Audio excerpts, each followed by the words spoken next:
can't find it. Dang it.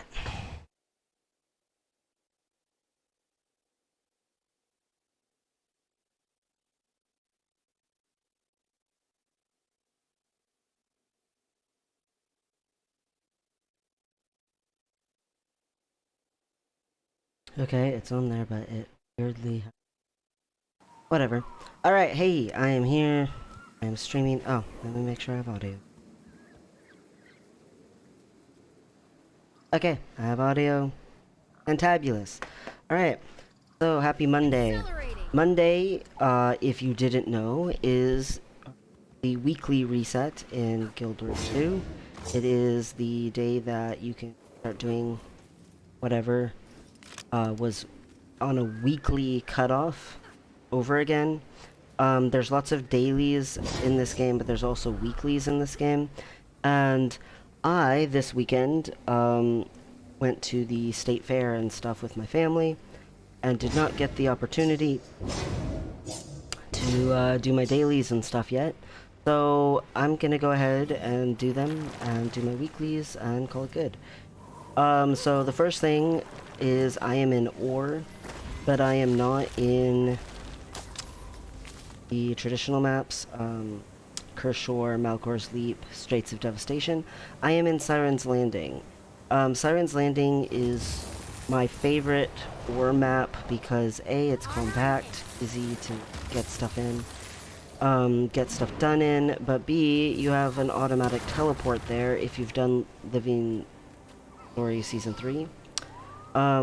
If we go ahead and look at the dailies for today, we've got Shiver Peaks Lumber. I'm gonna do Land Claimer, because that'll be a nice easier one. And I'll probably do Faucet's Bounty Jump. If you don't have the expansions, the daily was to get a Vista. And I always like to come to Siren's Landing for my Vista. I know that it is an ore Vista. I like to... You load in here when you first... basically use your teleport scroll. I like to get this Vista right here. There's also some elder wood right there.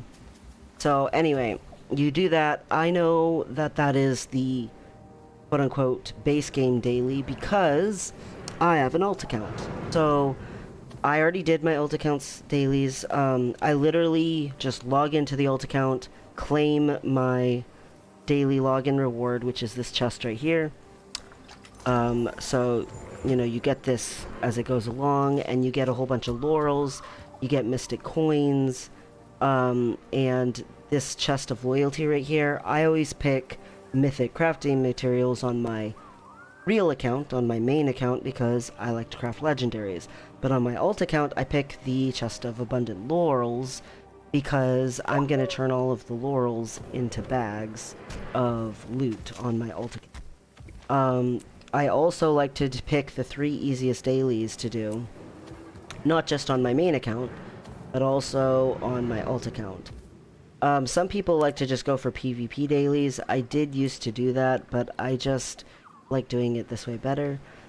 Picking a couple of PvE and World vs. World dailies that are the easiest.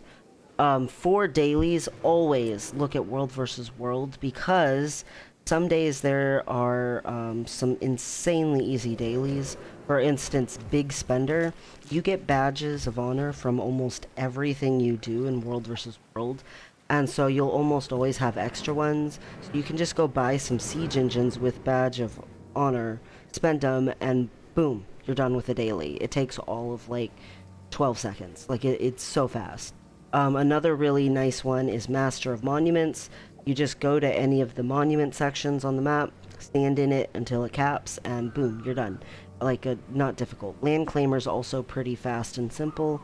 You just go to a spot where there's a guard, holding a point of contention, and you just kill the guard, stand in there until it caps, and you've got it. Shiver Peaks Lumber, I love when the daily gathering is in one of the base game zones that isn't ore, because then I can just go to my home instance for that zone, gather in my home instance, and I get credit for my home instance, which I was going to gather anyway, and I get credit for that zone as well. So we'll exemplify that just shortly. I do like the jumping puzzle ones a lot of the time because I have unlocked the masteries to be able to go ahead and leap from my mount onto the end of a lot of jumping puzzles in the game. If you don't have that mastery, I could see how that could be a little more frustrating, but there are oftentimes mesmers who are doing friendly portaling to help people. But I have mail, and the first mail that I always will have is my daily gathering yield. This is because I have a decked out home instance, and one of the things you have is a board where you can pick types of rewards that come from certain areas that come into you every day. I also have my mail from my alt account. So today I have the lumbering, so there's lots of lumber. Today I got some extra loot from my treasure chests, so I had a bunch of loot from that. I like to leave alternate characters at treasure chests. You'll see that shortly. So I'm gonna salvage the little pieces of gear I sent myself. And it's not the most loot in the world, but if every single day I basically passively, it's almost completely passively getting that coming in, then I'm automatically gaining. You'll notice that it's like rugged leather and platinum, that some of it was. That's because I left on my alt account some of the characters at not 80, but instead at level 60 or level 50. It just means that I get rugged leather and platinum instead of elderwood and, you know, like thick leather when it comes in. The next thing, I want to use my ley energy matter converter. I want to get a machete, and technically I could go do all of these, but I'm a little low on the currencies. I'm like to 1,000 or less on, so I don't have an interest in that right now. I always have way too many Imperial fragments because of leaving all of these characters at the ends of jumping puzzles. So I always like to use full purchases for the Imperial fragment parts on these, but I don't do the Dragonite ore and the Bloodstone dust unless I specifically go farm that, so that I can keep wasting the Imperial fragments without the other one. So I just do that. So I've done that. Cool. There are other converters and things, but I keep them all down like here, and I just don't care about doing them right now. So the next thing I'm going to go ahead and do is start working on my dailies, and I will go ahead and before I go to my home instance to gather, I'm going to go to a guild hall. I have 2 different guild halls at 2 different levels of capability for gathering. You can actually gather, there's I think 4 or 5 ranks of gathering capability for guild halls, and you can have up to 5 guilds. So this guild is only like level 30 something or something like that. So if I come here and I gather, it does not use up all of my gathering capability from every guild hall. It only uses up my gathering capability for guild halls that are at this same level.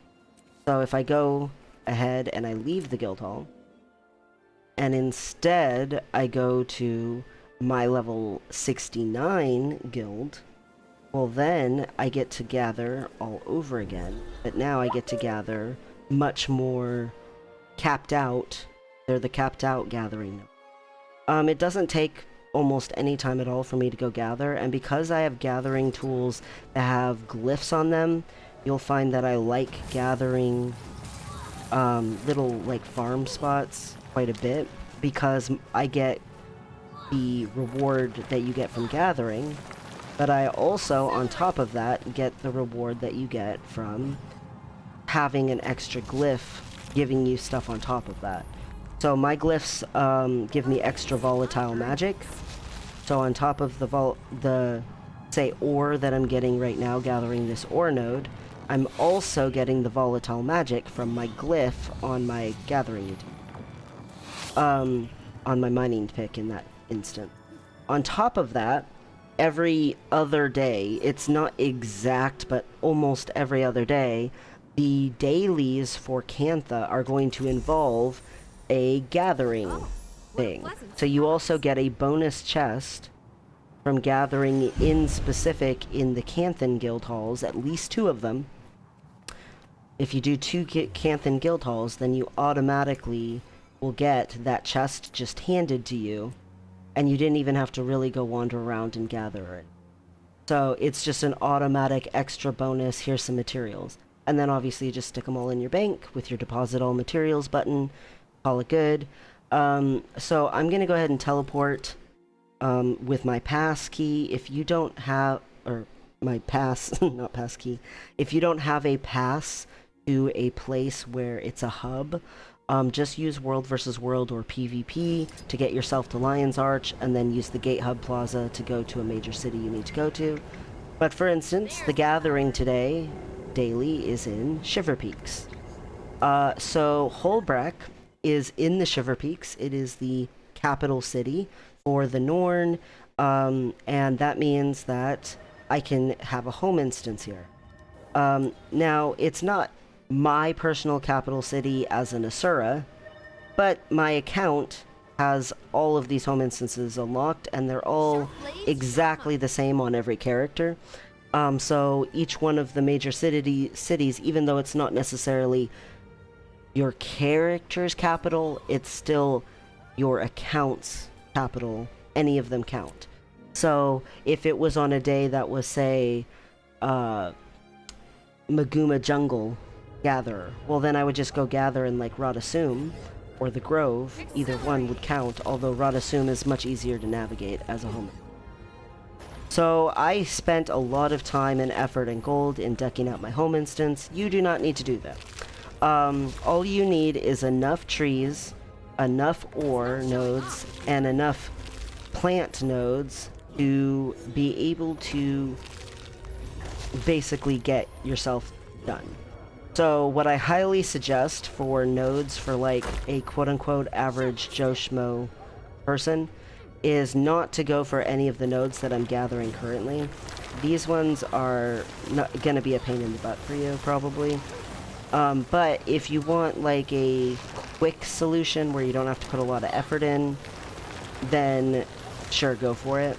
What I do recommend is getting a sprocket generator. It counts as a mining node, and it's really not that hard to get.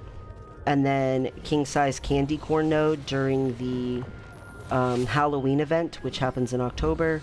Just get it and turn it into a king-size one, and then your quartz crystal formation. And then even if you don't turn your candy king corn node into a king-sized one, if you get an Aurelium node, you automatically are good to go on mining.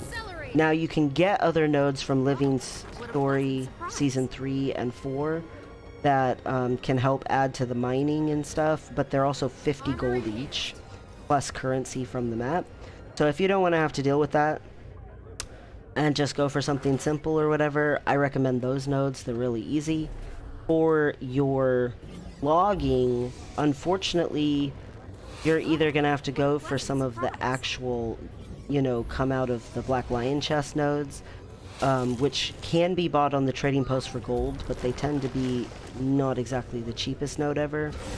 Or else you're going to need to go ahead and spend that 50 gold per node, but it's a lot better than 100 gold for a node, on some of the Living World season nodes for lumbering. So I'm talking about like your Petrified Wood Log, your Draconis Mons, oh, what are they? Primordial Orchid node. Getting some of those is gonna be cheaper in the long run than going for every single node in the game. So right here, this Petrified Stump, this one is 50 gold, and then just currencies from Ember Bay. So not a big giant deal. Unfortunately, most of the holiday nodes do not count as too much of anything, but technically the Bauble node from Super Adventure Box counts as a mining. But like the Winter's Day Christmas tree, the holiday tree, it does not count as like a logging tree. For foraging, you only need 4 nodes instead of needing basically 4 nodes for mining. You need 4 nodes for logging and 4 nodes for herb gathering to get your daily. It says collect ore and to collect logging 10 times, but since you gather 3 times from the node, it counts as 3 each time you do it. So you just need 4 nodes to actually accomplish. So for the foraging, you can get like 1 node that is, say, an Orion oyster node from like Living World Season 3, or a Winter's Day berry bush. You know, you get 1 or 2 like that. You don't really need to worry about a second one though, because if you just get Chef up and then do the achievements for the achievement collection for unlocking Ascended, you know, Chef all the way up, maxing it out. Here's the Aurelium node. It's pretty easy to get just doing Heart of Thorns. But if you get that cooking achievement up with your Ascended cooking, you get a single garden plot and you can plant some herbs in it. So if you have a chef, if you've done some crafting, you can just do that. Otherwise, you're going to want your hatch chili pepper node, which is super cheap to buy off the trading post. It is the only one of the Living World season nodes that you can just buy off the trading post and not have to really like stress about it or worry about it or whatever. So you can get that, get your Winter's Berry bush, get your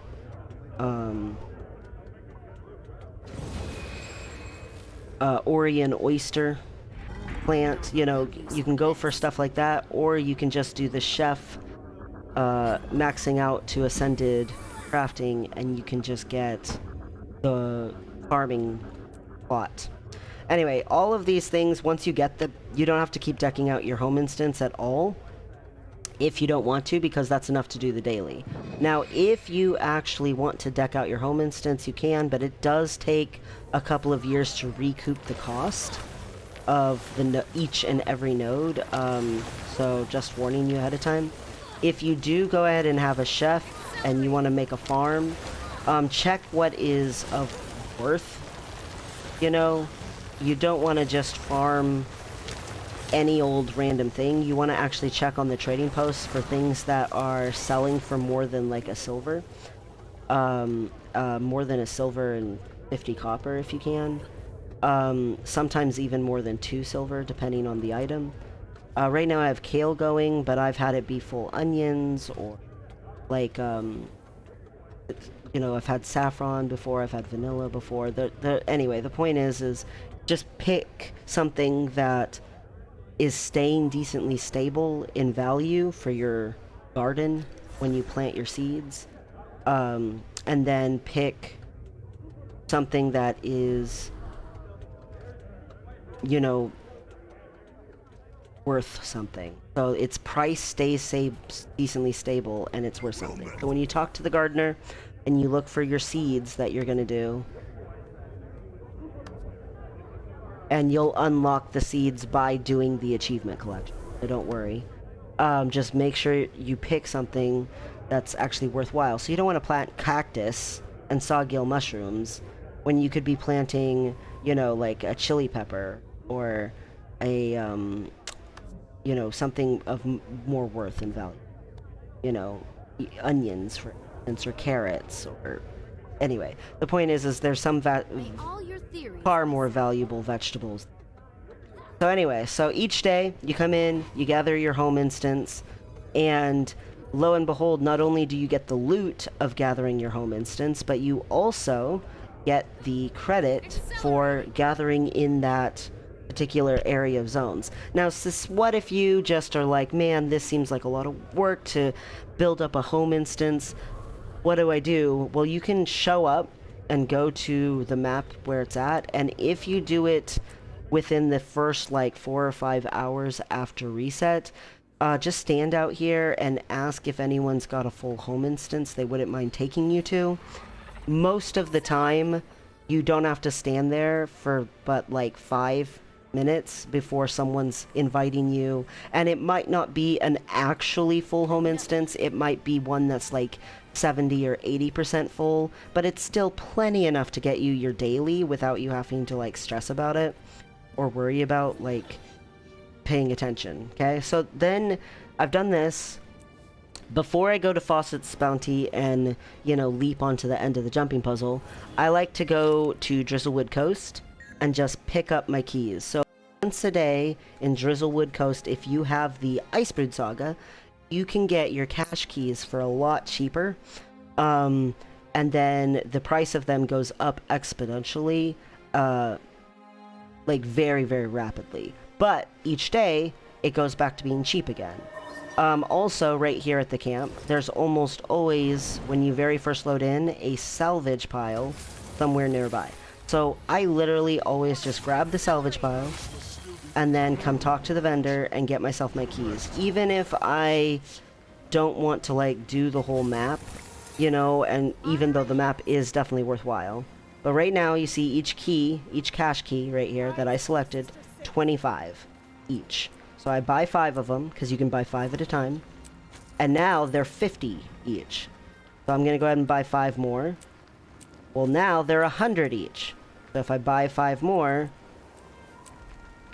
it goes up to 250 each. Well, if I kept buying, then it would be 500 each, 1,000 each. It just jumps up and up and up. So like right now, Drizzlewood Coast, super valuable map. These folks, they are doing the boss for right in front of the bridge. I do tend to daily try to get this. This is an excellent spot to be, honestly, because this boss, once it goes down, you know what, instead of explaining it, I'm just gonna do it. Once it goes down, a bunch of cash keepers will appear everywhere. Oh, you can't be in the air when you when you go to teleport, it won't let you. So you just click on the little circle on the map to teleport to an area, and you hit that you want to go, and it costs 5 war supplies to teleport, and you're for anywhere south. If you go above the bridge, it's 25. So now I'm just falling down, right? Well, I can hop on my mount and start flying over, call it good. Obviously, you can do that with a griffin mount as well. You don't have to have a sky scale. Otherwise, you're going to have to actually glide down and, I guess, roller beetle or raptor over. So, here's the boss. They're all killing him. Loot. So there's going to be a bunch of treasure for this, and then as soon as he dies, there's actually also going to be a bunch of cash keepers. And the cash keepers are really nice because you basically teleport all over the map, and you get treasure chests, 3 treasure chests per cash keeper that you can take out. And it gives a ton of loot. Like, it's very lucrative. It's like 10 minutes of basically non-stop treasure. Chests and loot in game. So it's super worthwhile to do. So I like to do this once a day. I got really lucky and they were already here. It is not always that lucky.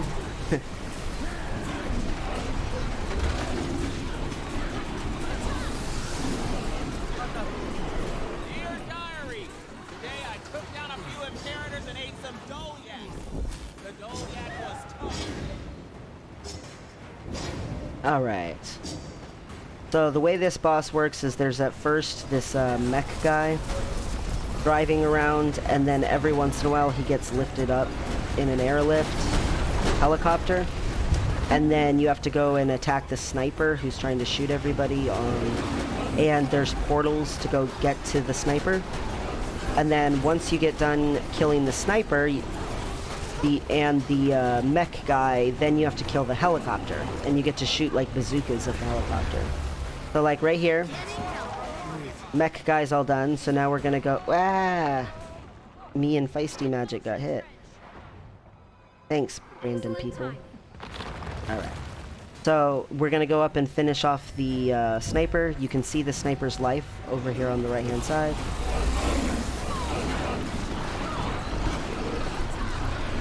Dead sniper is good. Alright, now that the sniper's dead, We come down and grab ourselves some bazookas and we shoot down the helicopter, and then we'll get a whole bunch of loot, and then the cache keepers will start. So the little hand grab symbol means come get this. So here's the helicopter. And the helicopter flies around, obviously, because it's a helicopter. But it'll come in range soon, and then we'll shoot some bazooka rounds at it. It's right up here. Here it comes. Alright.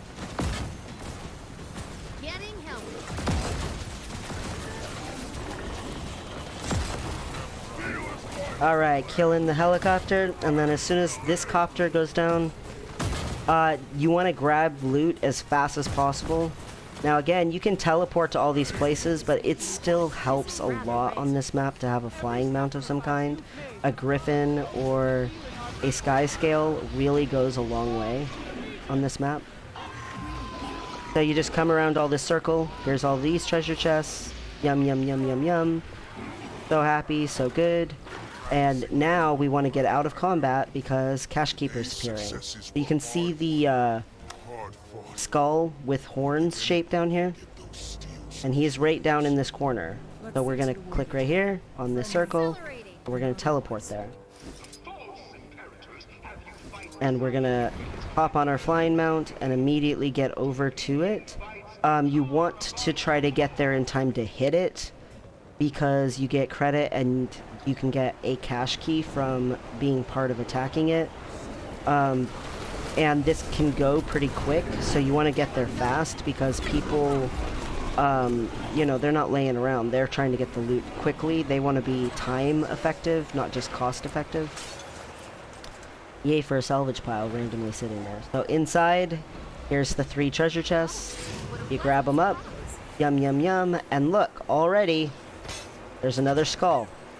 So now we hit M. And where's our guy at? He's right up here. So we're going to teleport nearby and get to him fast. And we want to do this with every one of these cache keepers. They'll just keep spawning over and over again. And then what I like to do is when the cache keepers finish and they're all done and I've gotten them all, and I've gotten all their treasure chests, I like to do the first tribune.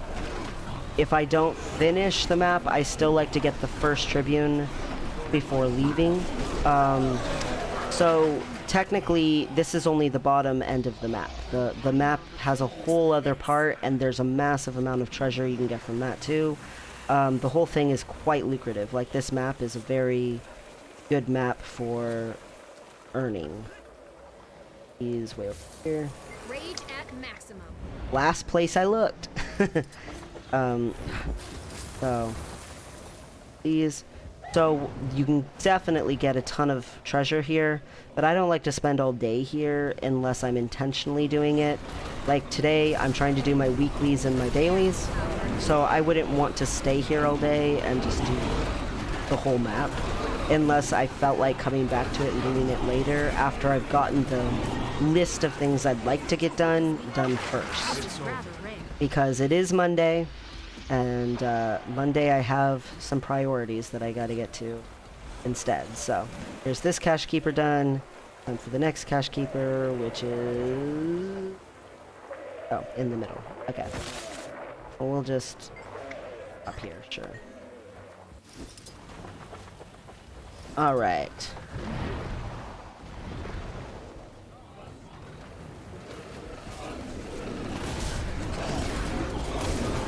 But you'll notice each time I'm getting a little box over here. Those little boxes, this little treasure chest, they give you stuff and they can give a cache key. But they at least give you the salvage supply stuff that you need to buy more keys the next day.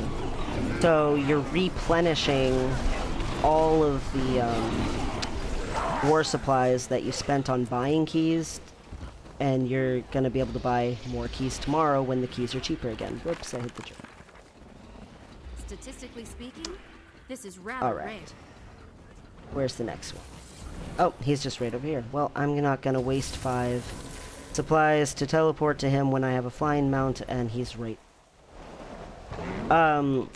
You, if you don't have a flying mount, might want to do the teleport anyway. But again, even if you have a griffin, you don't have to have an actual sky scale. It still is just like massively helpful to have any kind of a flying mounted up. If during the combat I've got enough hits in, sometimes I gather a salvage or a, you know, tree or a mithril node or something during the fight. It slows down the DPS for more people to get here and have a chance to get a hit in for like other players.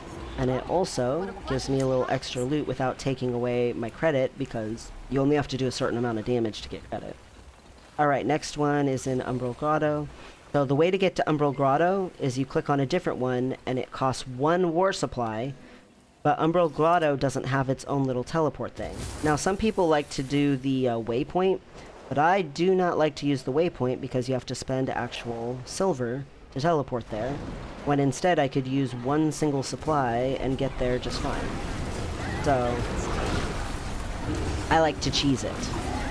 But you have to actually click on some other place in order to make that work that way.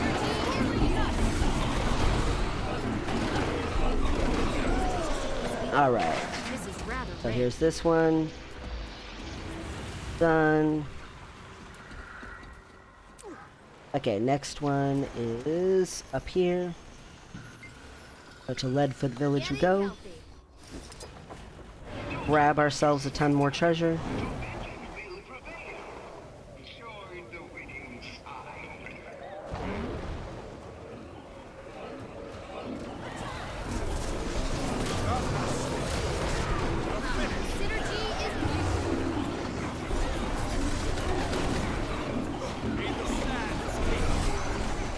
Uh-oh. I ran out of food. Birthday cake. I like eating a lot of birthday cake.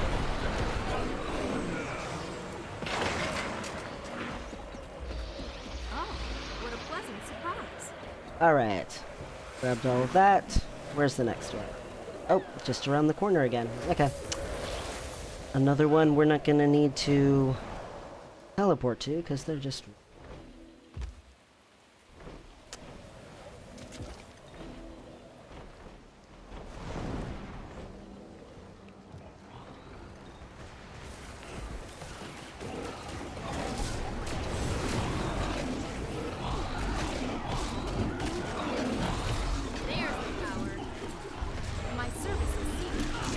I like this one because there's almost always that veteran effigy event right there, and then you get to get extra credit, extra reward.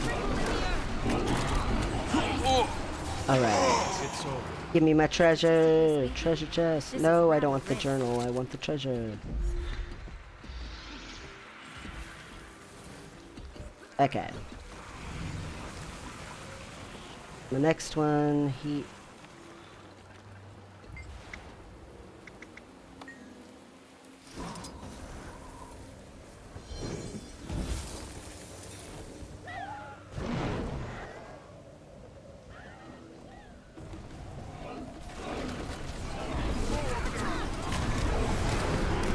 Alright.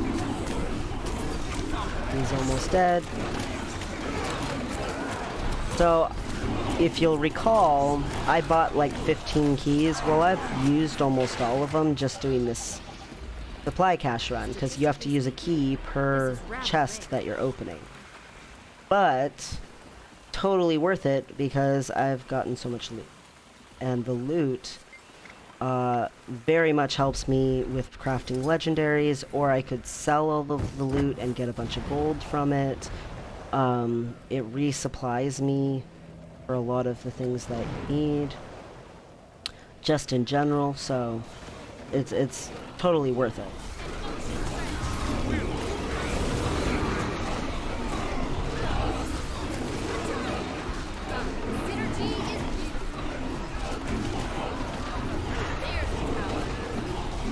Alrighty, she's almost dead here.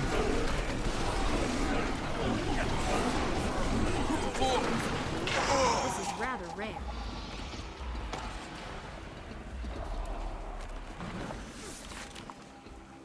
Out of your journal. It's not showing showing off if you earned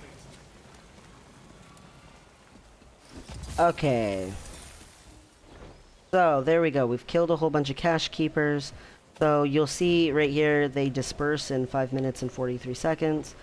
So that means I gotta wait around for the Tribune to appear. So what I like to do while I'm waiting around is just gather some salvage, go get a couple of little chests.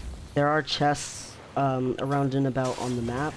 One of them that I almost always get is this one underneath of the bridge here, because it's like really easy to find. And I'm hanging around waiting for the Tribune to spawn anyway. So after that time limit goes away, a Tribune will spawn literally right here on the very top of the bridge, or right above Wolf's Crossing. And then I'll kill him, get his treasure chest, and then be done. Now technically, after him, you do a whole bunch of events and take over all of the north part of the map and eventually fight a big dragon guy and get like a giant massive loot. So doing the entire map, like I said before, totally valuable, has lots and lots of loot. Like there are people who just farm this map for like 8 hours a day because it's so valuable, and it's a genuinely fun map. You feel like this powerful army taking over the whole world. You know, it's a well done map. It really, really is. And it has, you know, fun and engaging bosses and all of that. Another thing that's really nice is sometimes if you have a ton of extra keys, people will do the lost Char supply crates. You can grab those, and those are nice too. I don't do those that often, so I have a big pile of like 70 of them or something. I need to do them more often, but whoops. One thing I will warn about is don't actually go wandering on looking for loot too far into the north, because there's snipers in the south, but because we took it over, there's less problem with them. But in the north, you're gonna meet a lot of this. And snipers, you know, can shoot you even on your mount. See, there's a sniper right there. So see how he's got this laser beam pointed at me and he's shooting me even on my mount? That's what I mean by the snipers. You don't want them to be doing that to you. 3 more minutes. And then we'll get the Tribune, and then after that we will probably go get our daily jumping puzzle. After we get the daily jumping puzzle, I think we will just go ahead and... After we get the daily jumping puzzle, we'll go ahead and... Somebody... like they were trying to make a supply cache. There's the power. Well, I'm just gonna do it. So the supply cache things I'm talking about are these right here. Char field homing beacons. You just open one, and then, yep, it's right here. And then come to where the spot is that it locates, and you'll open up this lost Char supply drop. You just loot it, and it acts like an extra chest. But it does use a key. So like right here, you can see I have 102 cache keys. So I don't want to use every key I've got, because then I wouldn't be able to open all of the other types of treasure chests on the map that I want to be opening every day. I will say the little baby Norn and Char chests that you find around and about on the map, they don't count against you, so that's something. Alright, less than 2 minutes.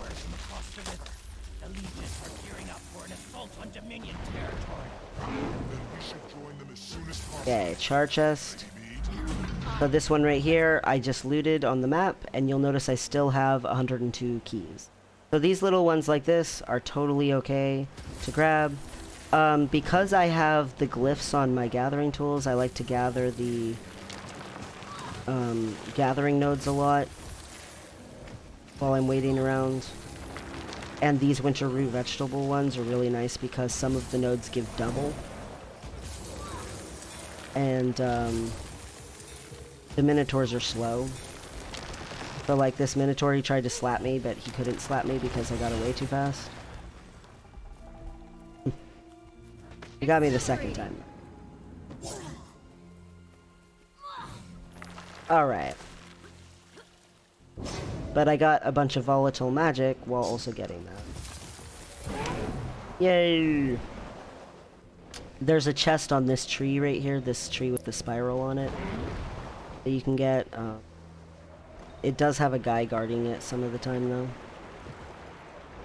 Yeah, right now he's guarding it, but there's a lost supply drop right here that I'll grab instead. But remember, these take keys. Those ones do take a key. Okay, it's almost time to go north of the bridge. 20 seconds. Grab us a tree right here. Get some more volatile magic. Alright, we're gonna start heading up here. We've got 10 seconds. So you can see everybody's gathered right here. They're all waiting, excited to go kill a Tribune and do the northern half of the map and get more loot. It's Dominion Iron Tribune has spawned, so we'll just come north of the map right with everybody else. And here he is, our first little mini-boss guy for the north half of the map.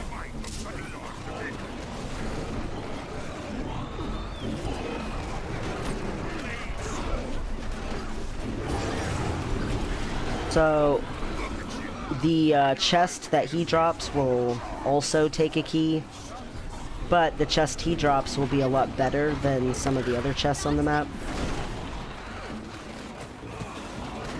And I can gather some wreckage during the fight.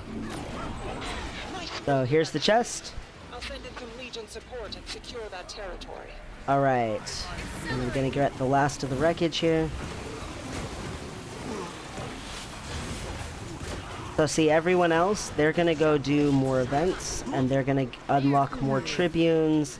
They're gonna come up in all of this area and go start killing stuff. But I am gonna say to that, and I'm gonna go ahead and leave. And again, if I stayed, I'd get a whole ton of loot. It's not like it's not worth it. It's just I have a long list of things I would like to get done today because it's Monday. If it was like a Tuesday or a Wednesday and I happened to be there at such a fortunate time, I'd probably finish it just for the loot. So even though south is more lucrative in the long run. Okay, so I just looted a whole ton of stuff. Here's all the stuff that I got from that. You can see I got tons of crafting mat. I got tons of mixed levels of crafting mats. Some of them already formed into ingots instead of just ore.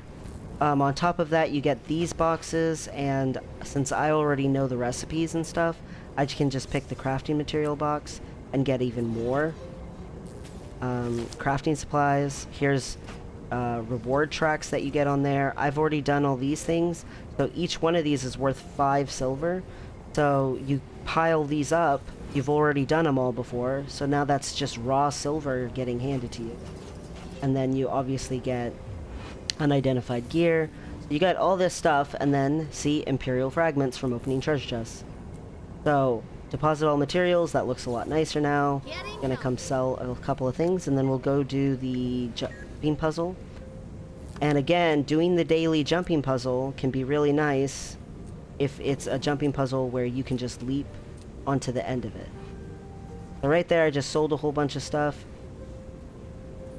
and made a bunch of gold, even besides, you know, making a bunch off of my materials that I gained. I gained some raw. Now, if you've got Living World Season 3, you can get to Harathi Hinterlands pretty fast by going to Lake Doric. There's actually an exit from Lake Doric into Harathi Hinterlands, or you can just use the teleport scroll, load into Lake Doric, and even still, look, Harathi Hinterlands right here. If I wanted to teleport, it's only a silver and 52 copper, versus if I had done it from where I was, it would have been much more expensive. Because I always have so many Imperial fragments, and this lake almost always has, well, I say that, and then they're not there. Okay, there we go. It almost always has some jade fragments to gather. I'm gonna gather whatever's in this lake, because it'll give me some bloodstone dust. Because, again, tomorrow, I'm gonna make more loot off of my Imperial fragments. And I'm always low on Dragonite ore and Bloodstone dust, and I'm always high on Imperial fragments. Rather rare. Usually there's like 3 nodes in this lake. I don't know why there's so little today. I guess they're just in weird spots. Because there's the other one. Okay. Anyway, so I'm going to gather these, and then right here at the end of this river is the exit into Harathi Hinterlands. So I'll just go do that way so that I can get me a little Bloodstone dust. Like, I don't even care if I get the Jade fragment. I just want the Bloodstone dust. Ooh, another one. Gimme, gimme. Because again, it gives me more loot for tomorrow. What a pleasant. Because I used up a bunch for today.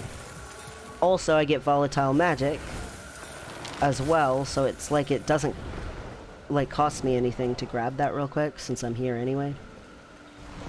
So the jumping puzzle, the daily jumping puzzle is one I can jump to the end to. And I don't have to be like, oh, I'm desperate for a friendly Mesmer. Which is funny because I'm on a Mesmer. Now, if it's not one I can jump to the end to, or even sometimes if it is one I can jump to the end to, I like jumping puzzles. So a lot of times I'll just do the jumping puzzle because I enjoy the jumping puzzle. But Fawcett's Bounty is definitely not one of the ones that I would consider myself to enjoy. So, yeah, I'm gonna skip the jumping puzzle.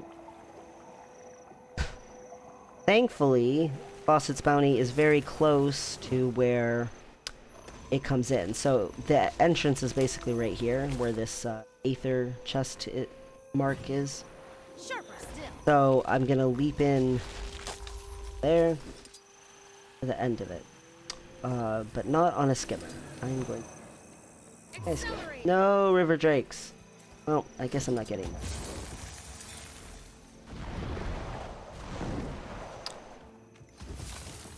So when you get close to jumping puzzles, they like to try to be like, oh, you can't do this because we're going to turn off your ability to use your mount. Don't worry. If you have gotten the mastery for Leap of Faith from Living World Season 4, you can leap off of even a Springer mount, let alone off of a Sky Scale, and you can leap onto the jumping puzzle. So you get up as high as you can go, and then you Leap of Faith.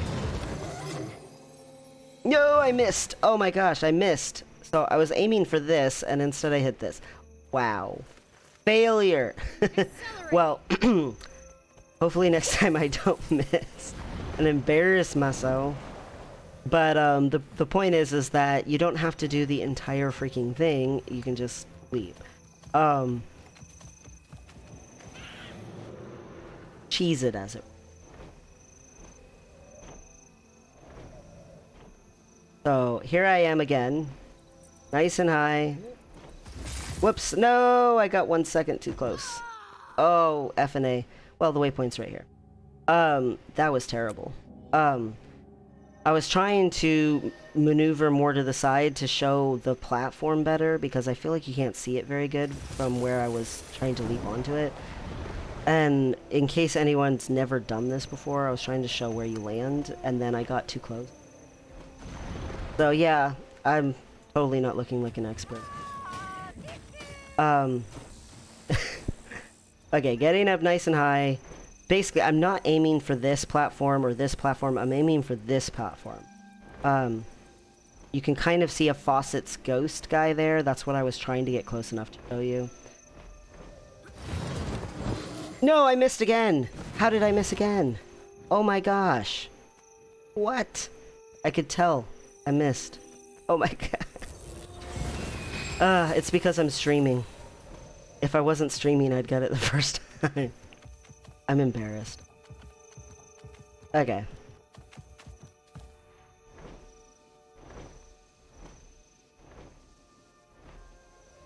There we go.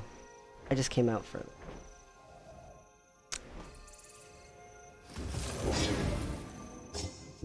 There we go. Yeah, I'm here. Alright. So I don't want to fight this guy, so I'm just gonna... Accelerating. That didn't work. Alright. So the actual treasure for this one in particular is out on this boat. in here. Freaking A. 5 orb. I'm sick of looking like a fool here. Anyway, so you just climb up here and hop onto the boat and get the treasure chest. So you still have to do a little bit of it on Fawcett's Bounty in particular, which is why I don't like Fawcett's Bounty. Fawcett's Bounty is annoying to cheese and it's annoying to do. I hate all the baddies and everything in here.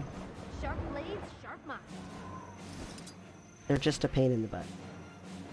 So you come in here and climb up this thing. Accelerating. Gosh, leave me alone, you stupid ghosts. Leave me alone. Getting healthy. Climb around this corner.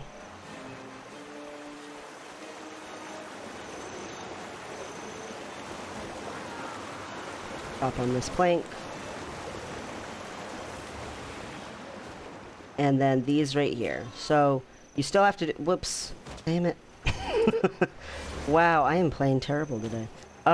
You still have to do a little bit of the jumping puzzle, but it's significantly better than having to do all the front part with the trap and the freaking baddies everywhere and the little maze.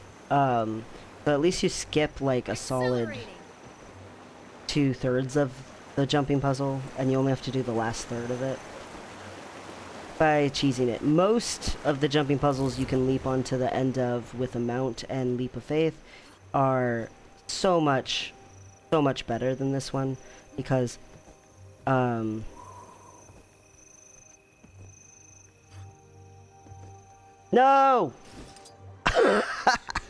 Oh my gosh, I'm playing so bad. Because they actually go to the end. Like, you know, if you do the one in Plains of Ashford, or you can leap to the end of 3 out of the 4 in Caledon Forest. You know, you can leap to the end of just so many of them to where you don't have to do like any of the jumping puzzles.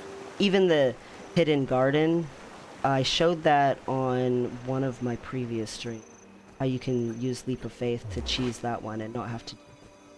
Oh my gosh. I need to stop talking while I'm doing it, because I have found before when I'm struggling to do a jumping puzzle that I do it perfectly the first time I'm not distracted. But I have to pretend I'm not streaming and stop talking for a second, apparently. Accelerating. I am playing really terrible at the moment, which is so sad because things were going so well until I did this.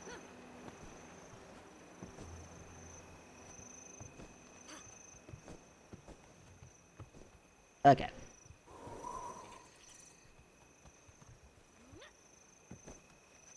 Yay! So the treasure chest is down in the base of this. I might just have to fight all these fuckers. They do stupid moves where they trap you in place, where you have to stand still, and that's like terrible. So I didn't get the treasure chest yet, but I got credit for the daily, which is like, yay, we want the daily. But I do also want the treasure chest. Like, made the effort of coming here.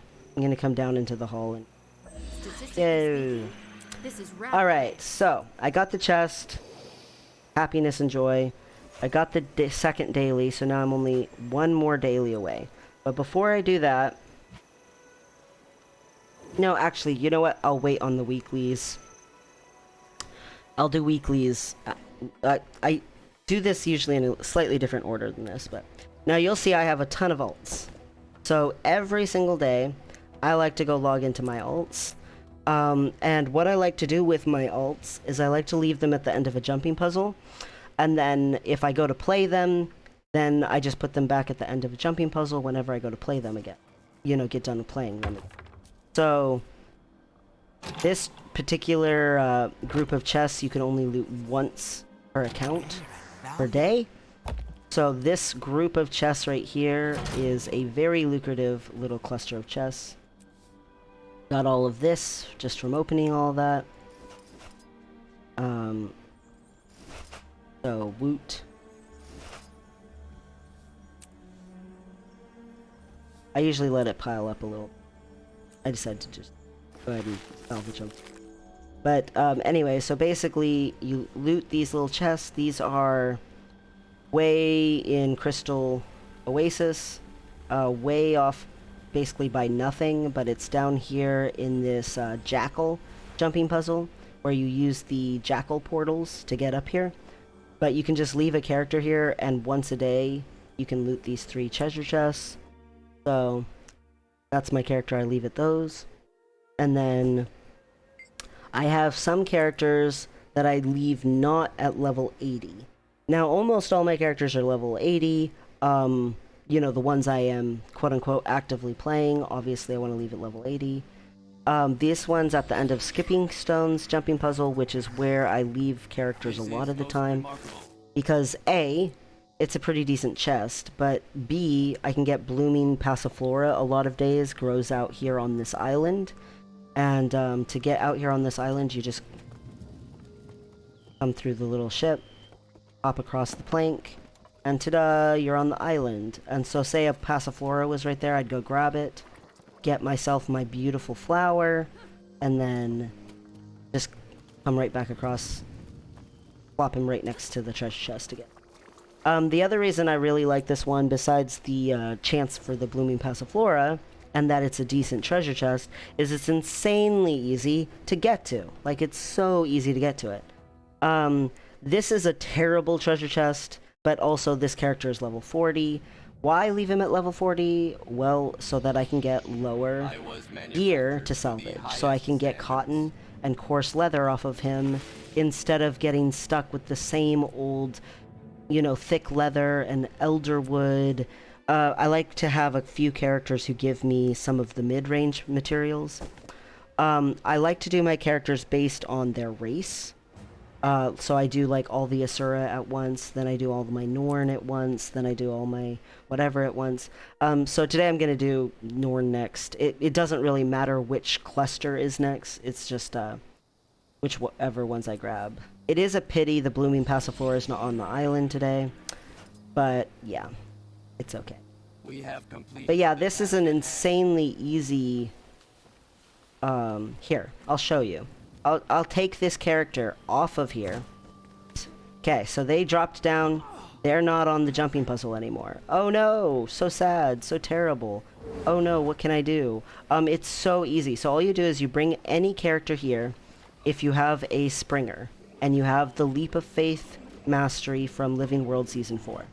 And you come to this back corner right here of this little island. So, South Sun Cove, you load in way over here, it's in the opposite corner. Okay, it's at this little island, and you come to this corner of the island, and you'll see it doesn't want you to be able to jump. Like, it's got your ability to use a mount, the debuff is here, okay? But, if you just come stand right here on this little piece of water, so right here, can't use the mount. I'm on sand. Right here, because I'm standing on the water, but the water's shallow, I can get on the mount. Hop on the mount, leap up. Ta-da! I'm back up here again. So easy. So, again, just for fun's sake, I'm gonna leap off, whee, splash into the water. Okay. Can't get to the end of the jumping puzzle. It's so sad. Suddenly, I can get to the end of the jumping puzzle. It's so easy. So just hop on your mount. Wait for Leap of Faith to come back. Okay. Leap up on my mount. Leap onto the island. And there we go. I'm back onto the jumping puzzle, just like that. So I can go run around, play on my alternate character, take them to do some world bosses, metas. This one in particular used to be my raiding druid. So I would go raid on this druid, you know, get my loot from raiding, and then just plop it right here and get treasure every day that I'm not playing it, because raids was once a week. Well, I want to get something out of the character, whether I'm, you know, raiding on her or not, so why not just leave her at the end of a jumping puzzle? I've done this for like years and years and years and years. I have seen in recent years people post videos of doing the same thing, so I know I couldn't possibly be the only person who does this, let alone probably I'm not the first person who ever thought to do this. but I have been doing this for an extremely long. So I just leave all these characters at the end of a jumping puzzle. I like to leave some of them, especially the ones that are at a lower level, at different jumping puzzles that can be like a daily, and that way the daily jumping puzzle is automatically completed simply because I already had an alt sitting at it anyway.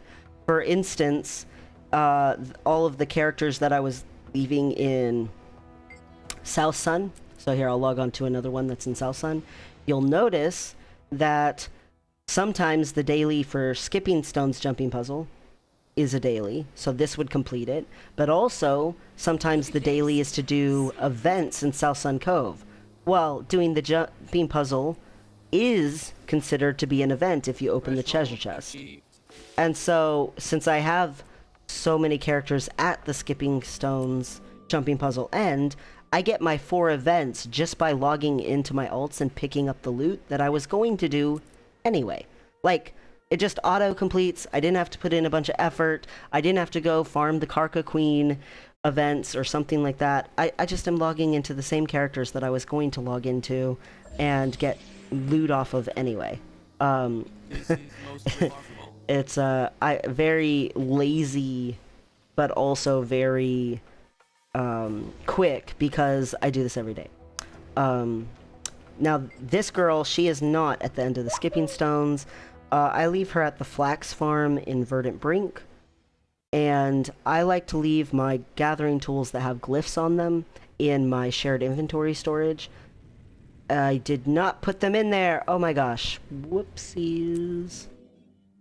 I forgot to unequip them from my main when I went to go get on my alts. 1 second. Where did I put my... There she is. Here's my little main, and I gotta put my gathering tools in there for my alts to use. But I like to put them in there so that any character can use them. There we go.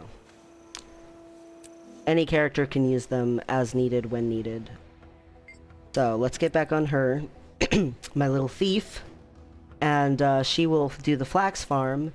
And while she's getting me flax, and she's, you know, hopefully getting some luck from that, I will also be getting volatile magic, and I also have the guild buff to get extra chances at loot from gathering the nodes, because you get stuff like that.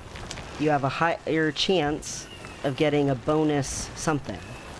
So normally I get minimum 11 piles of flaxseed at the like most unlucky, but because I have this buff on while at the same time gathering here, I get the extra volatile magic, and I almost never get the 11. That's just if I get super unlucky. In actuality, I usually get more than 11 plus some flax fiber. So, whoops, I didn't actually deposit them. Flax you need for linseed oil and also for leveling up scribing, which is the decoration crafting ability for like guild halls and stuff. So it's always useful. Like linseed oil you want to use for like a lot of legendaries and like ascended crafting, and even for like some achievement collections and stuff. So yeah, it doesn't stop being valuable, which is nice. You're done with my Sylvari alts. So next I will do, I guess, my Char alt. So this guy is my guy that I'm normally doing on the streams. I made him brand new from scratch and have been playing him and doing story content and stuff like that on him. For the like streaming just in general. So he's my little brand new guy, and like he's so brand new he still has copper gathering tools. I need to change that at some point, but whatever. But because I put the gathering tools that are infinite, that have the glyphs in my shared inventory slots, he can now use those, and I'm still getting volatile magic, and I'm not getting broken stuff by using copper fed stuff. Pure. But since he's in ore, and ore almost always has something to gather, I just grab whatever's next to him, and then I'll put him back next to the story instance. And I actually will probably do more on him tomorrow.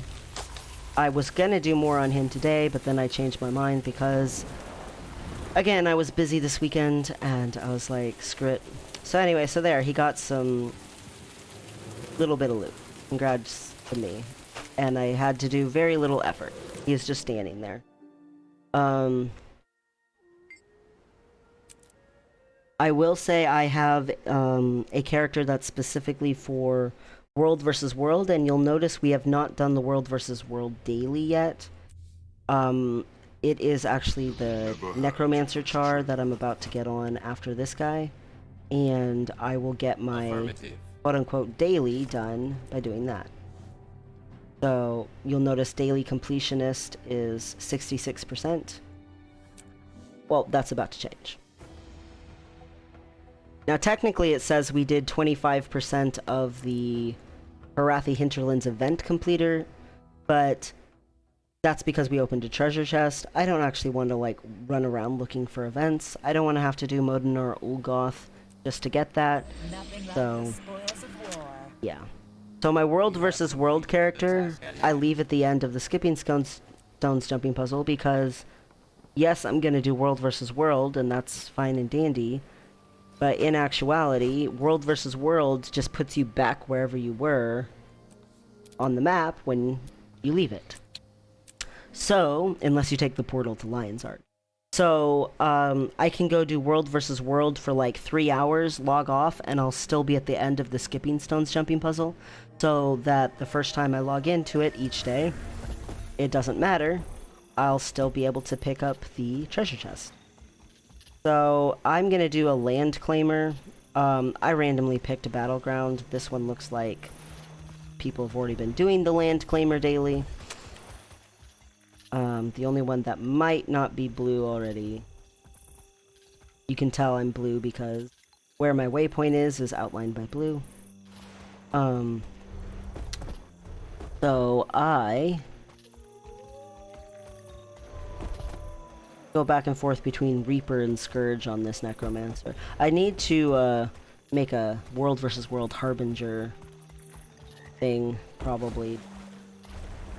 Okay, it's green. Awesome. So, this will be turning into a control point that I can cap for my daily. Yay! Here's someone else gonna come stand in it with me. Get their daily as well. Hoorah! So, yeah, you just stand here until it caps, over here on the side. Boom! So I got daily completionist, so I get 10 achievement points, and I get 2 gold. And on top of that, I got a bag of spirit shards that you get every day. So doing the daily completionist thing is just like, it's too valuable not to do. Getting 2 gold just handed to you for showing up and playing content that's really not difficult or hard is super lucrative. And then on top of that, you know, 10 achievement points a day, when achievement points in this game make your account stronger and stronger and stronger. Like you get chests that give you laurels, gold, you know, weapons and armor skins, and then account bonuses. You see where it says account bonuses there? Those account bonuses are so good. Like, they slowly, gradually, really make quite an effect. And, it's very, very good to just be grabbing that. So I do that. Sell these medallions of the rabbit. Don't care about. Later. I'm gonna put this, box in my... I like to open all my loot on one character. So, I shove stuff in my bank and then deal with it all on my main.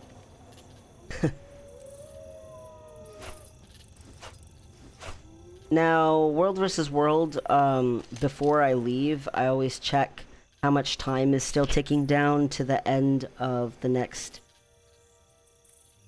participation reward, and since it's less than a minute, I'm gonna wait and go ahead and let it give me credit. I keep my participation up pretty high, so I like getting that if it's pretty close anyway. Also, I didn't get the trading post. I have gained a little bit of gold, sure.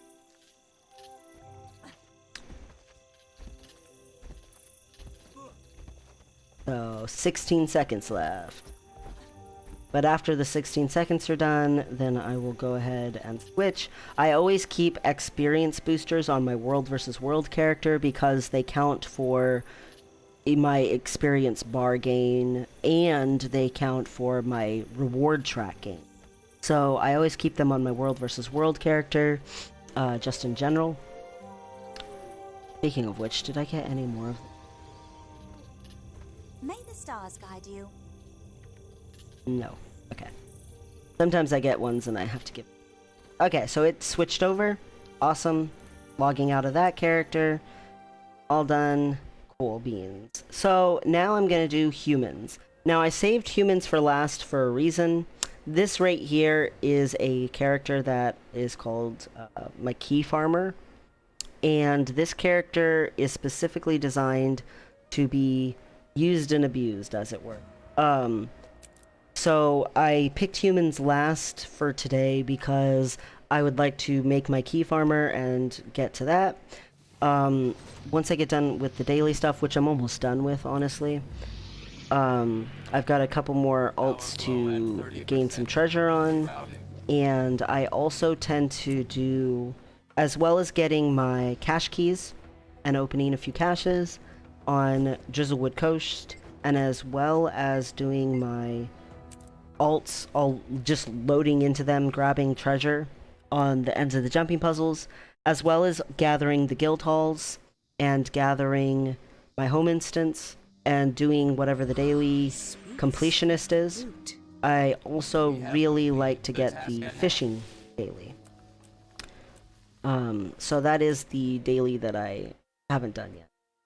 But a lot of people like to do the PvP dailies. A lot of people like to do fractal dailies. I used to do those. I used to be pretty big on trying to also do PvP dailies and fractal dailies.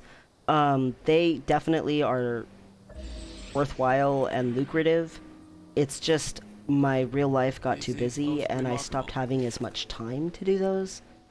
So it's not that they're not good. It's just that I don't have time to do a million dailies in the world. Normally, doing my daily completionist, getting the caches, gathering the home instance in the guild hall, which usually, again, gathering my home instance counts for everything, and going on all my alts, usually that takes me about half an hour.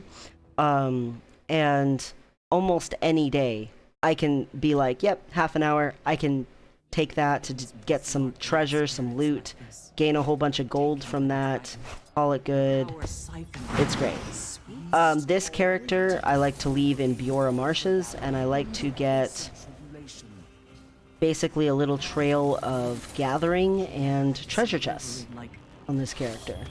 So I start either on this end of the north part of western Biora Marshes, or else I start over here on this end.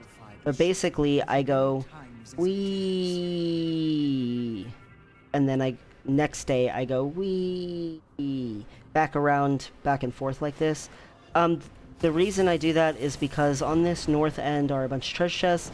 Now some people go and they get all the chests. Like they go hardcore on the whole western side. There's a lot of treasure chests to be had, and you can gain quite a bit by doing that. I do that every once in a great while, but it takes like, 30 minutes or whatever. So this only takes me like 6 minutes. So it's a lot more worthwhile to do it to me, than doing the other way. But basically behind the Wolverine shrine is, like this area where chests are nestled into little corners, and you just go grab them. And then you come up here, and up here there's usually at least one node to gather. There's usually at least 2 nodes to gather by Wolverine, and then there's usually at least 1 to 3 nodes to gather right here by this. And then I come to the Raven Lock, open these 2 chests right here, and then I climb the waterfall, get that chest, and then carry on. So up this waterfall is a large chest. And you can see the loot piling up in my bag. These chests are very nice. They're very wonderful to open and get lots of random rewards from. I highly recommend keeping an alt here and doing this. It's a lot more valuable than the skipping stones, but also more time consuming than the skipping stones, because obviously at the end of a jumping puzzle you just grab the chest and then you're like, bye. So yes, that's nice, but the 6 minutes that it takes to do this is just like definitely worth it. You get a lot of mithril. There's a lot of mithril nodes.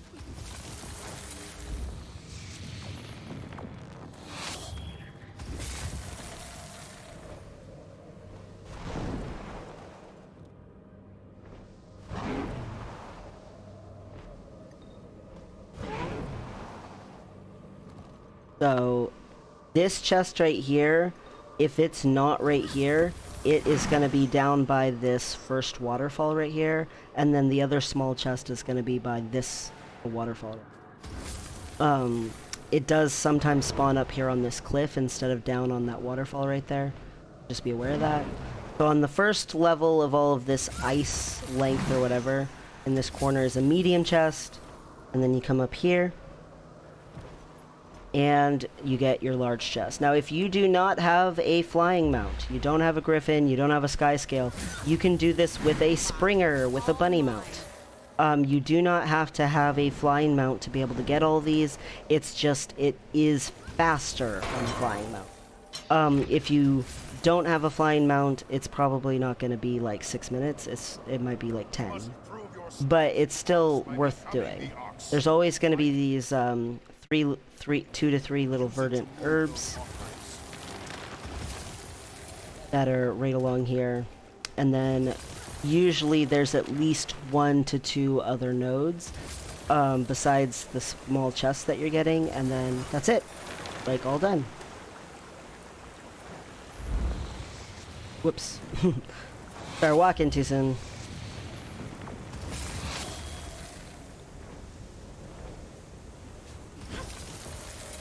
Eternal Ice is nice to get as well, because with a little bit of karma and some Eternal Ice shards, you can make other stuff that can be turned into volatile magic, currencies from Living World Season 4. And volatile magic you can use to buy a lot of really nice and lucrative. So there we go. Deposited all the materials, take and put my gathering tools back up in here. All done. So there we go. I did all of my alts that I would do daily, except this one right here. I would log in and get the treasure chest on, and then log out on normally. But today is Monday, and on Monday, my key farmer can come gather this stupid little chest, and give me the loot for gathering this stupid little chest. And I have already, after I get done with my key farmers, I like to strip them naked of anything that's valuable. So I've already done that, but she did just get me a 2 silver thing, so I'm gonna go ahead and hop into World vs. World real quick, sell that, and then I'm gonna delete her and remake her. And when I remake her, she will be brand new. And I will show you how to do a key farmer. Or at least how I do a key farmer. I might not be a perfect key farmer, but I mean, it takes me like not that long to do it, so I assume I'm not that bad. Alright, so what I mean by a key farmer is every single day day almost, I get Black Lion chests. You can get a Black Lion chest super easy, and if you can't, then you can still buy them for super cheap off the trading post. Whoops. That. So, Black Lion chests, super cheap. Super duper cheap. Not a problem. What's hard to get and what's expensive are Black Lion chest keys.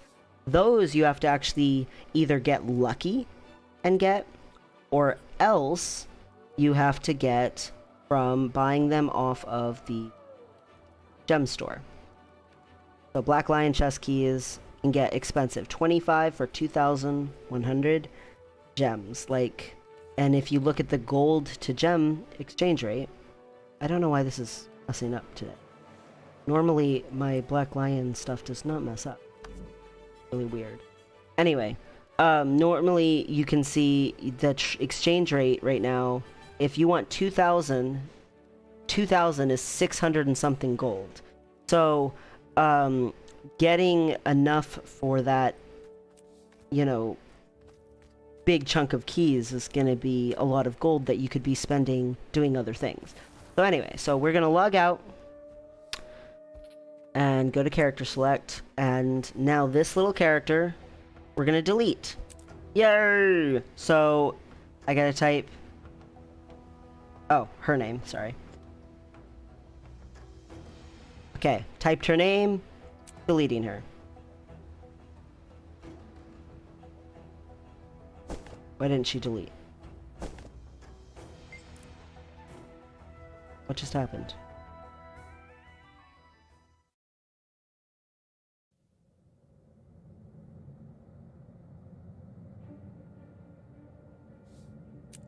I don't know, she must not have loaded out of the server yet. That's weird. Okay, let's try this again. He's gonna be deleted. Maybe I misspelled my own name.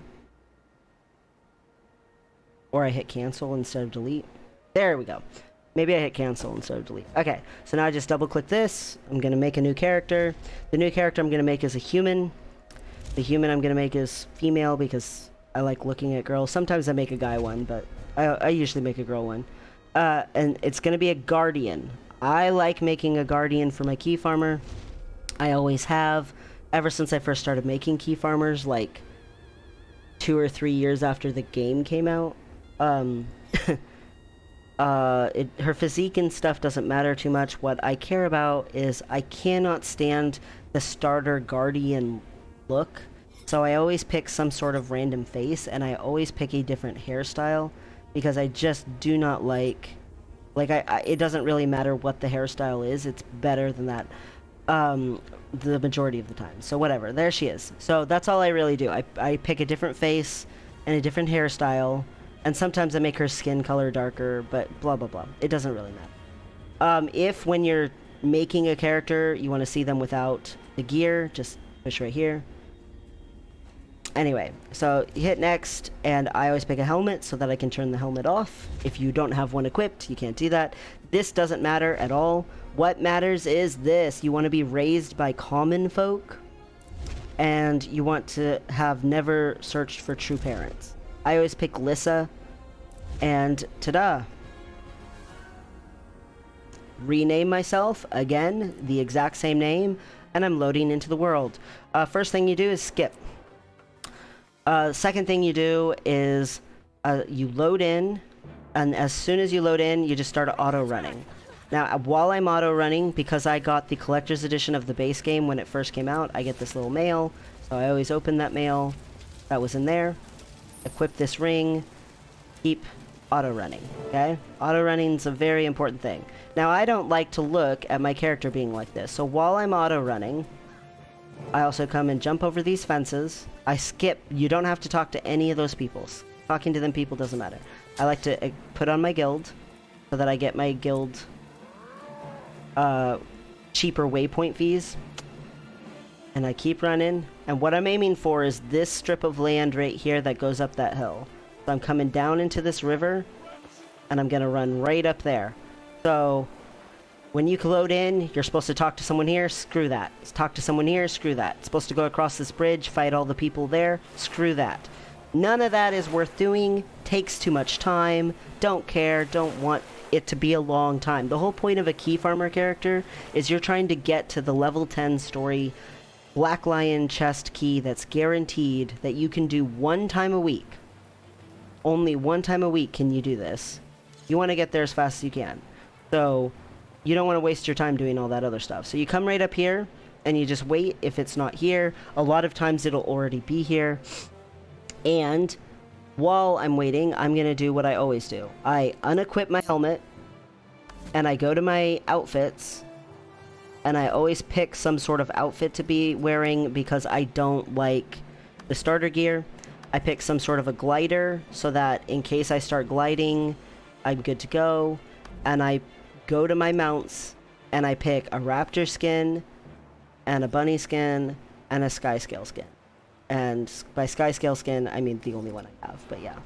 So there we go. Hey, look, there's the boss. It just spawned. I didn't have to do anything. So the boss is here. My key farmer is like, sweet, let's go help whoever's killing it, kill it. Because I want it to die as quickly as possible. We're going to take it down. Unfortunately, you cannot skip the cutscene. So here I am, and it looks like there's a couple of people over there. They haven't gotten across the bridge yet because the cutscene happens way over there. But I'm already over here, and by the time they get here, I've got this thing, even with only just being able to slap it and say my #1 skill, you know, I've still already got it down to almost 50%. So, yay. Whee, slap, slap, slap. The joys of slapping.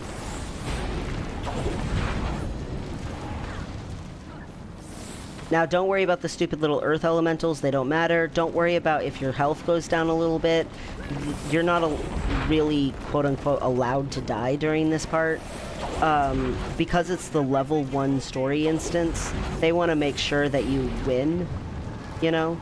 So, like, right now, you can tell that that person right there is super new because they are not understanding what they're supposed to be doing at all. It's fine. Welcome, new players. Glad you're here. But for me, myself, trying to go as quickly as possible because I want my Black Lion chest key, you know, I'm gonna do my best to kill it as fast as possible. Whether they can help or not isn't really important to me. I could be there by myself and I'd still be doing it. Skip the story. As soon as you skip the story, the very first thing... Whoops, no, I don't want my turtle now. Goodness. The very first thing you want to do is not go out there. Unless you do not have any ability to level yourself at all. But I've been playing since pre-launch. Like, I've been playing for forever. So I do. So I come right up here into Divinity's Reach. Hop on a mount. Sometimes I get on my Raptor mount because it's faster than the Sky Scale. Sometimes I do the Sky Scale just because I have a habit of using the Sky Scale. And what I want to do is I want to grab this waypoint right here. And then I want to go to the bank. And in the bank, I have a lot of these scrolls collected. I'll just use one. Even if I didn't have these scrolls, what I like to do, so here's a Black Lion chest key from last week, is I like to use these Tomes of Knowledge. You get tons of Tomes of Knowledge from doing PvP reward tracks, World versus World reward tracks, and if you look on your login daily, part of what you get when you log in each time is these bags that give you books. So when you're going through the game and you're accumulating these books, just stockpile them and you can use them on your characters even if you don't have level up scrolls. The way you get these level up scrolls is you get them from your birthday. So your birthday in-game per character is based on the day that the character was made. You can hit /age into your chat and it will tell you how many hours you've played and things like that, but it will not tell you the date that you made the character. So you don't know when your birthday is unless you just memorized it, or go and get on your account on the website, put your API key in that you want to copy and paste it. Go make an account on Guild Wars 2 Efficiency, paste your API key in there, and Guild Wars 2 Efficiency will tell you when your birthday is on each individual character and what birthday it is. So, like this character, I just made her right now, right this second, right? If I wanted to, I could leave her for a year. I don't want to. She's a key farmer. But if I wanted to, a year from now, she'd get a birthday present, and one of the things she'd probably get is these scrolls. Now, I don't care about that. I want to use the scroll, and what I always do is I get to level 20. I go to level 20 even if I have to use these books, Tomes of Knowledge, okay, for my key farmer. Level 20 works for me really well. So you get these little things over here. Unfortunately, you can't just right-click them and not have a pop-up like you can other loot. So, unfortunately, like when a treasure chest or something comes up here, you can be like, yay, I'm skipping it. You can't do that with this. The level up rewards, you have to have the big pop-up in the middle that tells you what you got. So I claim the first several of them, and I don't even, like, do anything with my bag. I just claim them. Until my bag starts getting a little bit full. Because I'm just trying to rush through anyway. I don't care about any of this loot. This loot is just stuff that's being handed to me by the game because I made a character and I got some levels. Like, I don't care. But I am going to equip it all when I get to it. It doesn't matter which die you pick. I tend to pick the rose ice one, but it really doesn't matter.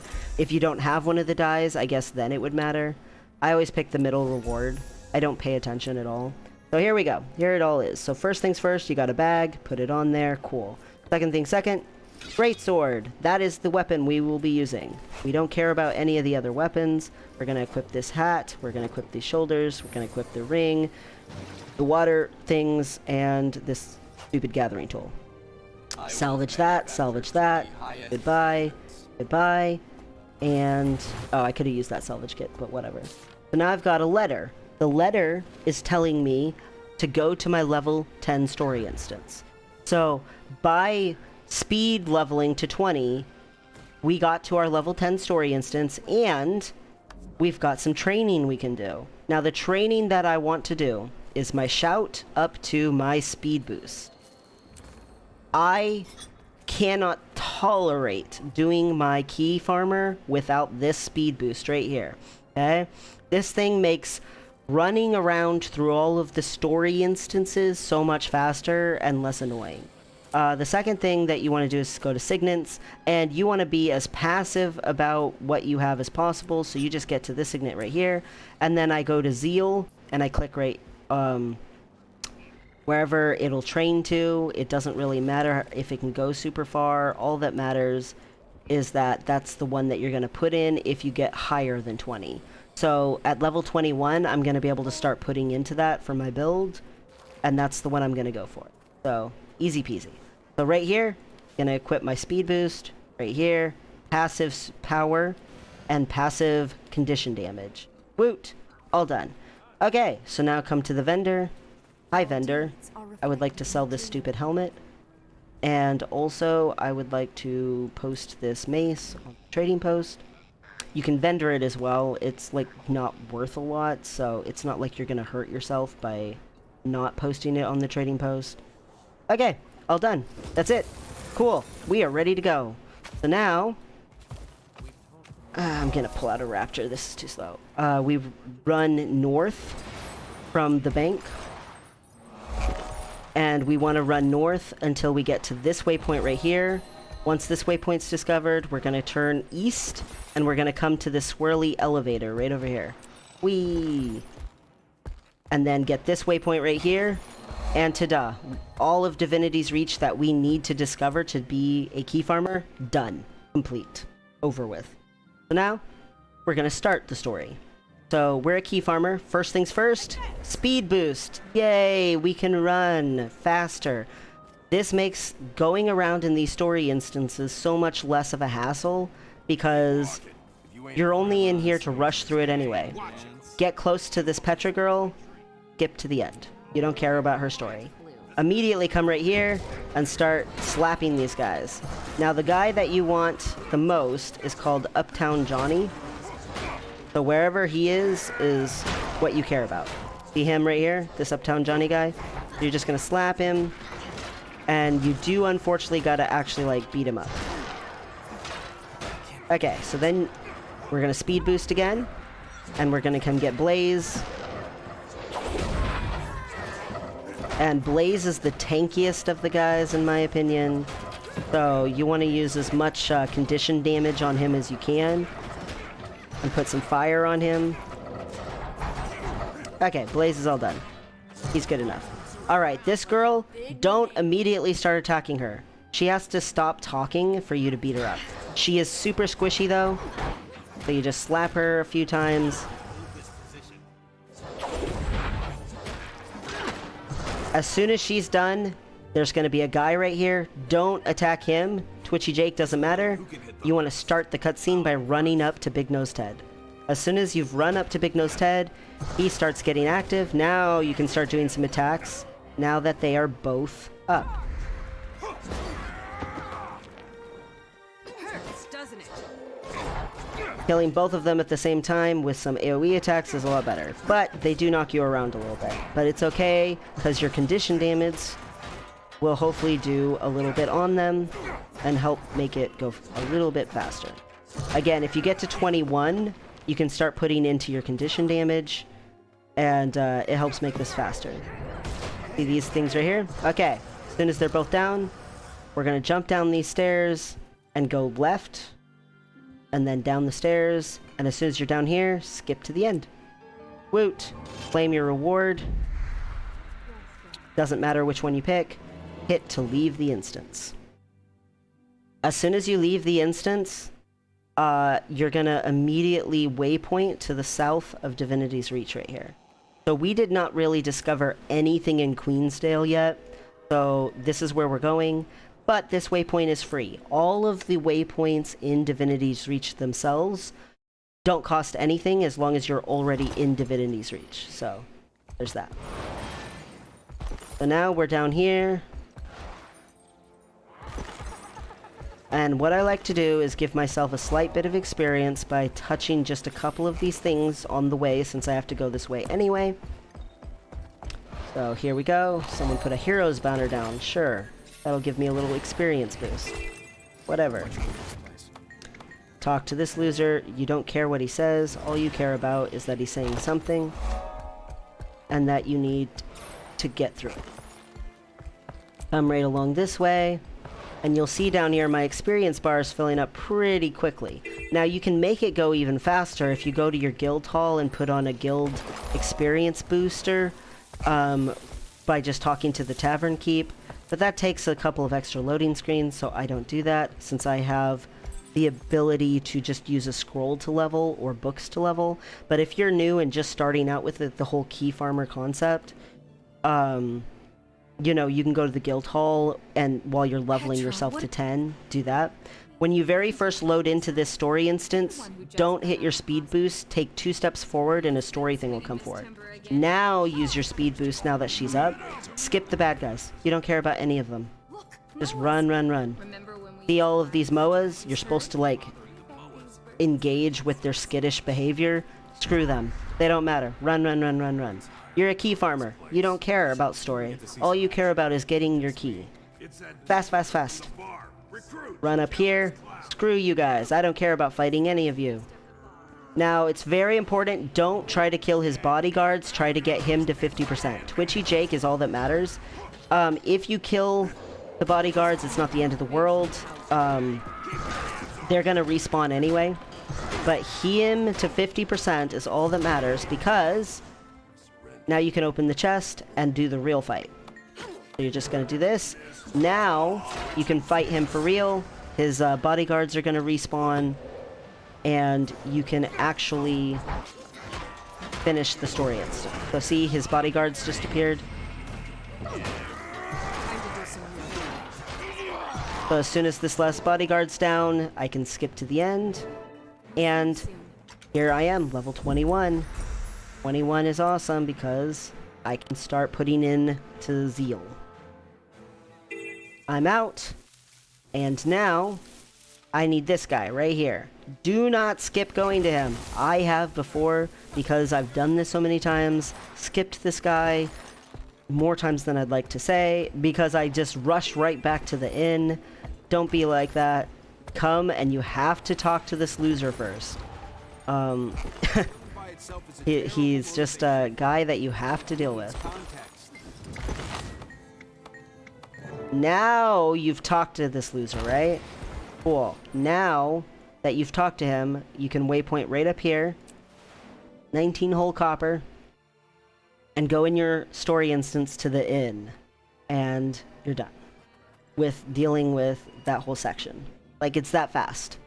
Again, use your speed boost as soon as you load in to get to the inn faster. When you get to the inn, the girl gives you, like, directions on how to get to the guy you give medicine to. They're really dumb directions. Like, it... You're back! They're upstairs. Take a left. First door on the right. Quick! It's in the back corner. Just first door on the right or whatever is stupid. Just, it doesn't feel natural. So, just, he's in the back corner.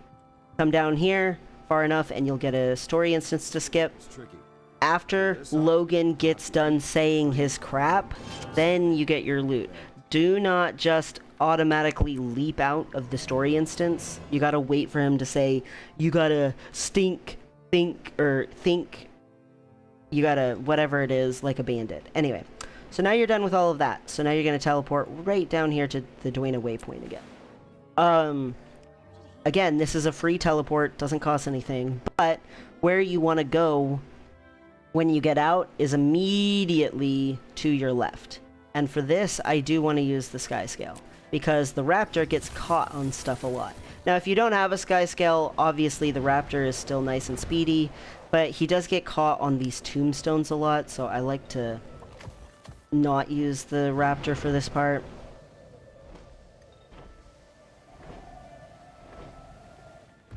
Well, speaking of getting caught on tombstones. Oh well. Okay, so then we come just slightly further than the story instance for the experience, and then enter the story instance. As soon as you get in, you're gonna have to kill a guy. I have auto loot. I've had auto loot for years and years and years. So once again, I have many a time skipped this loser after I kill him and run up to the door and had to come back. Make sure you loot the guy. You have to loot him to get the bandit clothes to do the story, so even though you're used to auto loot, you're gonna have to actually do it. Skip to the end. Alright, so when we get down to where we are right here, I like to hit my speed boost again, and we're skipping everything to run out here Hurry up. and loot this chest right here. Take the fuses and run away. Now, if you do it fast, they can't even attack you. They can't even hit you, can't slow you down. Uptown Johnny, you literally just click, click, click, click, click, click, click, click, click, until you can't click anymore. Blaze, you get to him, just click, click, click, click, click, until you can't click anymore. And then you just got this dead-eyed Delia girl. Just slap her. Get her dead. And then click, click, till you can't click anymore. And it says talk to Captain Thackeray. And there you go. 1 second. I am gonna have to mute myself. My doctor's office is calling me. 1 sec. Mic off.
Mic on.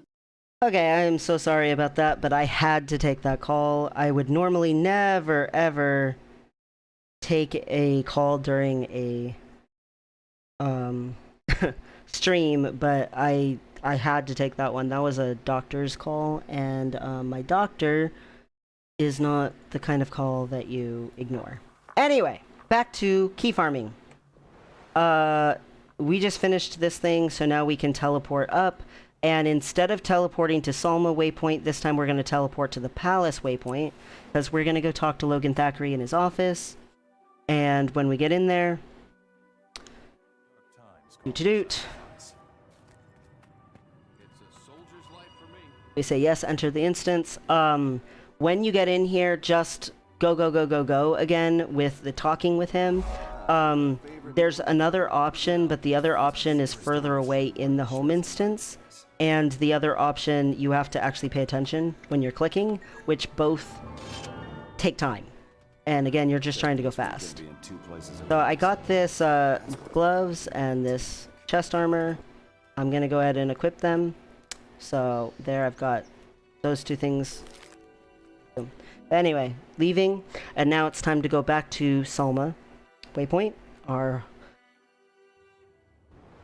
former waypoint that we were going to. We're going to come right in here and do the next little bit of story. Inside, you want to immediately hit your speed boost again. Running theme, just use your speed boost.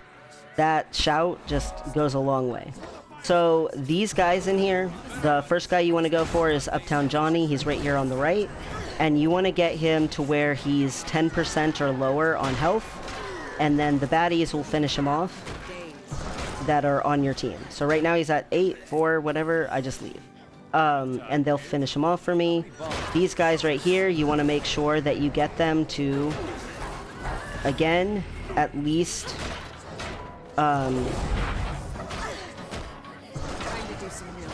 some percentage, but this time it's at least 30% for him, and then kill her. Okay. And then speed boost again. Come up the stairs. Don't worry about the bandit who appears on the stairs. You only care about Big Nose Ted. And kill Big Nose Ted. And by the time that you kill Big Nose Ted, everybody downstairs should be nice and dead. And you didn't have to finish killing them unless your conditions or something finished killing them. Or you got one extra hit in and it just happened to finish them off.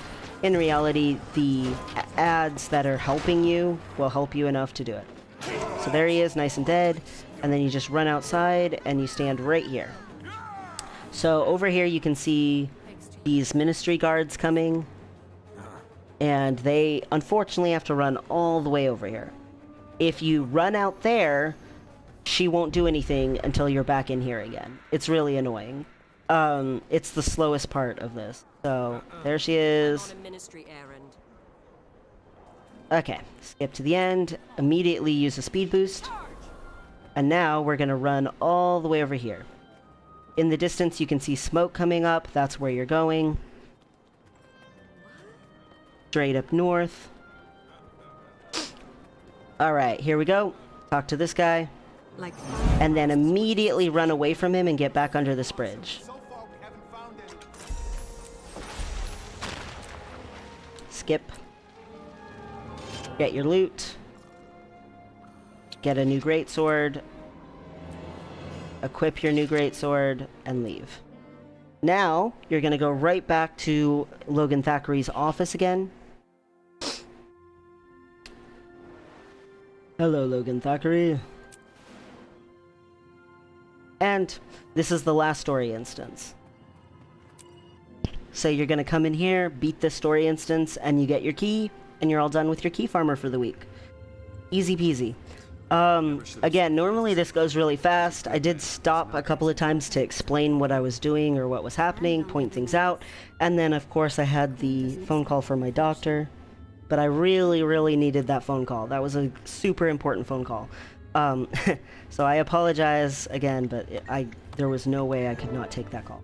How do you do?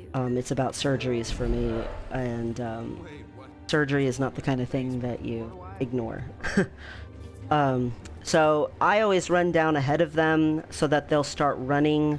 They stand there and talk for a couple of seconds, and then they keep talking, but because I'm running ahead, they're talking while running, while they follow me, and you just come stand in this cage right here. They'll keep coming down, and eventually they'll come join you in the cage. As soon as you can, hit skip. Sometimes the soldiers will be in a line, and sometimes they won't have enough time to get into the line. And then you can run out here before they can get into the line and start attacking them already. The sooner you can attack them, the better.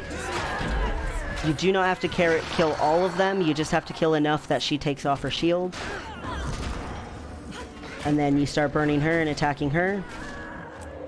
You don't even have to actually finish off the last ministry guard or two unless they just happen to die, because they die while you're attacking her. She is the thing that matters. The whole story instance will end even if there's a bad ministry guard still alive. There we go. He's all done. So you skip, and congratulations. You've got your loot. You've got your Black Lion chest key. So now you've got a key that you can open. That little letter gives you luck. You've got a key that you can open a Black Lion chest key with. If you don't like or need the loot that's in the current Black Lion chest, it's all good. Don't stress about it. So what I like to do, after I finished doing that with my key farmer, is I like to strip them of everything. And I like to take them through this portal right here. This portal takes us to Lion's Arch.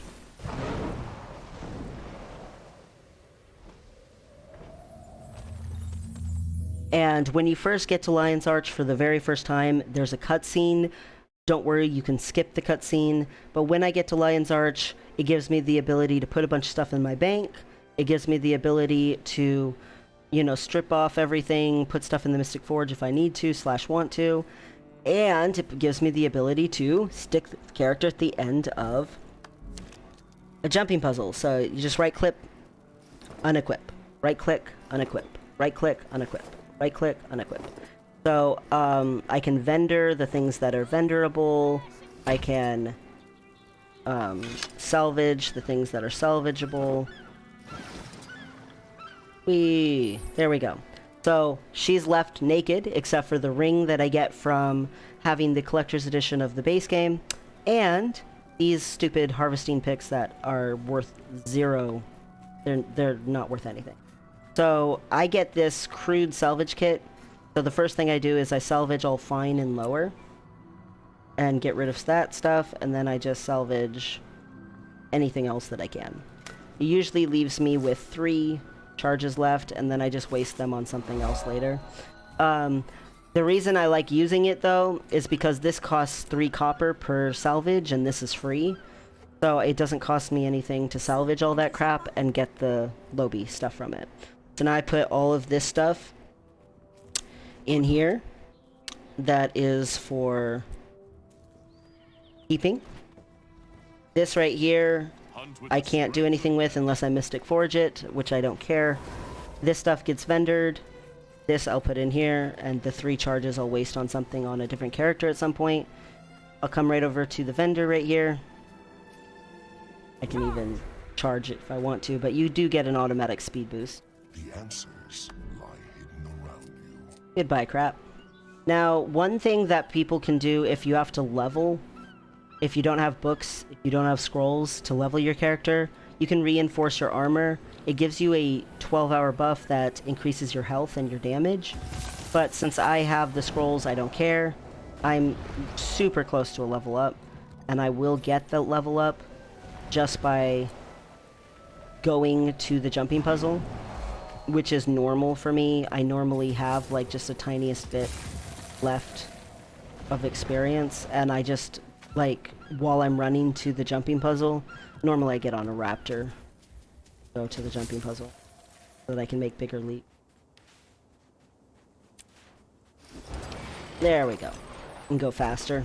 Anyway, so you get all the way to wherever you're going to get your points of interest and your level up. there it is. So, gives you one last thing. Now, you can't use a mount over here, but I can still use my speed boost. Salvage that. Yay, all done. So close my bag for now.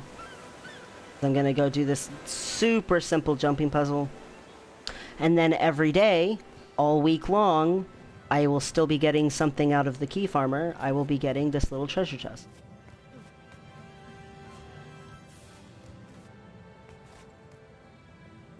And it is the lamest, or one of the lamest jumping puzzles in the game.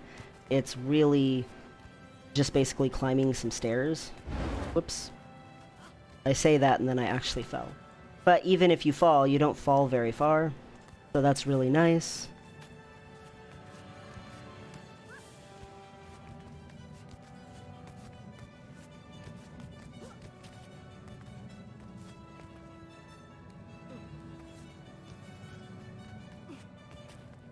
And there we go. So now every single day, just like all my other characters that I get a treasure from, I get a treasure from this one too. Target destroyed. Yay, thin leather squares. How fun. And that's it. All done. Key farmer is complete. So that is one of the weekly things that every Monday is like available to do. And she's all done, and that's it. The other thing is now I go back on my main. And I did not do my fishing daily yet, so there is that. But even besides the fishing daily, there's some things that are really good to get on a weekly basis. I mean, there's good things to get on a daily basis that I guess I can point out too, but there's really good things to get on a weekly basis, especially in Cantha. So in the End of Dragons expansion, once you get your masteries up for Arborstone, you can unlock all of the different vendors and everything, and one of them is for the Generation 3 legendaries. This vendor guy right here with the purple sword over his head. And you can buy these antique summoning stuff. And they're worth more than it costs to buy them on the trading post. So it's very important that if you have the currency to buy them, you do. I also like to sell medallions. Anyway, so then you just go to the bank and pick up all the stuff that I just got.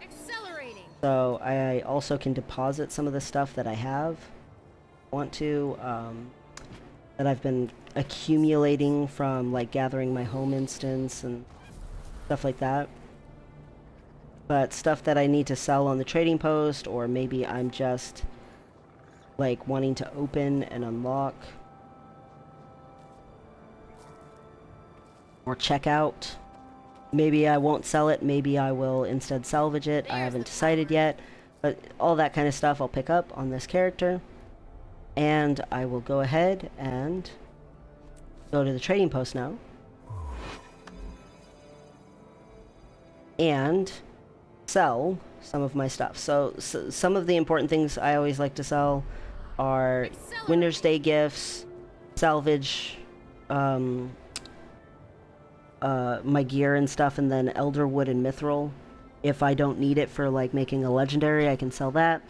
Any of these recipes and siege engines, crests, I like to sell those, and jewels if I happen to get any. Lumps of raw amberite and antique summoning stones. Obviously you want to sell those. I like to go up a little bit, since everybody is getting their antique summoning stones on the same day, on Monday. I like to sell mine a little further up and be like, yeah, they'll sell later in the week, but I don't need the money right away, so it's fine. It's not the end of the world to me. I know that some people, you know, they need the gold right away. One thing I will say is it's almost never good to sell on this side unless you're just desperate for the gold, and the price difference is basically non-existent. It's always better, in my opinion, to just come over on the other side and undercut by like 1 copper. The other thing is, though, is you can get globs of ectoplasm from salvaging orange gear if you have Black Lion salvage kits, which I always seem to have too many of. No matter how much orange gear I salvage, I always still have a ton of Black Lion salvage kits. So you can get the rune, the glob of ectoplasm. So you have to think about, is it worth it to sell it? So for me, if something's like worth, like, say it's a piece of armor and it's worth less than 30 silver, I'll probably salvage it. But like, for instance, this right here, this piece of armor is worth 80. So I'm not gonna salvage that. I'm gonna go ahead and be like, yeah, I'll sell that. But like, this one right here, is it? It is. Fine. And sell that. And I always sell stuff for further up. Most people would not recommend doing that. I don't think I necessarily recommend doing that either. I just do it. I like the gamble, and I don't need the gold right away. So I do that a lot. You lose your listing fee if you have to repost it. The listing fee goes away permanently, but the exchange fee is only if you sell the item. So a lot of people don't want to risk losing even the listing fee. They want to get their full value out of the item, and not take that risk. Plus, they want the gold quickly. I'm the kind of person that I don't need the gold today. I can get it tomorrow and be fine. So that's that. Now this is a weapon, and for weapons, it's harder for me because if it's worth 50 gold and under, I usually salvage it, but this one is worth basically 50. So I'm just gonna sell it for the 50. Like, normally I would salvage it if it was just slightly worse. Here we go. Piece of armor worth less than 30 silver. So that one I'm gonna go ahead and open up my Black Lion salvage kits in my bank and use it on that. So I have one that's already started. I always use the same one over and over. So I'll open this up, and I got the rune, and I got 3 globs of ecto. Nice. Yes? So globs of ectoplasm, if you go on the trading post here and just look at globs of ecto, you can see they are worth almost 15 silver each. Okay, so if I look at this thing right here and I say I got 3 of them, well, that's 45 silver by itself from the globs of ectoplasm. That's not including any of the elderwood or mithril that I got from it. The actually, I think I got these 2 thick leather sections from it. So here, we'll do like the full math. I got thick leather from it.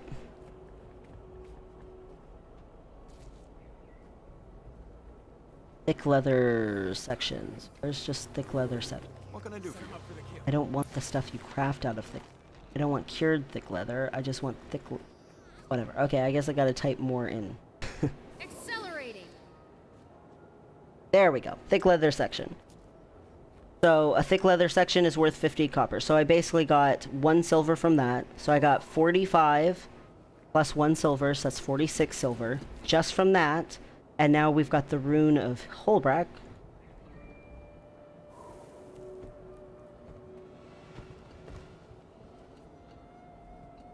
Superior rune of Holbrack is worth 28 silver.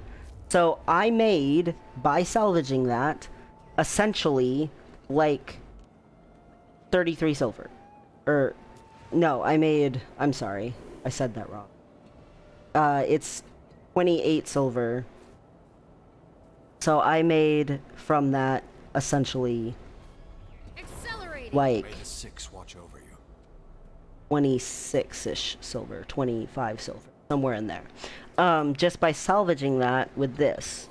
And that doesn't include that I got globs of dark matter toward making ascended / legendary stuff. I just did that based on only the globs of ectoplasm and the thick leather and the rune. So, in reality, made something off of that. Cool beans. I'll just not buy that.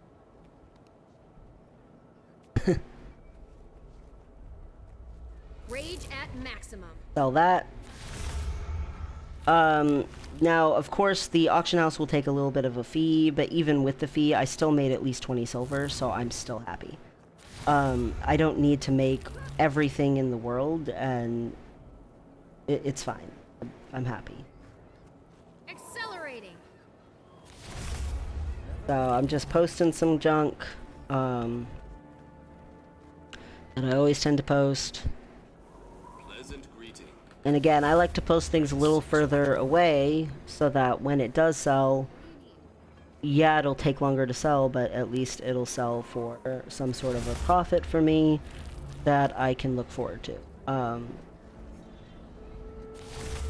I just most people would not recommend that. Most people would definitely suggest that you use not a further on price, that you use whatever the bottom, because you will get undercut and not everything will sell, and that is absolutely a true statement. Some stuff, Accelerating.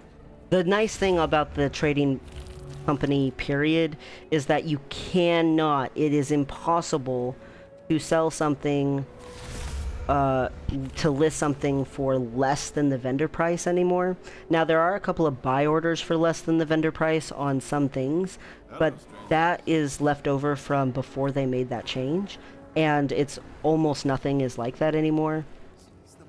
In actuality, it's just such a relief, because you can only, the minimum price that you can post something for is the vendor price.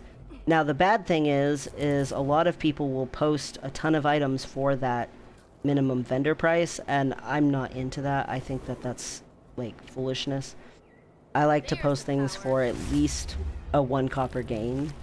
Like, that's just me, but it means that it'll take a longer time to sell because so many people are piling on the sell for vendor price on certain items. It's a pet peeve of mine. I really wish you couldn't do that in this game, but whatever. It's like a really petty, small thing, and it does irk me, but also there's so much that's good about this game that it's really not worth being upset about or complaining too hard about. Okay, so there we go. I cleaned up things just a little bit, picked up a bunch of stuff that I left for myself to get out, put my key in, got, you know, all of this stuff all in my bags here, like cool beans, right? Awesome. So now I need to do my fishing. So for fishing, I have an infinite lure that you can get from the gem store, but there's not infinite bait. So on maps that I can get away with not needing bait, I definitely go for that. But for the daily for today, it's ore, and ore fishing is harder, so I'm going to equip my bait for the moment. And where am I going to go fish? I mean, I've got to go do ore fishing. So what I'm going to do is go fishing in Siren's Landing. Because Siren's Landing, I have a free teleport directly to. And it still counts as ore, even though it's Living World Season 3, it's still a map in ore, and fishing there still counts as going to ore, and it's nice and easy to do stuff here. For ore-based dailies and stuff. So I equipped my fishing stuff, so now all I gotta do, walk to the edge of the water, whoops, fishing pole, and now I'll be able to fish. Woot! So I will unequip my bait once I'm done fishing, because again, a lot of the fishing dailies are not in such difficult to fish places. Oh, I need to eat something. It's gonna be one freaking hard fishing spot if I haven't eaten anything. There we go. I gotta eat some food. Fishing... Oh, I gotta not be on the water. Fishing you get a buff if you put masteries into it. If you eat food. Okay, there we go. This will be better. So, I'll do my fishing daily, and then we'll go back to weeklies. So, weekly, once a week, you can do your key farmer on Mondays. You can buy your antique summoning stones on Mondays. Those are both very good weeklies to get, to have. Wonderful, right? Well, there's, in Cantha also, the world meta events for each one of the maps. And the first time you do that a week, you get a bonus extra bit of loot. There's an extremely small chance to get an infusion from that. And the infusion thing that you get from that, I don't remember if it's actually an infusion. But anyway, the point is it's a very, very, very, very, very low drop rate. You gotta be so lucky. But getting it is like, hoorah. It's wonderful. It's exciting. You're gonna be jumping up and down. So it's really important to go ahead and be like, yes, for sure, I'm going to, you know, do it at least once a week for a chance at that. And even besides that, doing it once a day, some of these things give really amazing loot. Like, some people really hate the Dragon's End meta.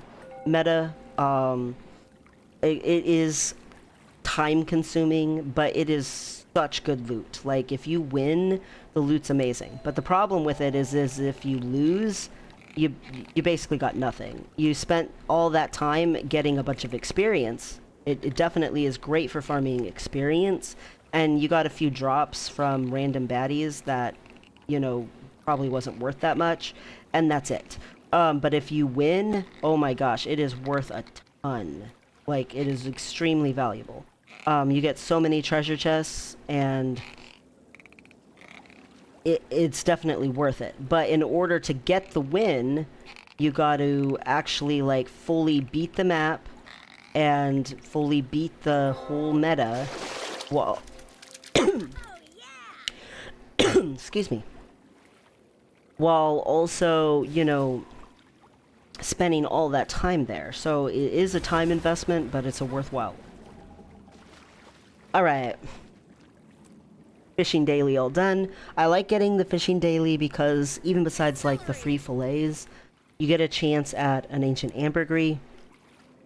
And an ancient ambergris is super useful and valuable to get. What am I doing? Oh, I'm unequipping my... So you go into fishing, and in here you've got... I don't know why I have a mackerel right there, but what... It auto-equipped it or something, I don't know. Or I accidentally equipped it because I thought it was a fish and I was gonna skin it, that's what it is. Anyway, so see, I have the infinite fishing lure, but there is no infinite fishing bait. So, unequipping my bait, and I will put my bait up here. Good. Wait. Good enough. Alright.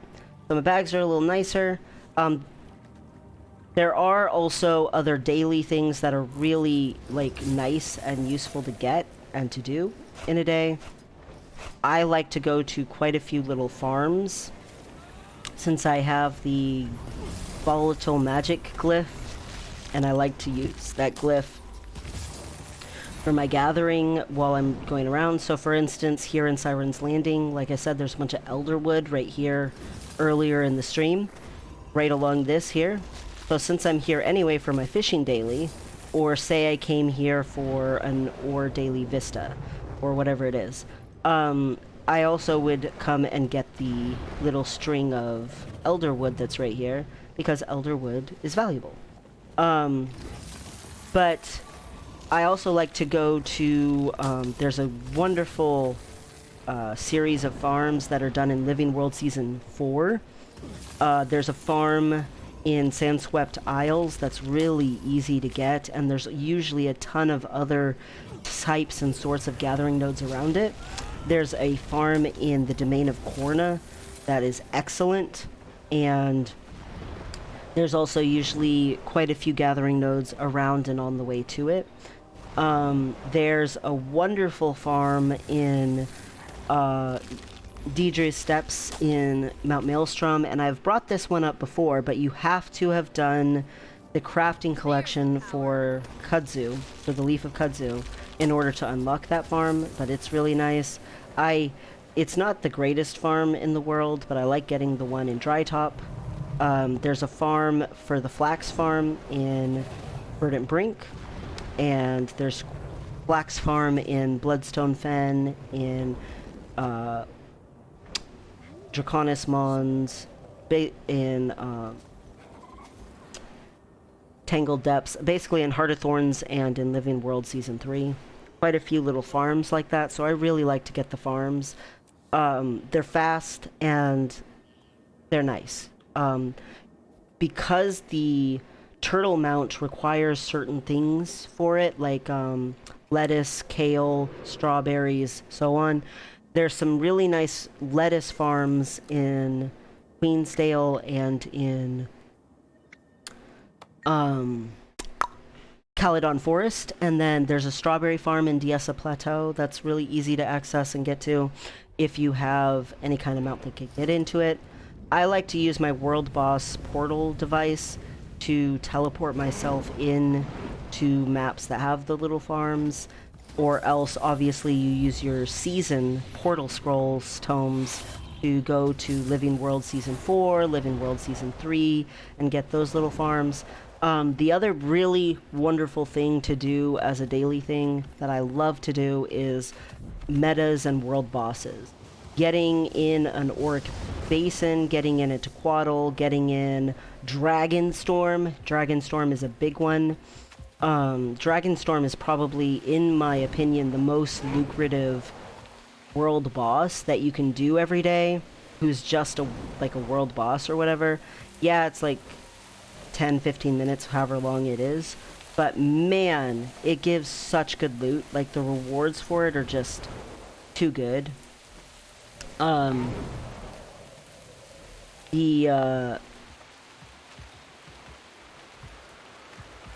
You get Memories of Aurene, you get raw gold, you get a chance at like ascended gear and exotic gear, and like it's just good. It's really, really good. But do not do Dragonstorm if you don't want spoilers for the storyline. If you have not done the Icebrood Saga storyline, you will not want to go and do it, because Dragonstorm is a massive spoiler, like very large spoiler. So if you care about the storyline content, don't do it, but it is worth a ton.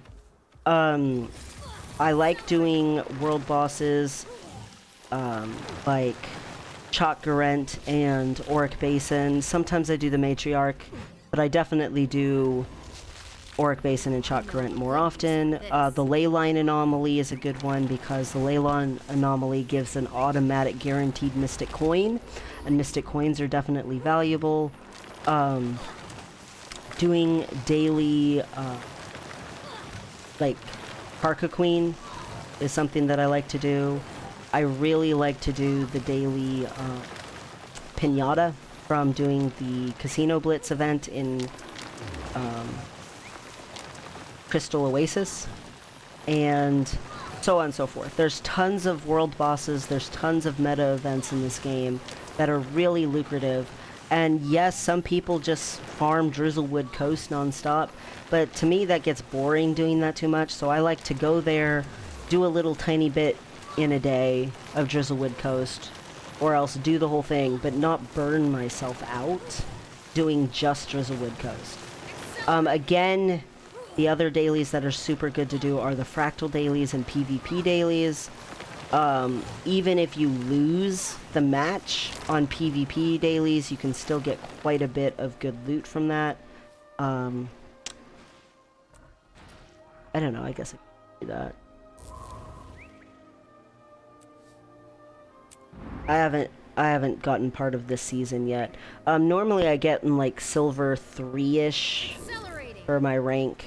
And then once I do that, I don't keep going very much. If you don't keep playing, your rank automatically, because you haven't been staying active, slowly deteriorates down. So be aware of that. If you're doing PvP and you're like, you know what, I got to like gold 1, I'm feeling pretty good about that, gonna be happy, but I'm also sick of PvPing for right now, and you come back like 2 weeks later and you're not gold 1 anymore and your rank has come down, don't freak out that it's supposed to do that. It's normal that it does that. You can fight your way back up again, but it's trying to reward being an active PvPer.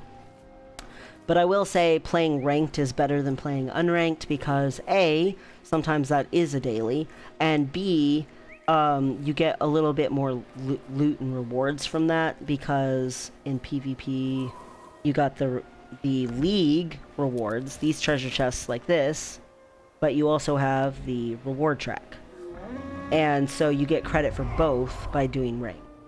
But again, even if you lose the match, even if you don't win, you'll still get some PvP dailies. It's pretty hard not to. Let's see. Wow, everyone wants Auric Span.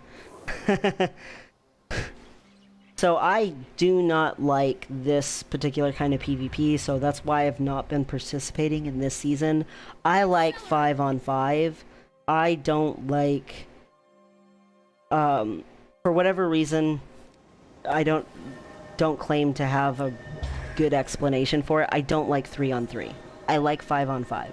Also, I have not PvP'd on this character in a super long time, so I don't even know what she has for her build, but There's the power. apparently they're just gonna have me with the same thing. Whatever, it doesn't matter. It will be fine.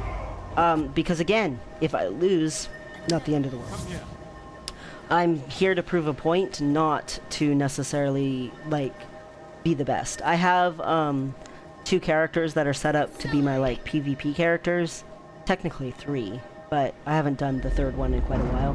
But anyway, this is not one of them. So, yeah. Attack! Sharp blades, sharp mind. So, hopefully we can do some good damage or whatever, but it's not looking like it. We have a guy who's, like, dead already. Structural integrity compromised. That's my work.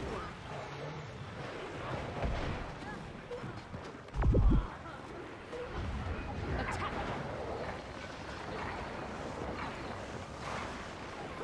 Rage. And there we go. Yep, so we're definitely gonna lose. Whoever this one person is on our team, they're really, really bad. Why is it saying yes again? Oh, because it's the next round. Come on. Just hit it.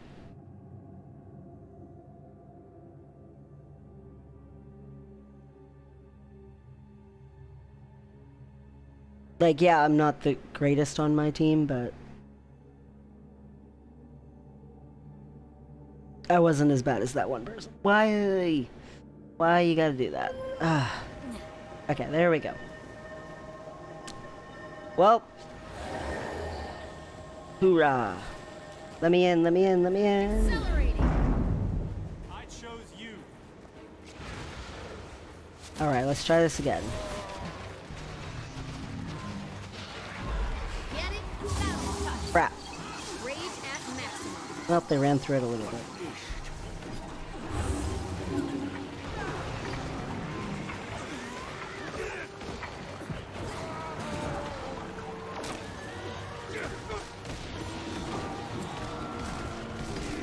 My mobility is impaired.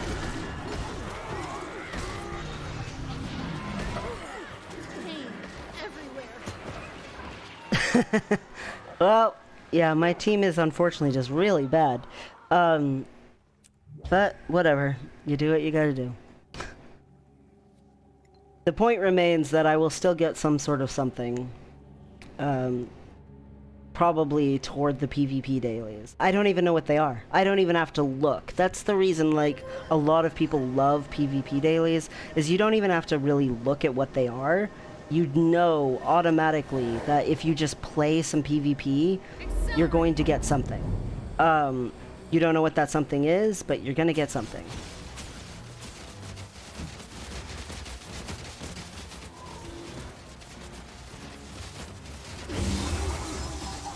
Rage at maximum.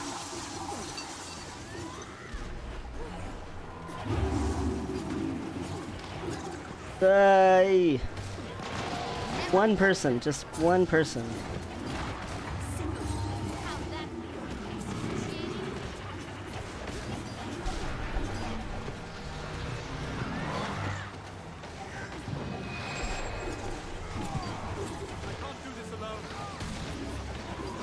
No, they were finally low. I'm back. And Oh well. Okay, there you go. Proof in the pudding. I got PvP daily, and I didn't even look at what the PvP dailies were. Didn't even like pay attention to it. So a lot of people love PvP dailies for that. Fractals of the Mists are very worthwhile to do with a low time investment for group content. So if you have friends already and you have a character that's got Agni resistance on it already, you can get a decent amount of loot for a decently low amount of effort in Fractals of the Mist. I do have a Fractal character, but I haven't played on that Fractal character in a little while, and I don't want to do that. What I want to do is go back to Weeklies. So, what I like to do is look at... So, Levy Farm is all that's up in Seitong right now. Jumping Puzzles, all that's up right there. And... full. Aww. So, I always look which one's happening. So, it looks like Seitong will be the next one, probably. That's too bad. Maybe I'll go join the Levy Farm, actually. But the Seitong Province, the Leviathan Farm, and the End of Dragons all give Ancient Ambergris, and Ancient Ambergris is wonderful to sell on the trading post, or obviously you need a lot of it for making a Gen 3 legendary, but you can get a decent amount of gold just from doing that. And so doing the End of Dragon metas once a day, or at least do each one once a week, again, it gives you a chance at that weekly bonus loot, which could have an extremely low drop rate for the super good loot, but also it's just good loot anyway from these metas to do, period. Like, oh my gosh. Why is there not a... It is up. I thought it was going to be the next one up, but it's apparently already started, just there isn't... It must have already filled. I looked just slightly too soon. Or, I mean, too late. There is someone up there doing it, but who knows if they're actually making any progress. So I'm not going to waste time waypointing there, but I am going to head there and see if I can help. But, they got 15 minutes left, so I'm not feeling super confident about their chances when... Well, no, this one's already... I don't know, maybe they're doing it. I thought maybe they'd be... Because it says they're still dealing with looting.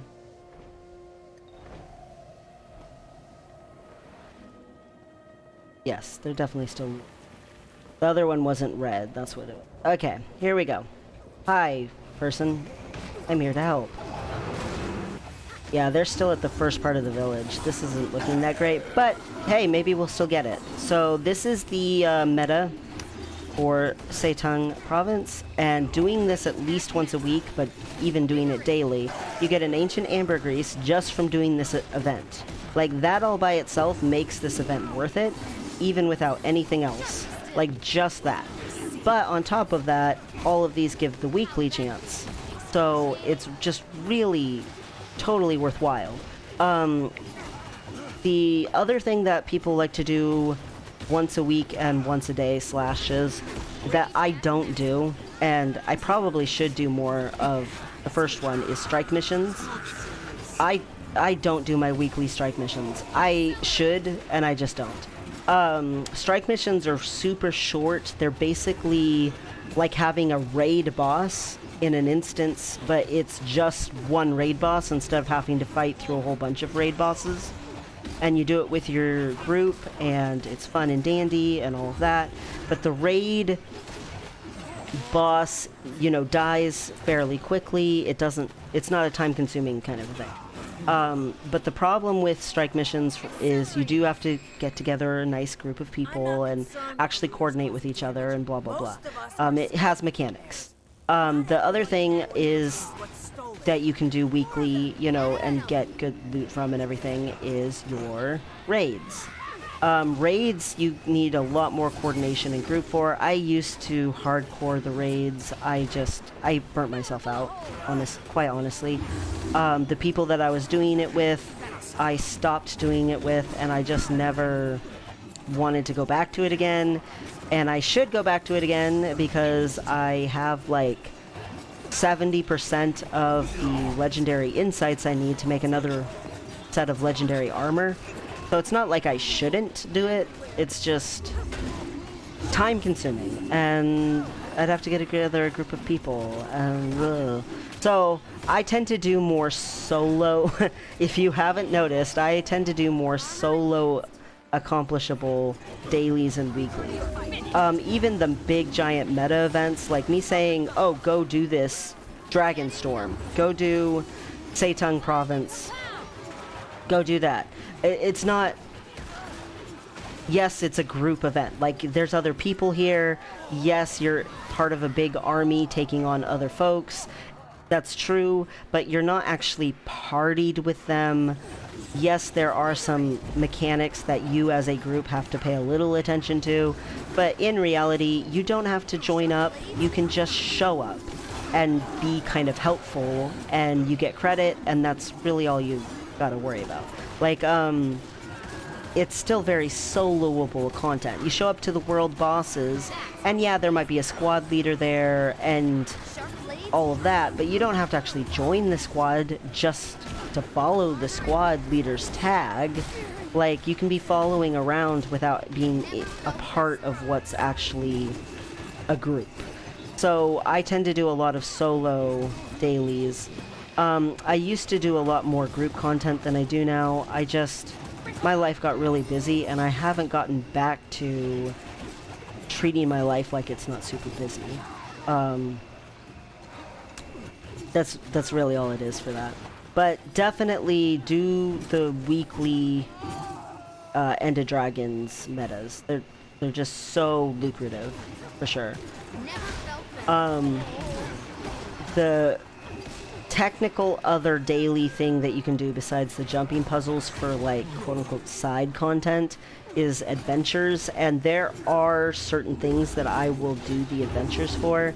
For instance, if it is a holiday event, getting currency and farming it, like, from doing your daily adventure can be so easy if it's, like, just like, oh, a little short mount race, and it takes almost no time to do.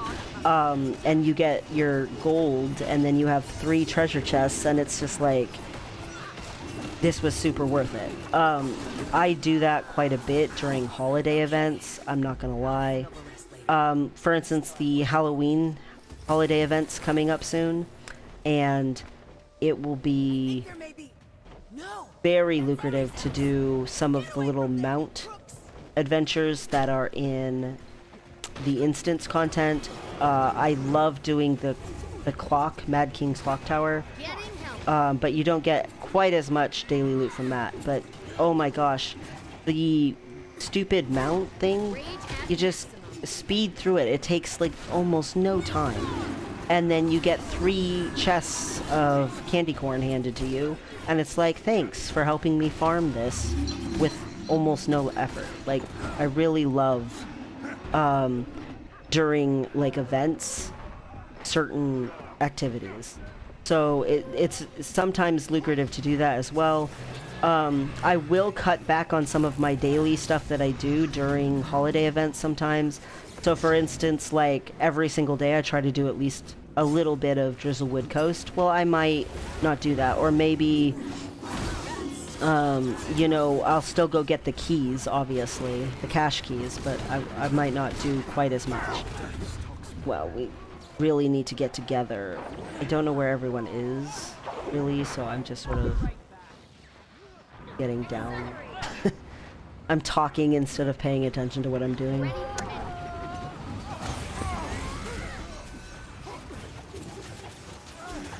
Rage at maximum.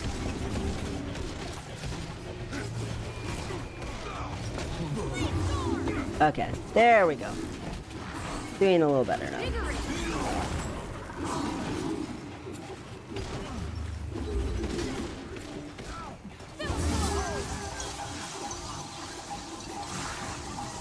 So apparently our side's the only side still left. We've got 7 minutes here.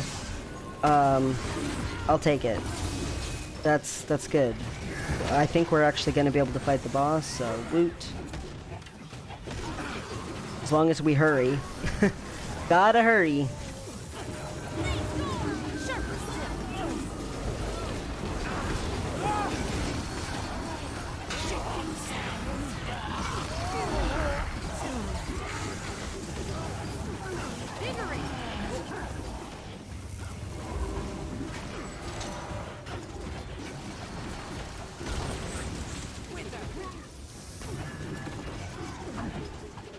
I don't know why that guy's invulnerable. I'm gonna stop chasing him.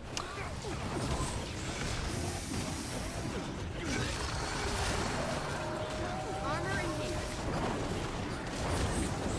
hand. Alright. Making progress.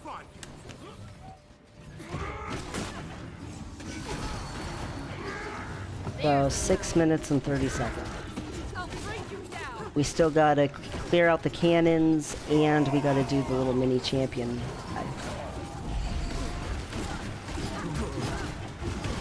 Feel like we're cutting it close. Sorry. Not one to get one. Okay, so in this meta, there's 3 sections, and each section has to kill off the looter guys, and then each section has to kill off the cannons, and then a mini champion guy, and if all 3 do, then it turns into... I did not get any... Jade bot charges.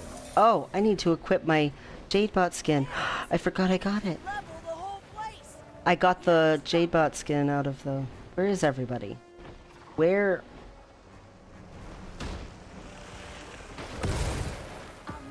Ow. Getting healthy. Okay, they're going over there. There's the power. My mobility is impaired. Okay. I was saying something. For this meta, once everybody does that, then you can fight the real boss, the big boss, and get your loot. But you have to do all of this stuff first, and all 3 sides have to be successful. Or else no one gets to fight the boss. So...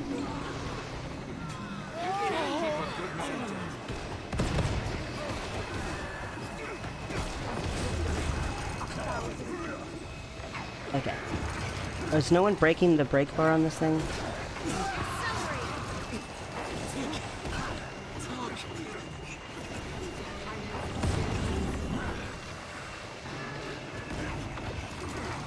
Are people fighting a different... Yes, that's what the problem is. They're fighting a different one. Oh well. Okay. Give me CC. Okay. There we go. Now we can damage this thing.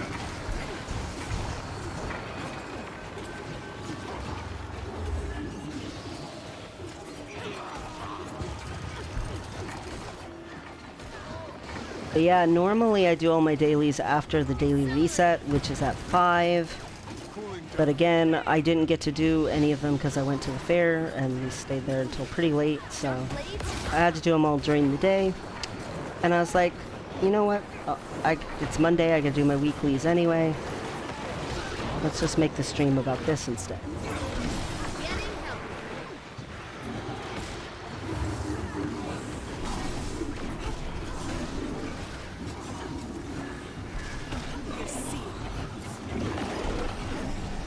Okay. So now there's gonna be a boss guy.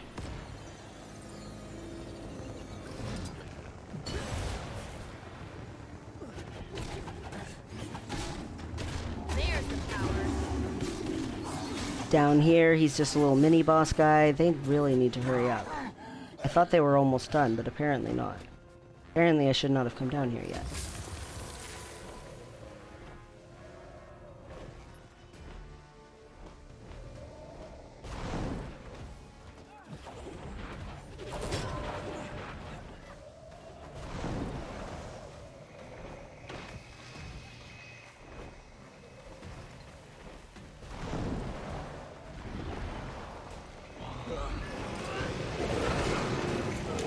There's the power. Okay. There we go. Mini boss dives. Man, we are cutting it close.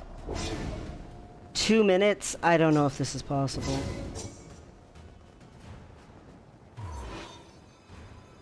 Sucks, but I knew it might not. I mean, from the very beginning, I knew. Where is everybody? No. I'm fighting this guy alone.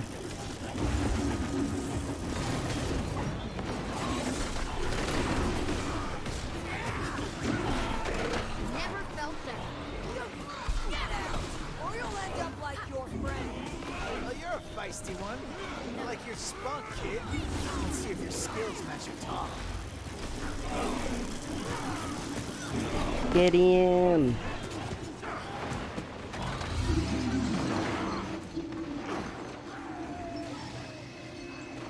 You want to go through these laser things without getting tagged. There's different types of traps in each one of the sections. This kind has the little rotators, but like the center has electricity fields on the ground that change pattern of how they spawn, and then the far west has hollow generators that make hologram people. 37 seconds, guys.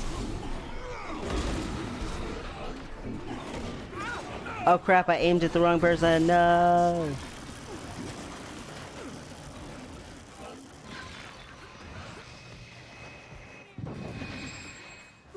"19 seconds.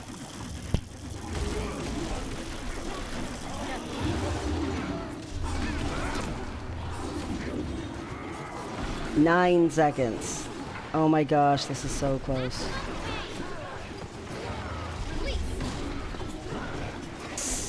And too late. Freaking too late.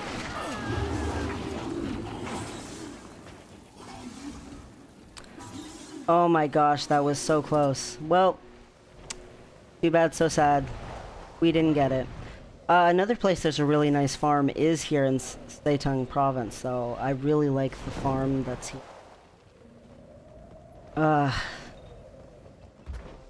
Man, that sucks.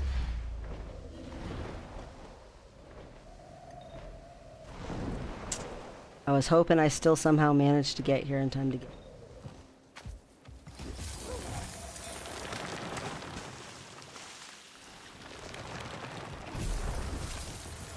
Too bad, so sad. Well, alright, let's see if we can get a different one.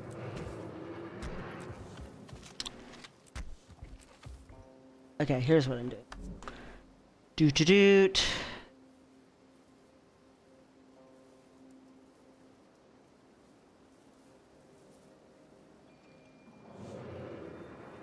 Huh.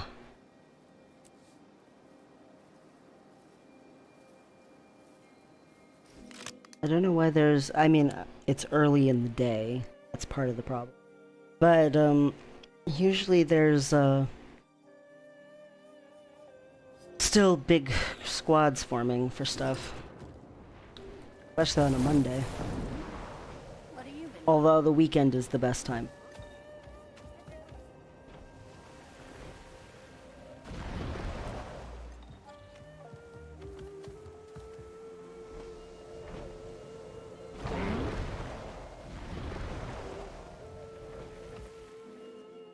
Now, a lot of people like to do the daily Living World season dailies for each section of the Living World. I don't go out of my way to do that very often. I do that every once in a while, but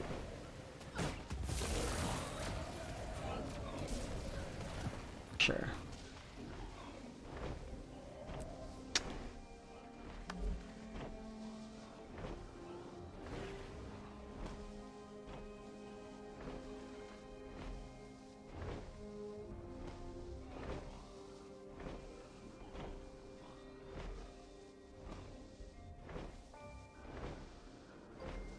Oh, this guy's doing Dragon's End. Maybe I should go join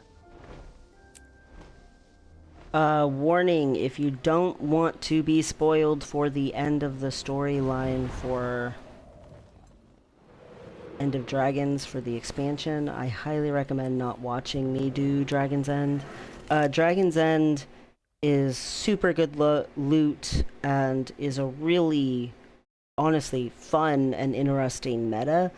But it is sad when you don't win, and it is a difficult meta. It is not the kind of thing where you can just show up and hang out. You do actually want to join a squad, and you do actually want to know the mechanics at least a little bit when you're showing up, and listen to call-outs.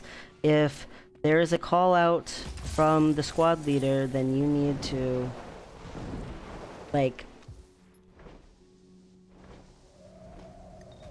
pay attention.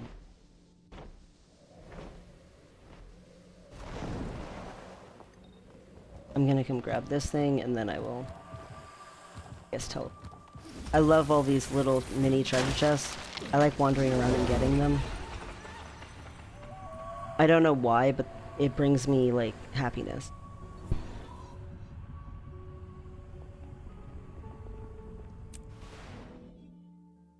Actually, I should have grabbed the grand chest. I don't want to end up not able to get on the map. That would be pretty awful. Alrighty. Here, but am I actually get on the same map as the rest of my peeps? There we go. Alright, so first things first. When you get here, you want to get Jade Bot charges as much as possible, and you want to get defensive and offensive protocols. And you want to get them built up so that by the time that you do the meta, that you've got at least an hour of charges. So right now I've got 2 defensives, now I'm gonna get 2 offensive. Okay, I gotta... I need it. I've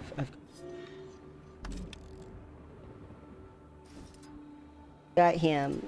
He makes me so happy. The second thing is you want to do events, because events will get you... There's an event down there. Events will get you stacked buffs for this map as well. So these offensive defensive protocols, they increase your power and condition damage and then your vitality and toughness, but your... this event.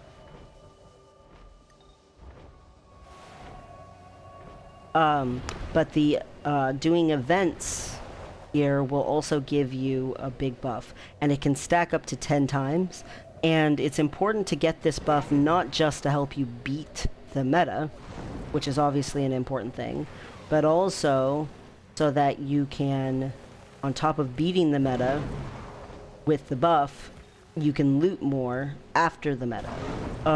The buff stacks up to 10 times so that you can open up to 10 of these special treasure chests.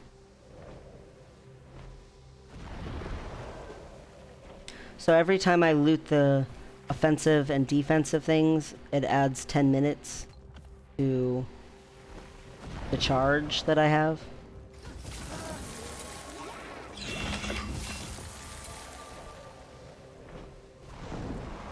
Okay. Anybody here? Just me? Okay. Well then.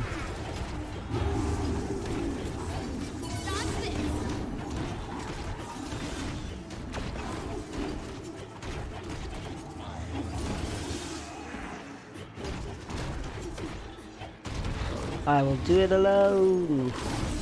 Usually on a meta map, there's people in central and there's people in north and there's people in south all doing events together. Yes! Keep gathering that magical energy!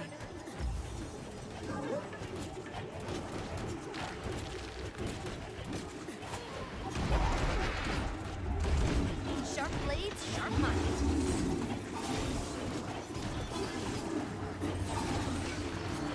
That creature just drops. The void strength is weakening. Keep it up!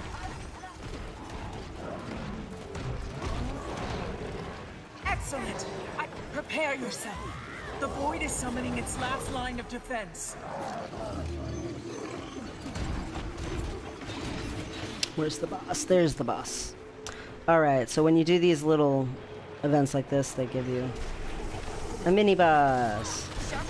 So, basically do the events here. All the events are based on different types of... Wow, apparently I never do events since... based on different types of dragons. So, you know, Kralkatoric and, he's a purple crystal dragon, you know, then Mordramoth, he's the jungle vine dragon. So they get the minions in the events that are part of the minions for each one of these dragons. Okay, South has a better ready. Karma!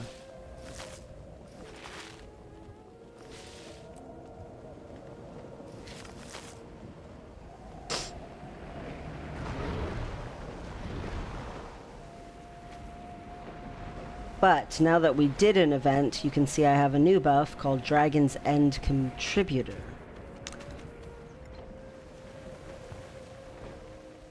And this buff is very important because this is the buff that can help me get treasure chests. This is the buff that obviously helps with my damage and everything. It is a good buff.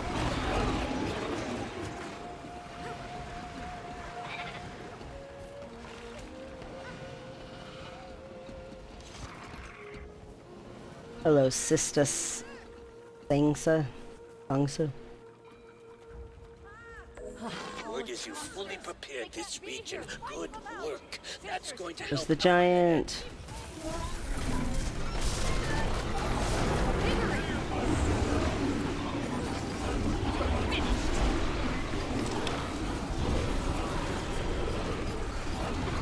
Now give some birthday cake to everybody. No, the goodness of this. Okay. Dear survivors, glad to see my face. Something.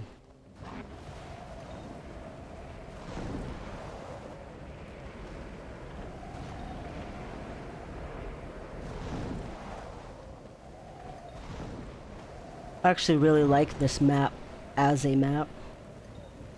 Like, I like it a lot. I like the way that the Jade Ocean is frozen and the... Really, Spider? Couldn't have waited one more stinking sec.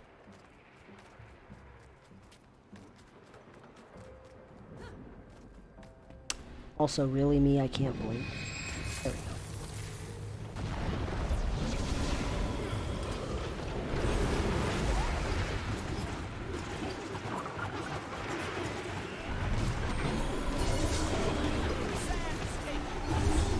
Kill him!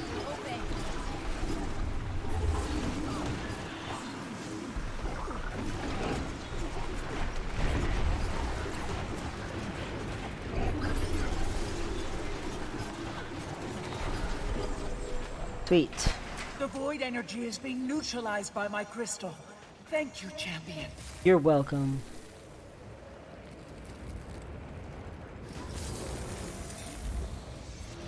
I don't really need jadeite. I don't know why I'm mining it. Because I have a habit of being distracted by gather. Ooh, chest. So, I'm up to 4%. Should probably start getting some more, Love my little flame guy. He makes me so happy. Oh,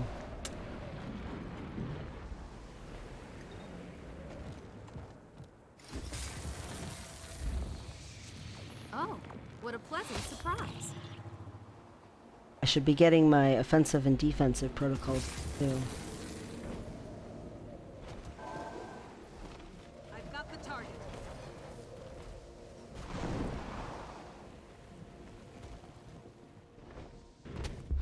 Current readiness is high.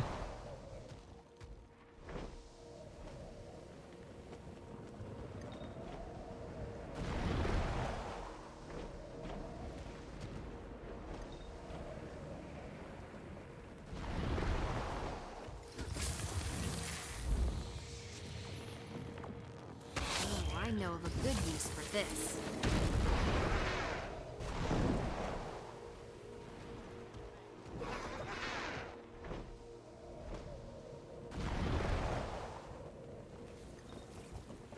Where? Where is it? What? That's not nearby.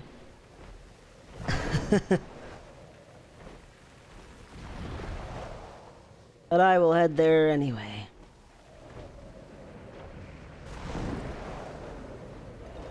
You want to get to at least 5% before the actual startup of the meta begins for this, because you can get the rest of it from doing the meta, but you can't get more than 5% from it. So really important to already be to 5% or higher. What a pleasant surprise.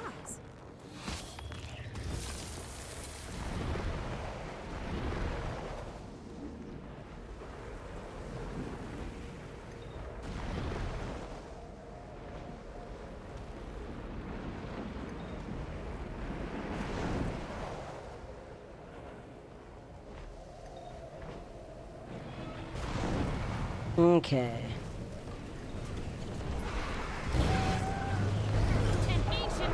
No, I landed at such a bad time.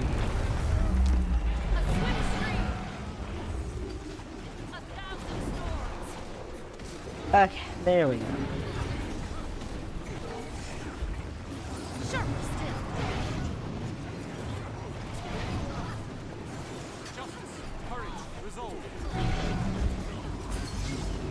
Gosh. You're such a punk. Up running around everywhere.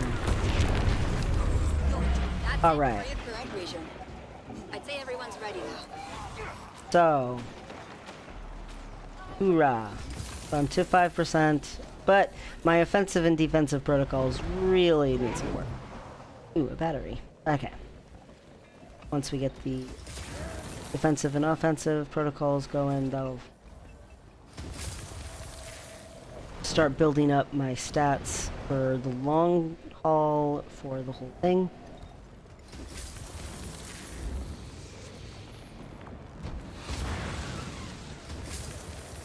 Okay, everybody's headed to the Jade Maw, so I guess that's what I do. And get another stack.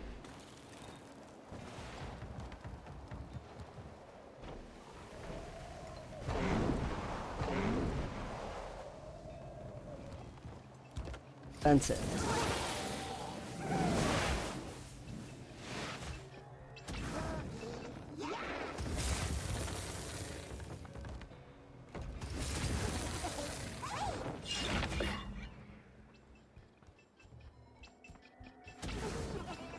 Defensive.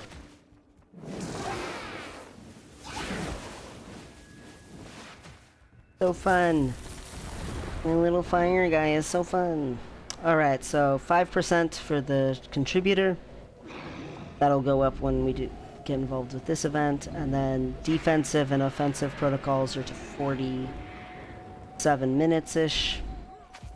Oh my gosh, I got here just in time to not be able to do it. No.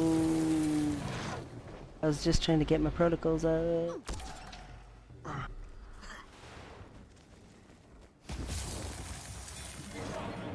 Oh. There's another defensive.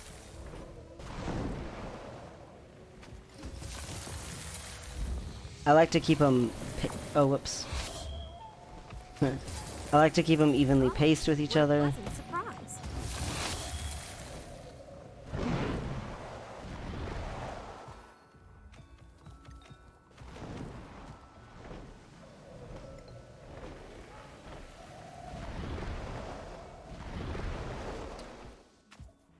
Battery. Or else a zip line. Zip line will work too. There's a battery.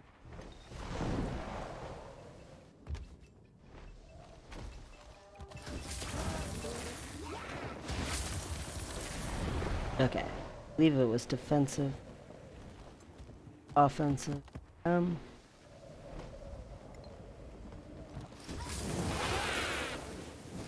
But honestly, get my contribution up.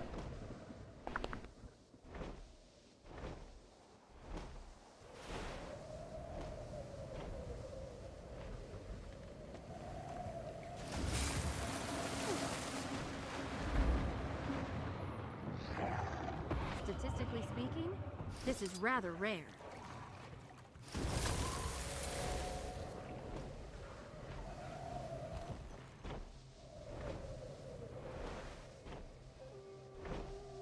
Some sort of an event over here.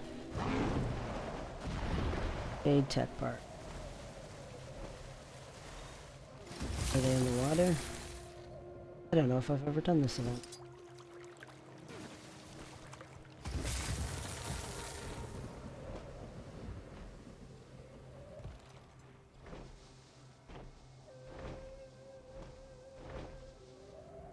God, I hate this damn thing. It's stealing work from living. Dive for machine parts. It is going to be done.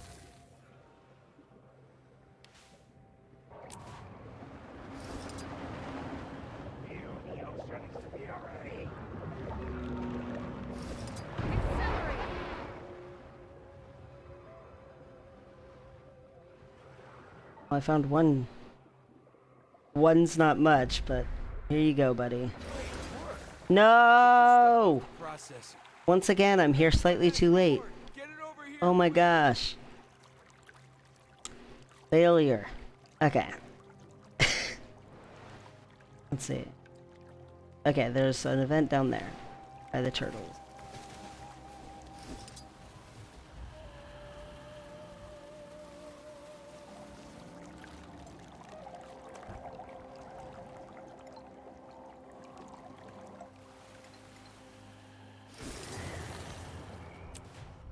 Or this event just started. Oh, I will go to this event. Is the turtle one, I'll probably get there just in time to be too late.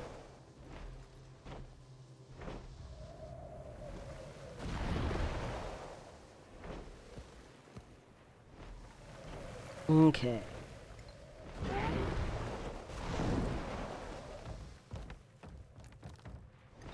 Attack my target!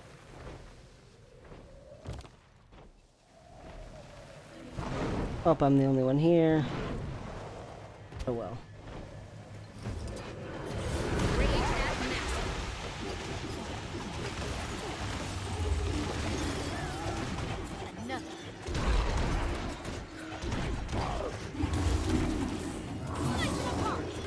Oh, now I'm not the only one here. Yes, good. Keep at it.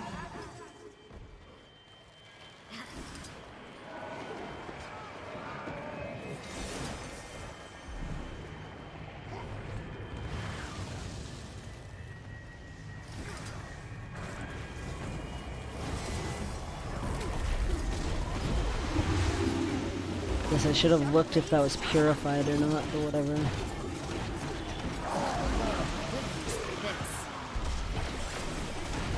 I can feel the void's grip loosening on this area. Don't stop! Don't stop believing. Prepare yourself. The void is summoning its last line of defense. Last line of defense. Ugh, why do you always go right out of my range when I... Mister.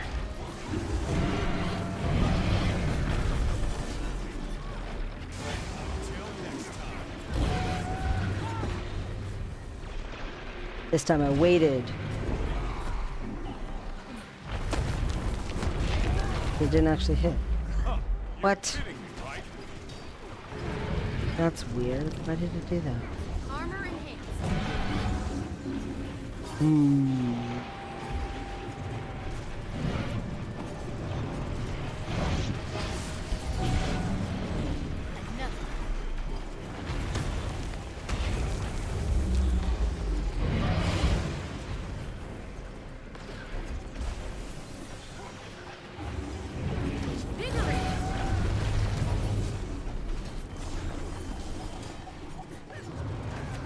Alrighty. You've done it! My crystal has cleansed the void in this area. You have my thanks.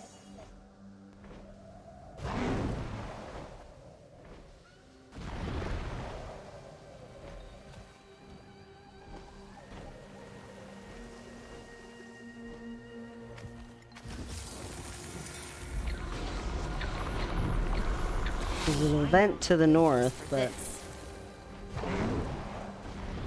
I didn't have an achievement for the middle yet, so I'd rather do event middle. If there's any to do. Attack my target. The turtle thing's happening. Well, to the turtles I shall go.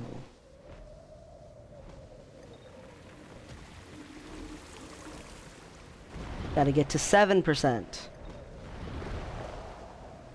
I also need to get these. Right now they're at an hour, and I need to get them.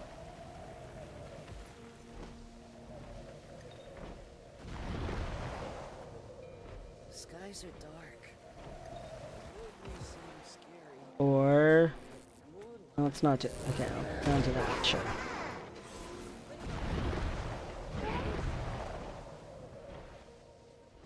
Down to that I go.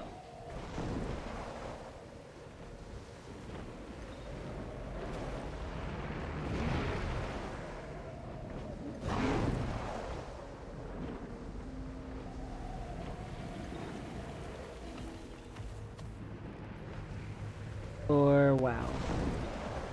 I'm really good at getting to stuff too late, apparently. Haha, I got a hit in. My crystal One has hit. cleansed the void in this area. You have my thanks. 7%.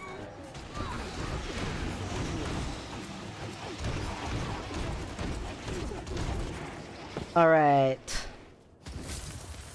3 more events of any kind.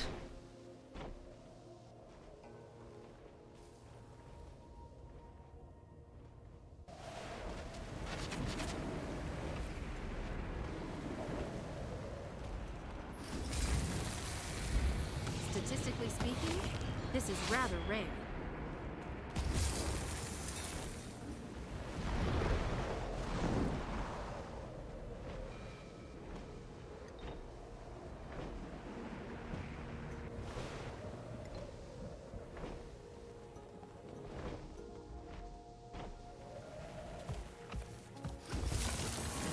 Oh, I know of a good use for this.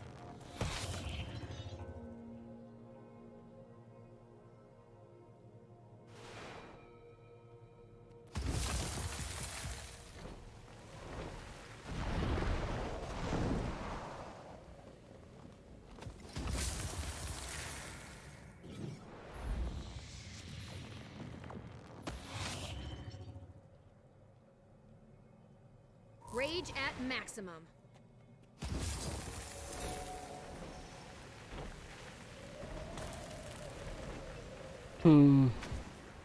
There's not really a lot of events at the moment. I got something for something. I don't know what. But... I have no idea what I got any credit for. I'll take it. Let's see. Battery charge. I could be getting my offensive.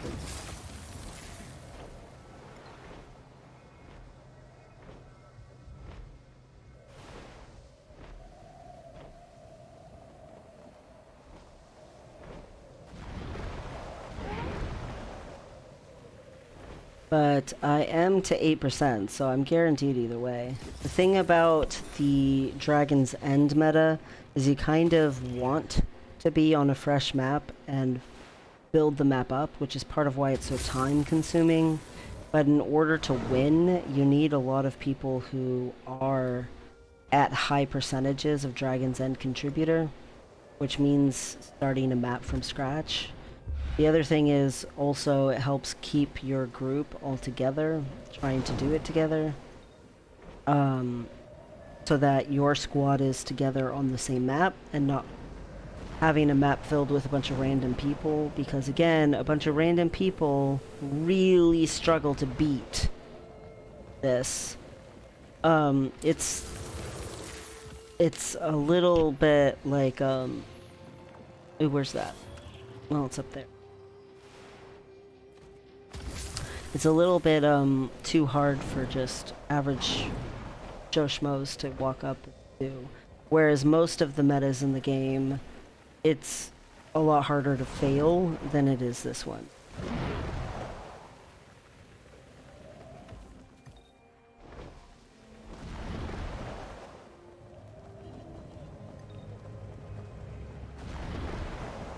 All right.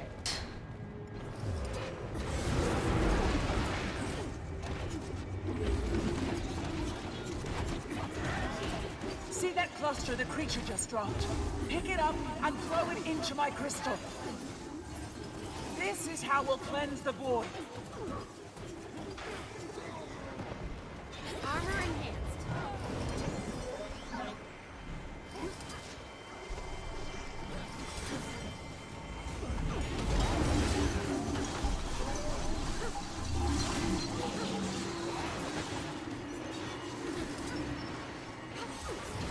I can feel the void's grip loosening on this area. Don't stop!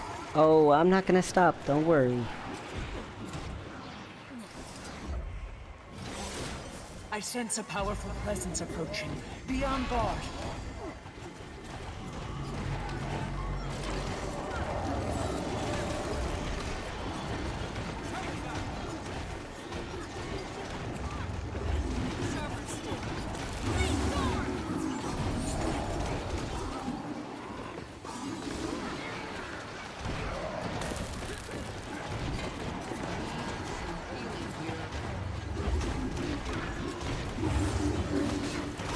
Rage at max. Never felt better. Armor enhanced.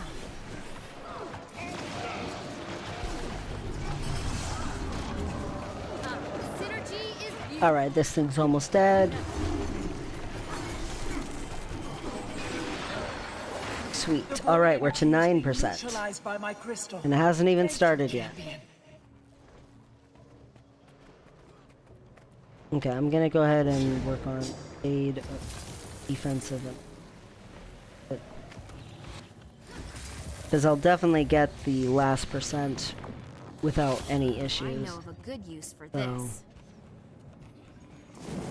I'm not worried about the last event unless I just happen to come across it.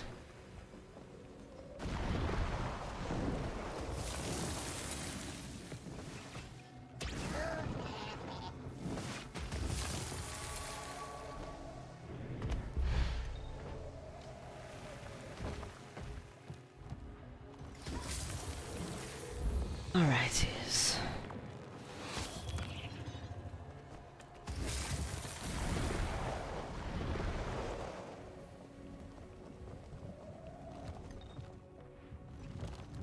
Expensive.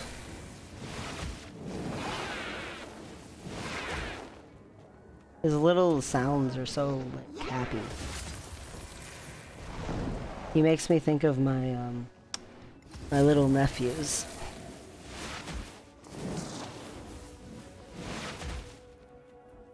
Okay, so I've got an hour and 18.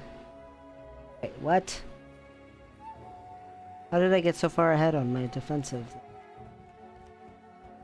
Oh, I messed that up. Well, let's fix that.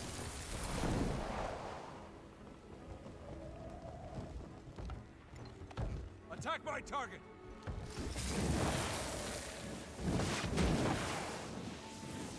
Okay, 147. Both of you. That's what I want. Awesome. So, now it will be that I will have these buffs for a very long time. And having the buffs for a long time makes it so that I don't have to worry about it expiring during the actual real event.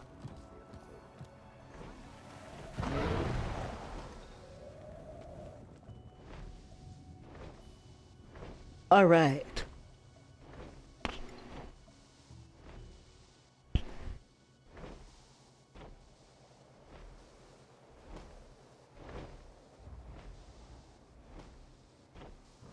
Our readiness is high on probably everything.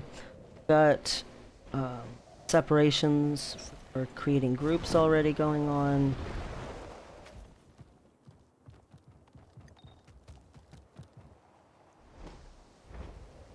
So now it's just a matter of a waiting game. We could go to try to find some more events to do. Yeah. We don't have to. In reality, just getting this done, even one time in a week, is super valuable and lucrative all by itself. I would have liked to have gotten Dragonstorm in today as well, before the reset, but I just didn't get started soon enough. So it's a pity I didn't get Dragonstorm, but at least I'm gonna get this. It sucks that the Seitung province, man, the meta failed, and that really, really sucked. Because that would have been nice to get today too. A lot of times, every once in a while, I do a little bit of a levy farm in a week, but I haven't done that in a little bit of a while. Again, real life stuff just getting too busy.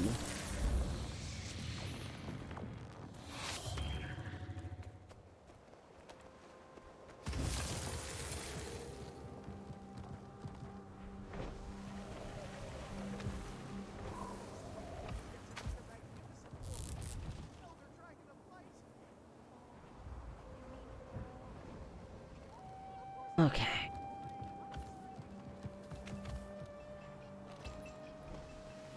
Well, sitting around doing nothing's never been something that suits me very well. I always get bored within, like... And especially being on a stream, it's not like I want to go pull up like a random YouTube video or something. Hey, here's this event again. Never take it. Sure.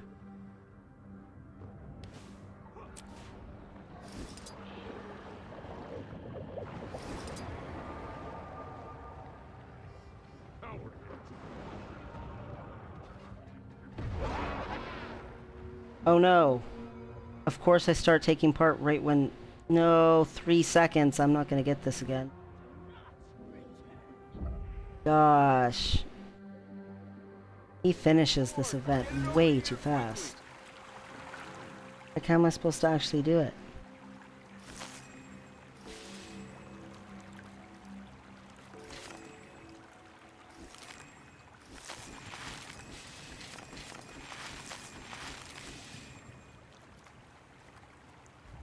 Statistically speaking, this is rather rare.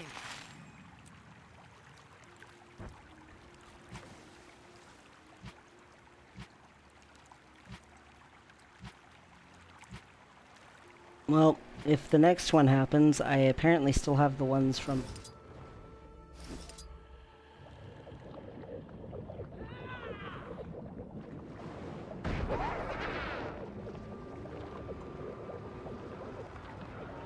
Does it say there's a quartz crystal formation in here?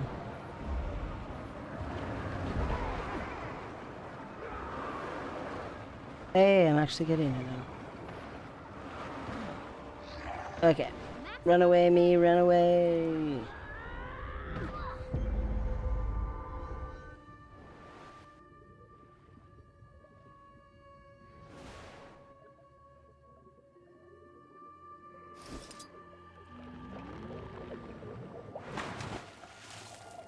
"30 minutes. Alright, so what the squad leader is saying is 30 minutes till the meta starts. Be sure you have at least 5% toward Dragon's End contributor. I already said it earlier in the stream, but yes. And then make sure you get at least 1 hour plus of your offensive defensive protocols, which I already did that as well. And then he'll sort us into groups so that we can spread our buffs and our boons everywhere really nicely. And he'll also sort us into lane assignments. And let's see. Here's a picture.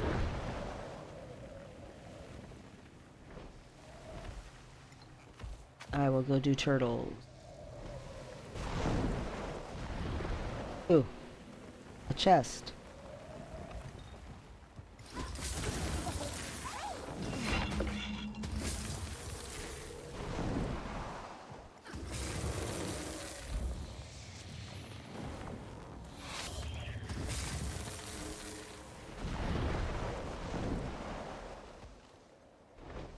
Oh, they finished already.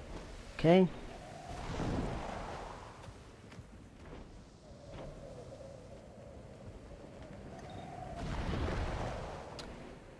So you can see time until attack begins is up here, 27 minutes and 47 seconds.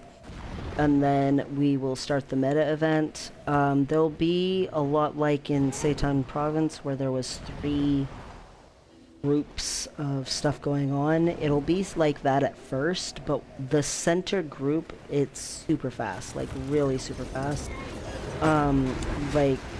So that will then change to being on the sides. And the west and the east will be pushing further and further south. And then once they push far enough south, then we'll unlock the waypoints back again and we'll be able to start taking on some dragon crystals and dragon corrupted void stuff. And then after we do that, we will get to go fight Suwan. So like I said, big giant spoilers when you do this event. So if you care about the story, do not watch. Because you will get spoiled.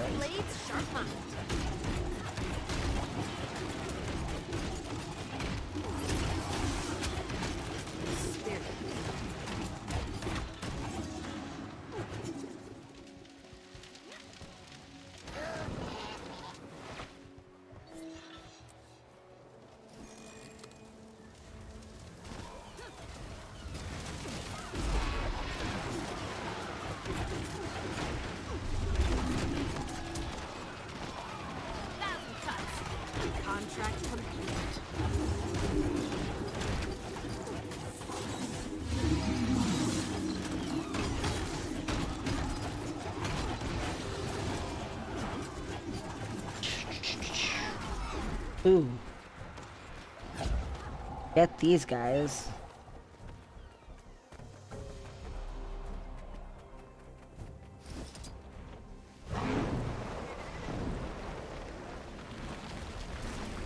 Champion!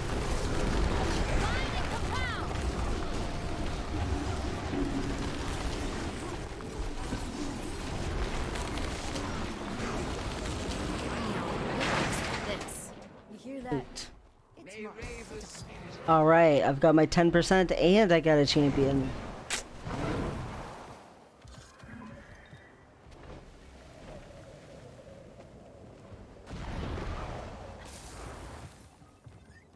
Let's see.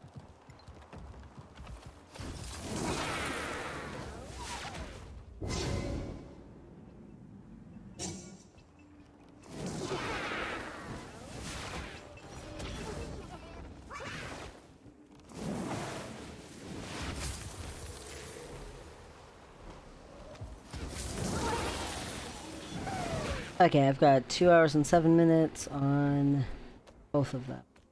Nice. Alright, so I have plenty enough. I don't need to worry about defensive offensives at all anymore, so that's good. Let's see, Outbreak of Void, where? Way down there.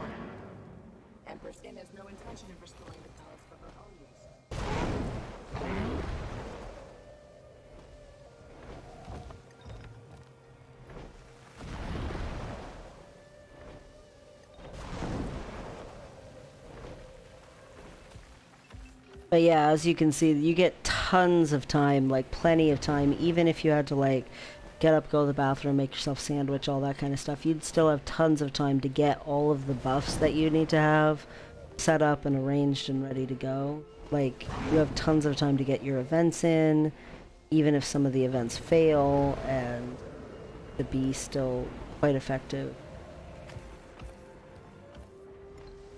Stuff all good. Yes! Keep gathering that magical energy! The void strength is weakening. Keep it up!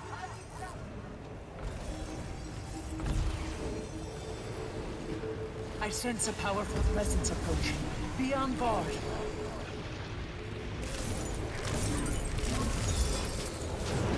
Getting help. Fire baby out.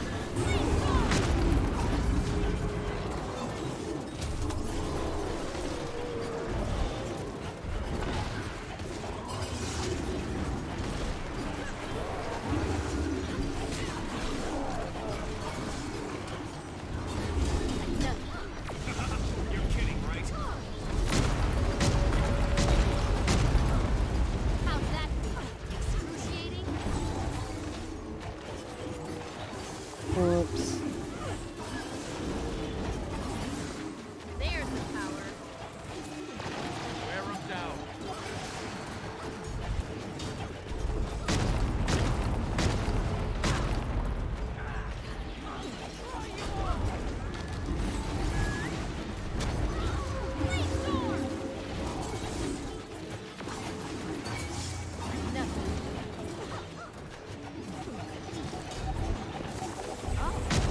Ooh, The void energy is being Another dead guy. neutralized by my crystal. so Thank you, much champion. for you.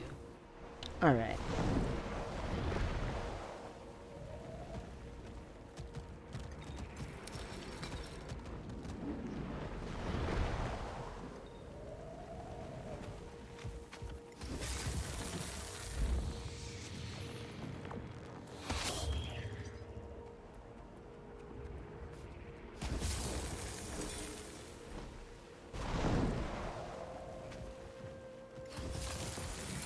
Uh-oh. Someone on the map can't find any salvage kits.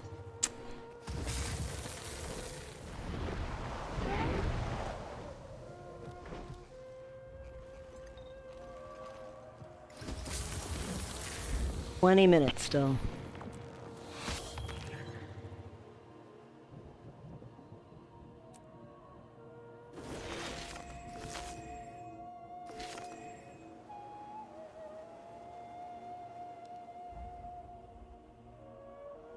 Another.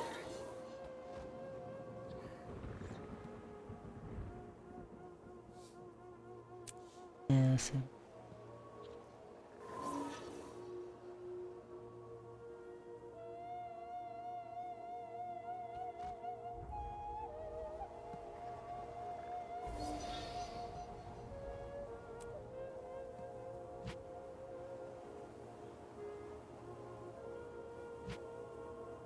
Armor enhanced.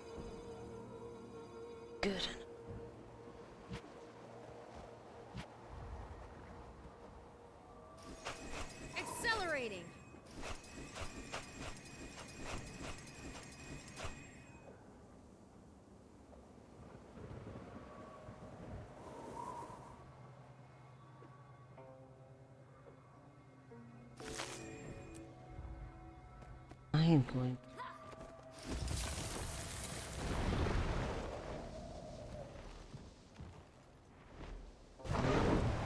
Oh, this event starts, then I can turn in the thing.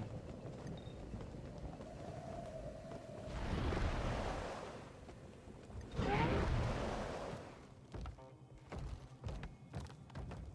I hate this damn thing.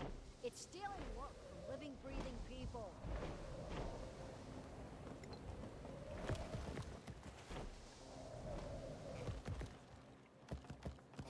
Okay.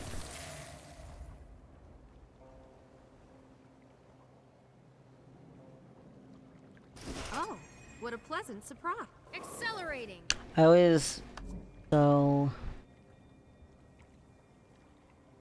yellows that are worth something, but then Getting healthy. yellows that are worth nothing, I don't sell. There's the power. By nothing, I mean less than like 22 silver. The biggest thing is with undercutting, like I undercut by 1 copper. You don't need to undercut by more than that unless you're selling something What a that's worth pleasant surprise. like 80 gold or something like that, which the majority of items in the game are not, so won't be needing to sell them for so much. So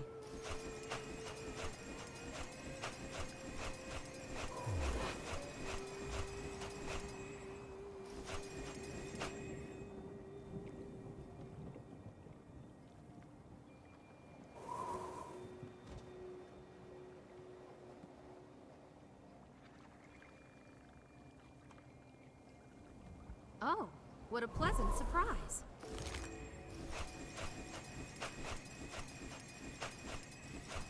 I doubt this event's gonna come back up, but There's I'm the sitting power. here just in case. Accelerating.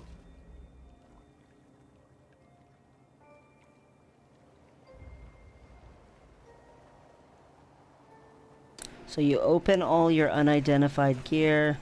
Said it before, but I'm saying it again in case anyone never watched any of streams before.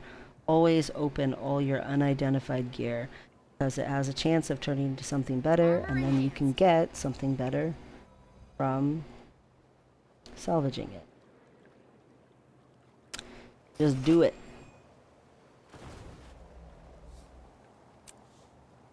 But yeah, I used the little key farmer salvage kits to get free salvages. Stuff that I'm... And so I'd be salvaging it.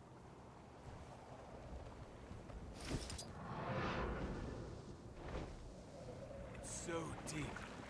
Full of treasure.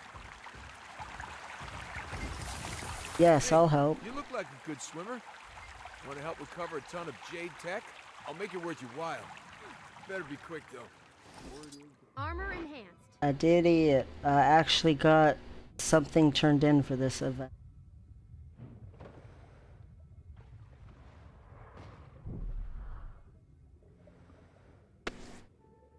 I'll come turn in one more, and then I'll leave it for someone else to do something toward.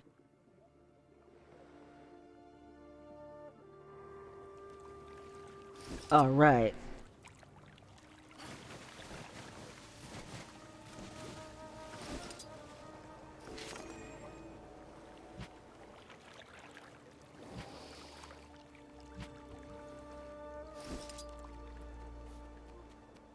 This is most remarkable.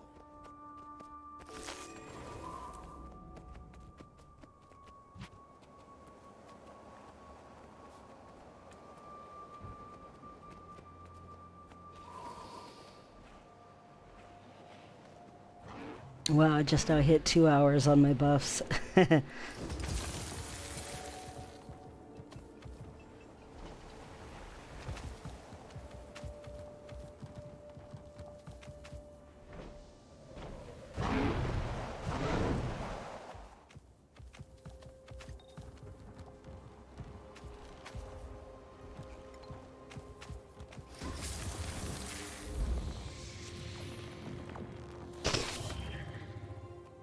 It's interesting to me that people are like, oh yeah, Gen 3 legendaries are the easiest. Because I actually, when I've crafted Gen 3, Gen 2, and Gen 1, you know, I haven't crafted every legendary, but I've crafted at least one from every generation.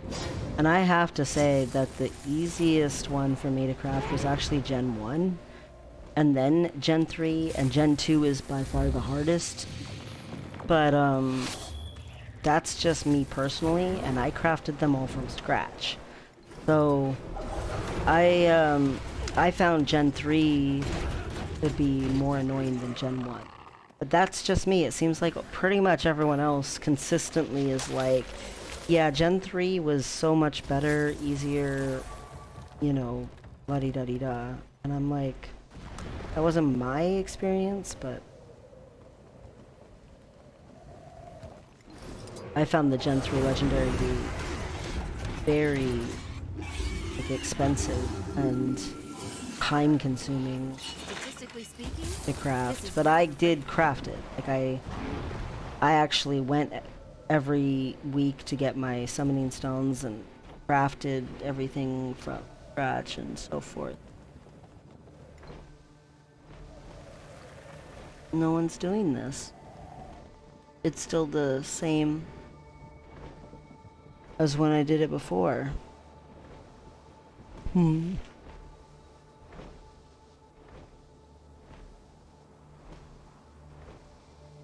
know what I still haven't done that I should do though is unlock the other dragon skins for my legendary dagger I made.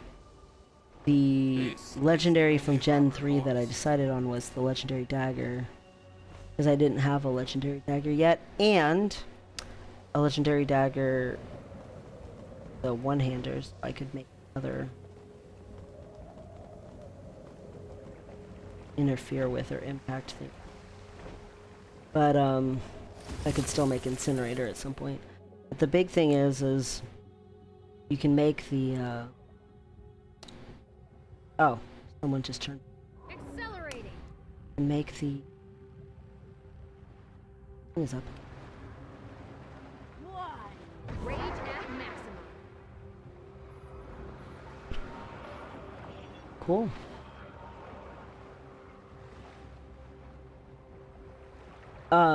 The main thing is though is you have to get the unlocks in order to have the extra skins for the other dragons. So you make the base legendary for generation 3 and then you can unlock the other dragon types. So they're very different legendaries than the other legendaries are, because the other legendaries, each one is completely unique looking from the other one. And the Aurene ones, they're all generation 3, they're all Aurene based ones at first. But then you unlock more and more dragon skins, and you could have, say you had 4 different generation 3 legendary. One of them might look like Aurene skills and abilities, and then another one might look like Proclatoric, and then another one looks like Zaitan stuff, and another one looks like Mordramath stuff. Which I thought was a nifty idea to do for the legendaries, to make it so that you could customize having that legendary, but still being able to do a lot more with your, like, for instance, your outfits. You can have a lot, I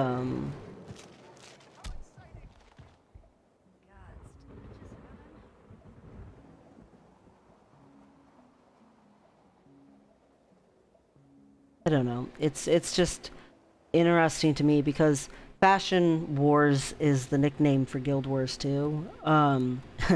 Because, you know, style is the end game of every MMORPG.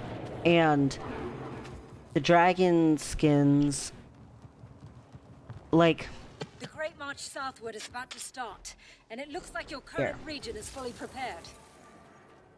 like if I pull out my weapons right now, I've got my Aurene dagger, which is all rainbowy and stuff, and then I've got Hope, which is this pistol right here. The Aurene dagger, I could still have it, but say I want to change my outfit to not be quite so sparkly and all that stuff, and I want to make it dark and broody. Well, I could put a Zaitan skin on there, and then Hope is still going to look like Hope. Like, your options or whatever for wearing legendary and having unique feeling outfits or whatever that still match the legendary end up determined by the style of the legendary, whereas with these generation 3 legendaries it's more based on what you want the style to be is what the legendary looks like. So I just thought that was a nifty idea that they went with that. That doesn't really have anything to do with dailies and weeklies, but since we were waiting around anyway, figured I would say it.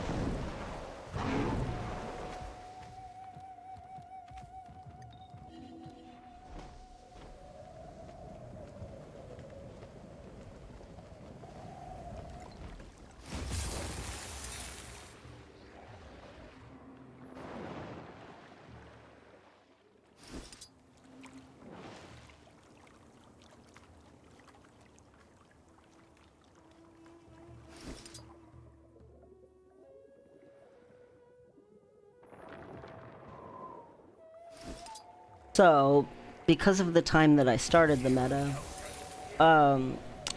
it'll get done basically right before resets. Like, probably like 15 minutes before reset. Applications for an upcoming consumer study. Test the latest and greatest jade tech right now. I don't like this Naga event, but I don't want to just stand around either. For 8 minutes. Well, now 7.5 minutes.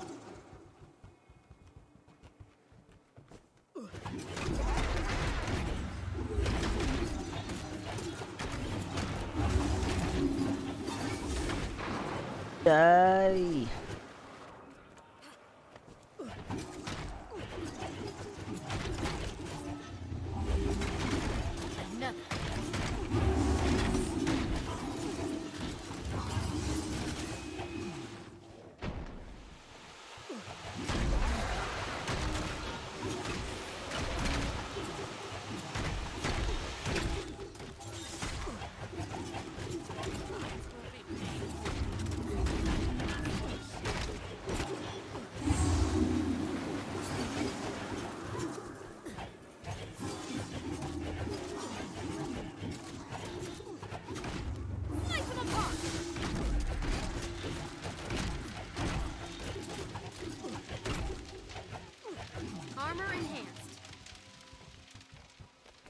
Sharp blades, sharp mind.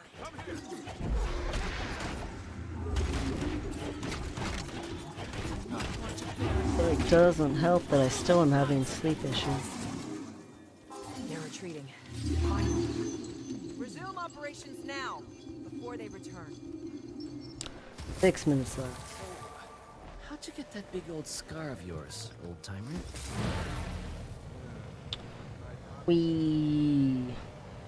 There's a chest in. Get off that zip line now! What? Why can't I be on the zip line?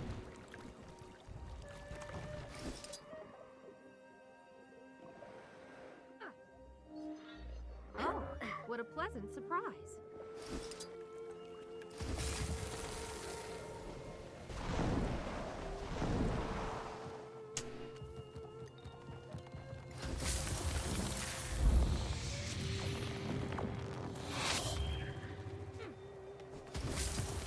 Well, I don't see how this one fails.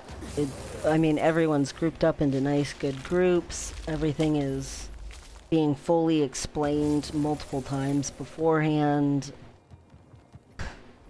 This will hopefully be a nice, good, wonderful win. Okay, get ready. We're about to march south, then pick a fight with an Elder Dragon.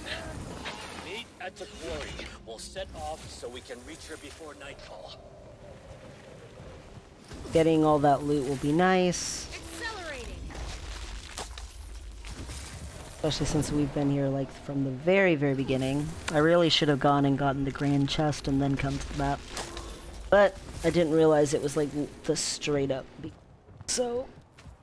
oh, well.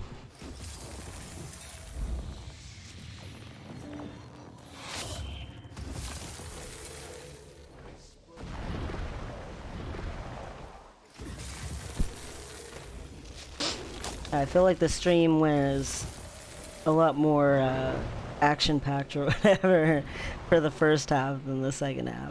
Sorry about that. It'll have some action soon. The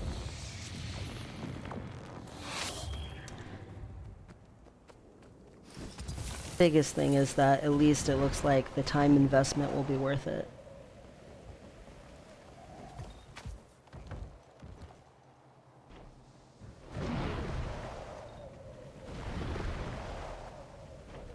All right. Put down some yummy foods. Let's see.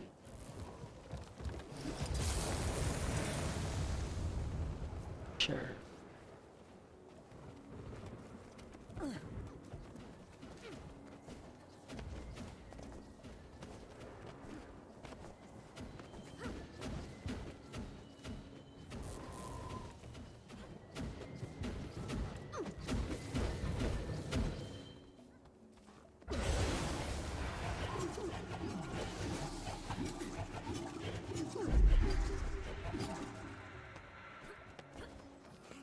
Rage at maximum.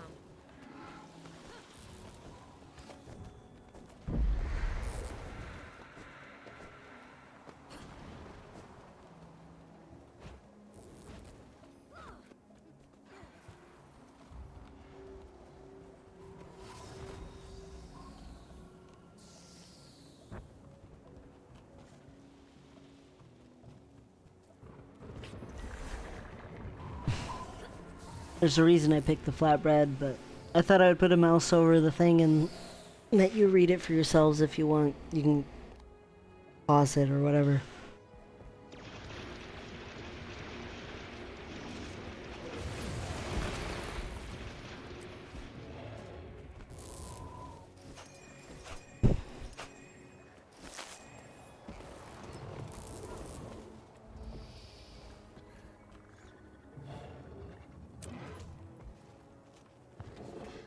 Affirmative. There are slightly cleaner bags. Is this way down?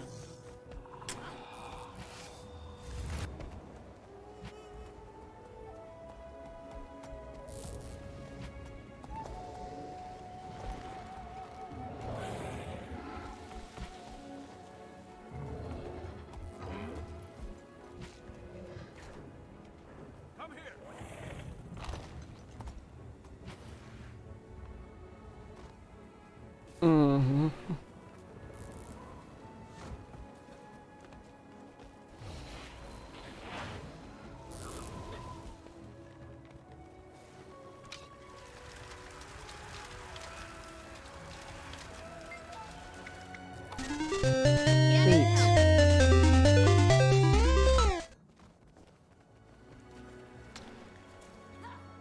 All kinds of buffs going on. Oh, what a pleasant surprise. I'm just gonna open this stuff because I'm standing around anyway.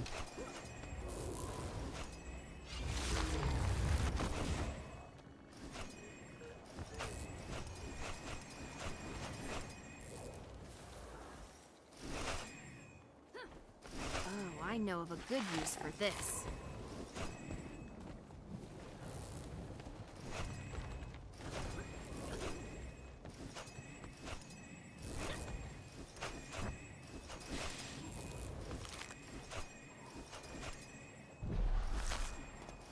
I know of a good use for this.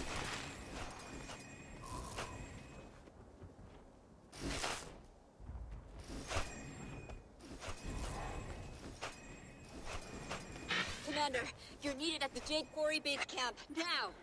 Suwanda arrived, right on time. Suwanda arrived right on time. Good for her. Oh, She's what a pleasant punctual. surprise.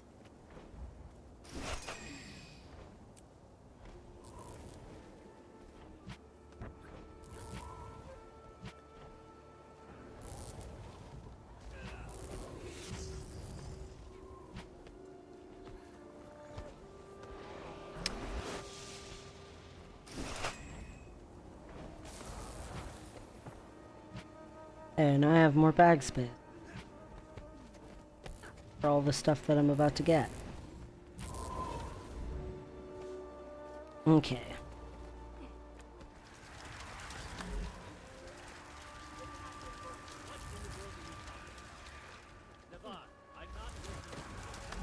Oh, is this little kind of useful? Yes, he.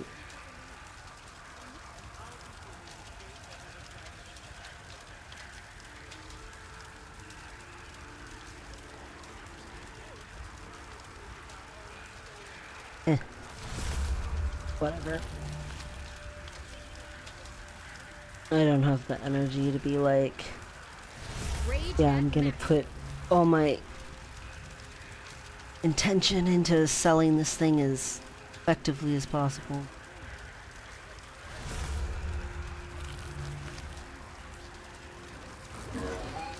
Good enough.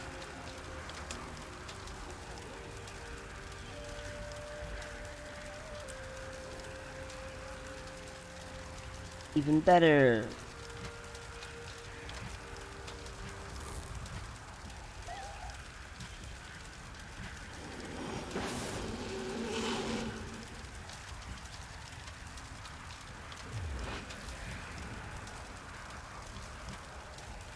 Good enough. Alright, are you guys about done?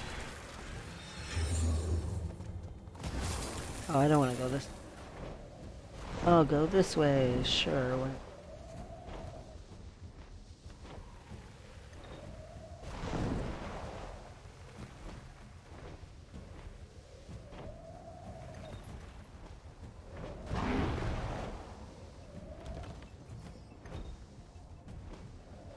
Alright, so the meta has begun. Yeah, I heard the void comes from a meteor that crashed down on our world a millennium ago. And, well, mining woke it up. Nah. I heard it's actually the result of some sort of speaker ritual. Meta is starting, so we're gonna push down both sides here. So we can kill Sun Suwon. So this side's gonna push down there. This side's gonna push down here. This side's gonna go just to here, and then they're gonna split up and join the other two sides. They're fearless. We just gotta escort these people down and kill some Salt Spray Dragon champions. And then we get to fight, like I said, some dragon crystals, and then fill up some crystals, and then kill Suwon! And get the Dragon's End meta. And I usually only do this one once in a week. It's so lucrative. Definitely lots of people do it every day. For good reason. It's very, very worthwhile, but at the same time, it doesn't have a super high success rate. It has like, I don't know, like 60-70% of the time it'll be successful, and then like a solid 30 to 40% of the time you're gonna have it fail. So yes, it's so valuable when it succeeds, but it's pretty There's a disruption in the flow of massive It's of a close to time you. sink Please be for careful. nothing if it fails. But this one should definitely win. I don't see this one being bad. I mean, look at those pretty little squad groups.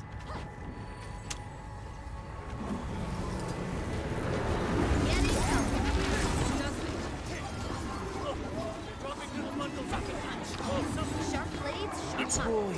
Quick, throw it into my prismatic crystal, and it will be cleansed. Oh, I'll throw it into the crystal, all right. Don't you worry.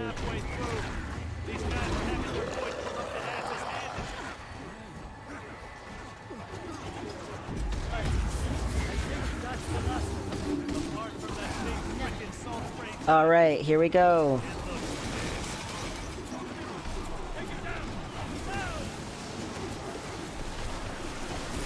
first dragon boss. That's just a little baby. So these salt spray dragons are not remotely like as big as an actual dragon, but they're not really supposed to be, so.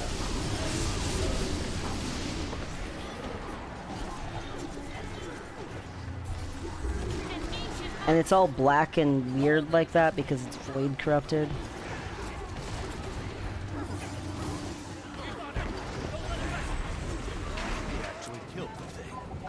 Alright. Killed that one. Onward we go.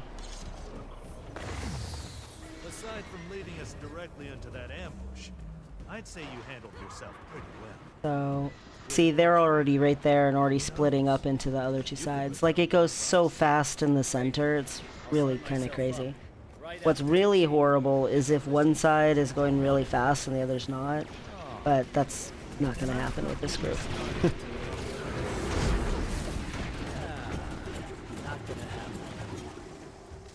But yeah, this is currently the most lucrative meta event in the entire game. But that's also why it has the higher fail rate.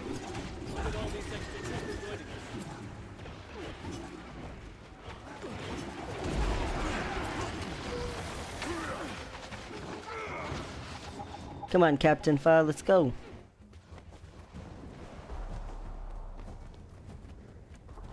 He's the guy that you gotta keep moving. You can tell because of this orange symbol over their head, it's the same as like any meta event where it's split up. Temple to the fall. Hey, you okay there, friend? We're under attack, but I managed to get away unscathed. Unscathed? You've got a knife in your back.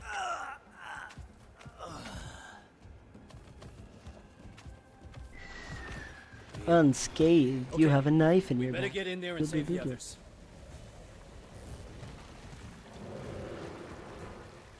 Come on, Captain Fa, let's go. Up here, buddy. Do it in the name of the monk. You know, the one with the knife in his back. Ha ha ha. So funny.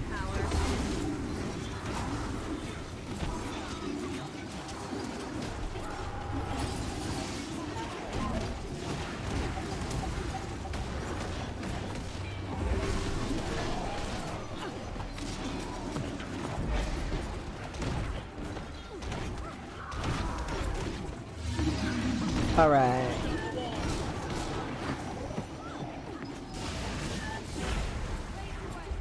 Shrine Guardian. Okay, we're getting a little bit bigger baddies now. But they're still little babies.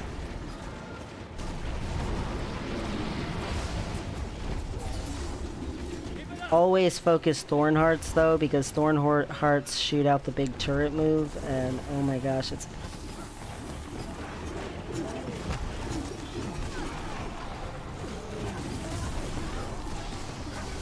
I see the path at last.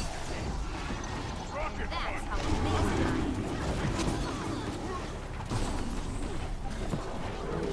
You're finished. Oh, thank you. So this guy, he has this shield thing on him. That means you gotta stand next to him. Hey,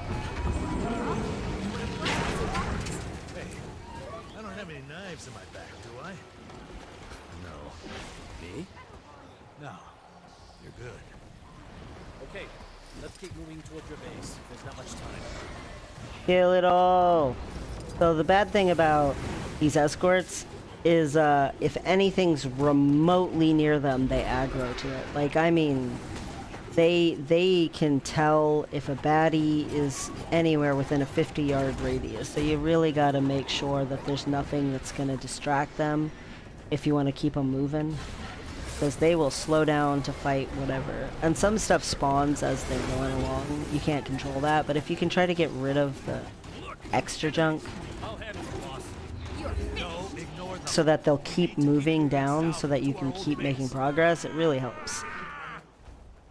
Come on, buddy. You're way back here. Look, everybody's way over there. Let's go. He's just so slow.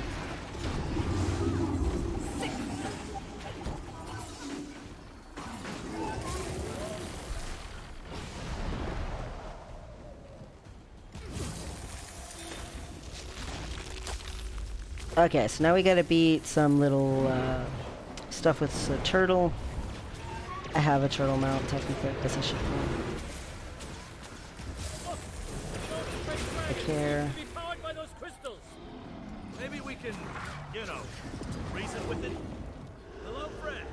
I know you're having a real bad day. Nope, some dragons aren't good listeners. We'll need siege weaponry to break through those shields and destroy the crystals. Okay, let's start by clearing a path to get the equipment.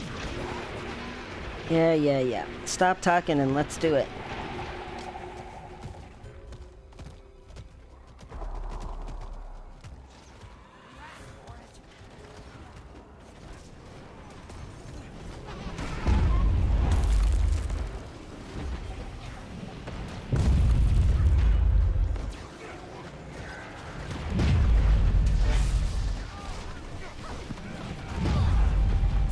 So if someone's riding my mount, then they can shoot, you know, my turrets. But if I'm just like on my lonesome here, then I just gotta jump up and down on baddies. And we'll aim for the shields.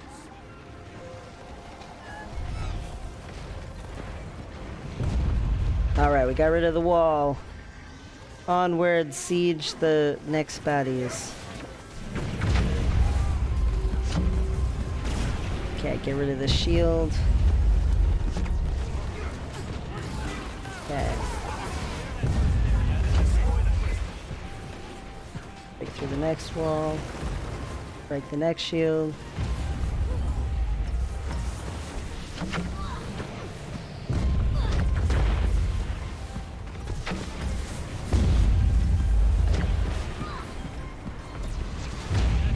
It looks like someone is in vehicle.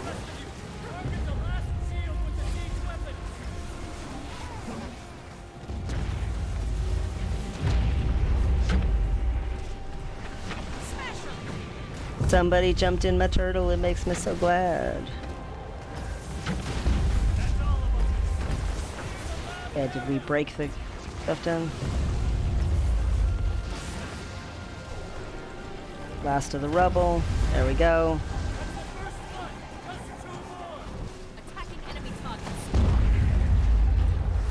Okay. Murder!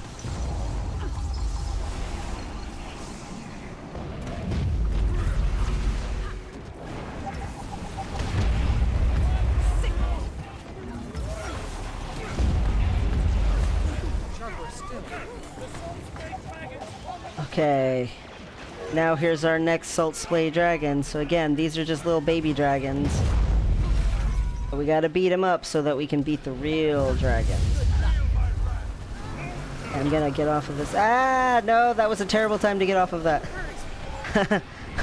I picked the worst time. That was unlucky. Okay, there we go.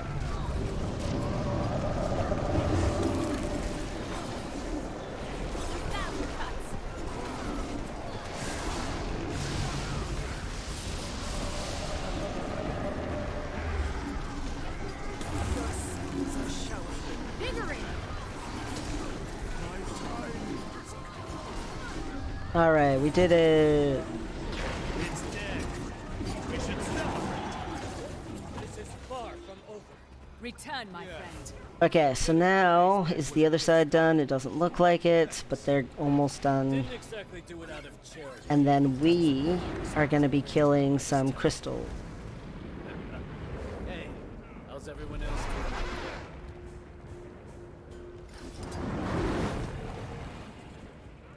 Okay, so we're done with our side. They're working on the last bit, and then they're going to kill their salt spray dragon, and then they'll be done with their side. And then there's going to be crystals, so that you can see some people waiting right here. So there's going to be a crystal here, and a crystal up here, and then there's going to be a crystal here, and then a crystal up here. And we kill all 4 of those, and then there'll be a crystal up here. And then a whole bunch of crystals will spawn that we'll have to go take care of and help. So at first we're killing the baddies who are making the crystal, trying to get rid of them. And then we're trying to help crystals that Aureen makes.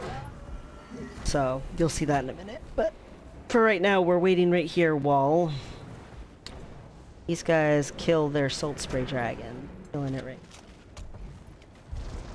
And then once they do that,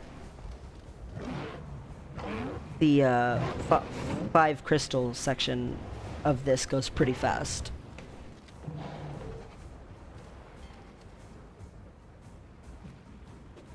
But yeah, we're definitely gonna get this because it's only 26 minutes left already. Like we're cruising. But it is annoying when one side is faster than the other side. I said that earlier, because then you have to wait around for the other one. But they're almost done. They gotta be almost. Let us murder. Don't you see how eager we are to slaughter our enemies?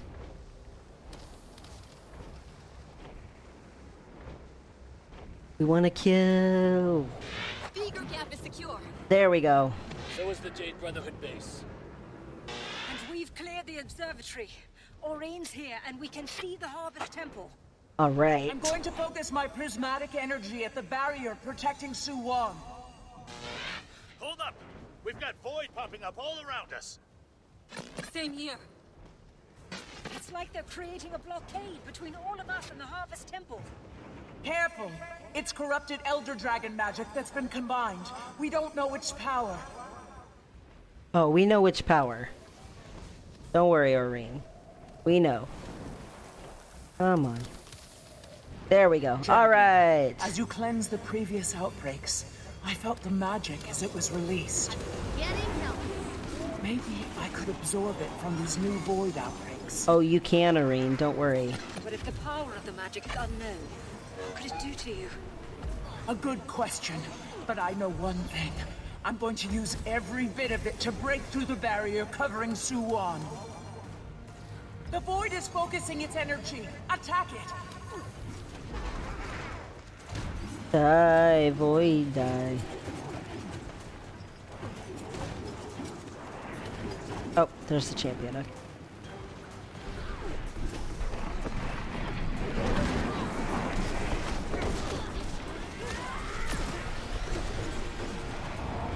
Alright, so as soon as this guy goes down, if another one's still up, I'm gonna head there. Otherwise, I'll head up to where the center one goes. I've collected all of the Mortar Moth magic. Okay. Armor enhanced.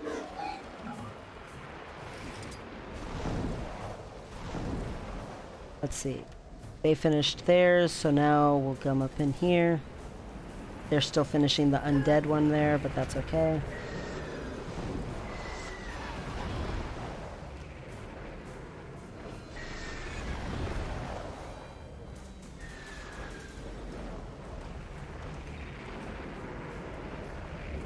I'm going a little bit weird of a way to get there, but whatever. I'm missing an element. Oh. I sense... Grandfather! It's another void outbreak! You're gonna get it. Don't worry, girl. There we go. Everyone, focus on the void. There is only void, and a dwindling time before it joins. We are bound to the nothingness, and all will return to it. Suwon, can you hear me? She is one with us. Alright. Suwon, follow my voice. Reach out, fight it, destroy it. Release Purgatory's corrupt magic, and I will shatter the barrier protecting Suwon. Are you here? To release you. Don't you realize this barrier is Protecting you from me. That's what she was about to say. Protect her as she blasts through the barrier. Okay. Here we go. So now we've got these crystals that Oreen's made, and we've got to feed them. So we've got to throw crystal, basically little shard things up, and then people catch them and throw them at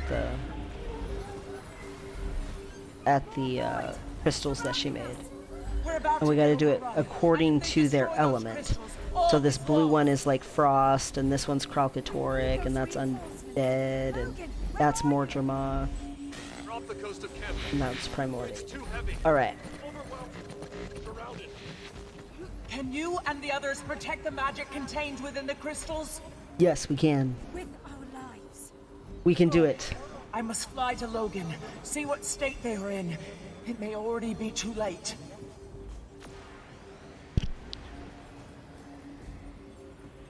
Defend the crystals. Buy Aurene as much time as possible. Right, here we go. Magic seeping out of the crystals. Look out.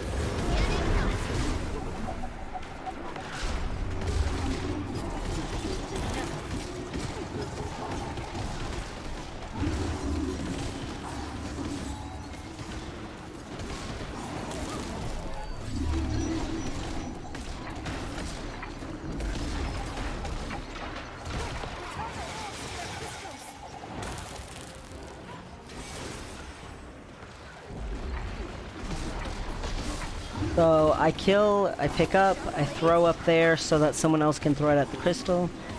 So like this right here, I'll pick it up. I gotta throw it up there so that they can catch it.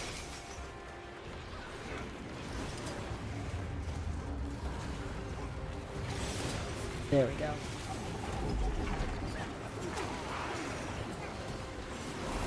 We want the crystals to fill up semi near each other in filling. So right now we've got Kralkatoric and Mordramoth crystals not filling fast. They seem to be doing just fine here. Who's these guys? These are the Kralkatoric. I'm gonna come help.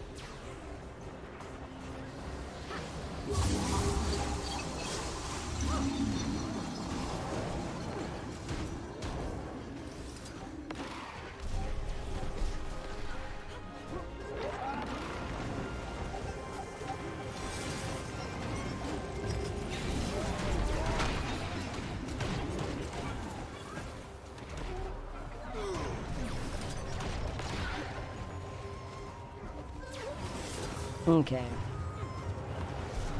Getting them a little closer.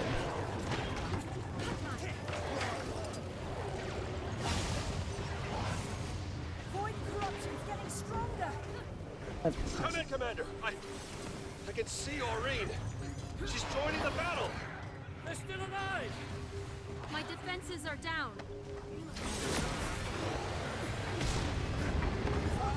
Okay.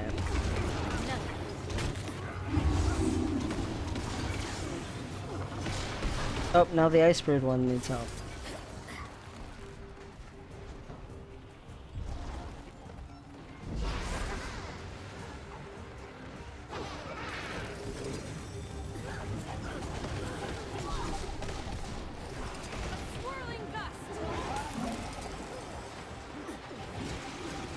Okay, come on. Alright, event succeeded. It's time to kill Suwan! I brought some friends. It's me, Commander. Just show us what to kill. We've got a massive barrier to break through, and on the other side, With the void rapidly widening, we need to stop. Come get on this zip line.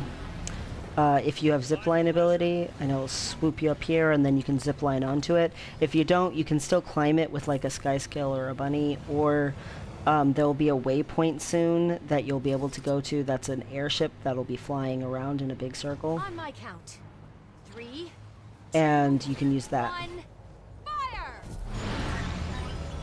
There it goes. There she is. See, she's a nice big dragon. So one of the first things she'll do is do a big slam. Don't get caught in that slam. Be on a mount, and the mount can save you. But also, just don't be. We must save her from herself. Meet me at the temple.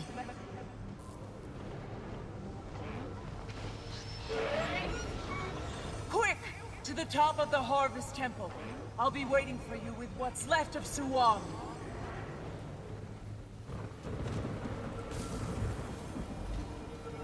Be aware of what group you're in. That's a good thing to know too. So right now, everybody's in here. And pretty soon there's going to be the waypoint, so even if you're like, I don't have any mounts, I don't know what I'm doing, worry, don't strap.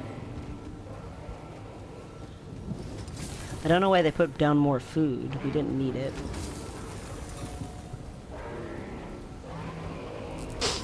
Okay, she's gonna attack in 18 seconds.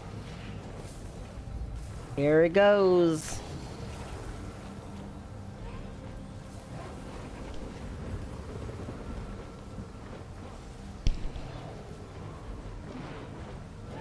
One, my friend.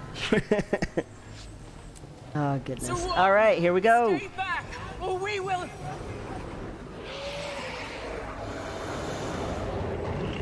Look. The world is empty. A landscape of shattered dreams and death. And all due to me. Suwan! It can end here. It doesn't need.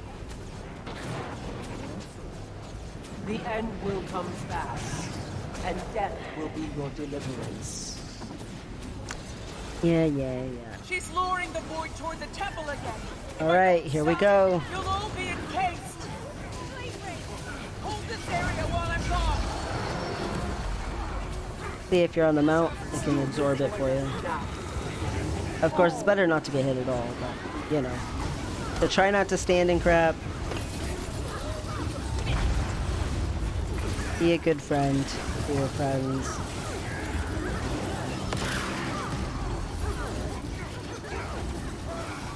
Watch her mouth. Ask, don't let it hit you. Listen to the cues. Like, Aureen tells you the mechanics as they're happening if you listen to her. In the beginning, there was only emptiness, and now you must join. So every 20% of her health, a new thing happens. Do not stand in those green circles. Let someone else do it. If you've never done this fight before, you turn into like a wisp, and you have to jump off of memories and bounce all the way back up. If you don't understand how to do that, then don't. Just you'll insta die. So just leave it alone. So here's a thorn heart, and like I said before, always focus down the thorn hearts. Try not to stand in her stuff. And go for thorn heart.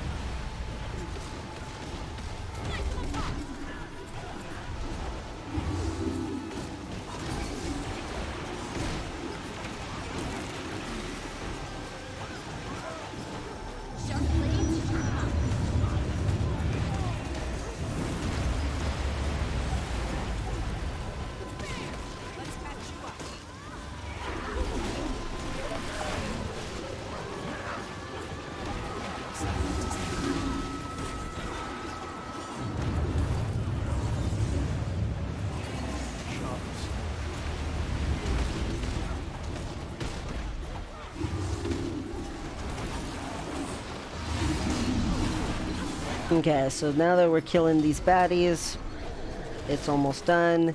Now you want to get ready and glide. In this, you have the abilities that you learned in Bloodstone Fen for your gliding capabilities. So as long as you actually trained up those masteries, you have that now. And feel it wash over you.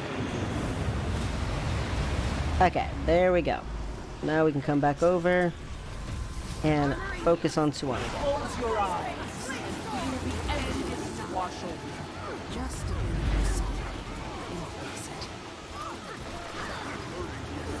Sure, look after her tail. This seems like a good spot.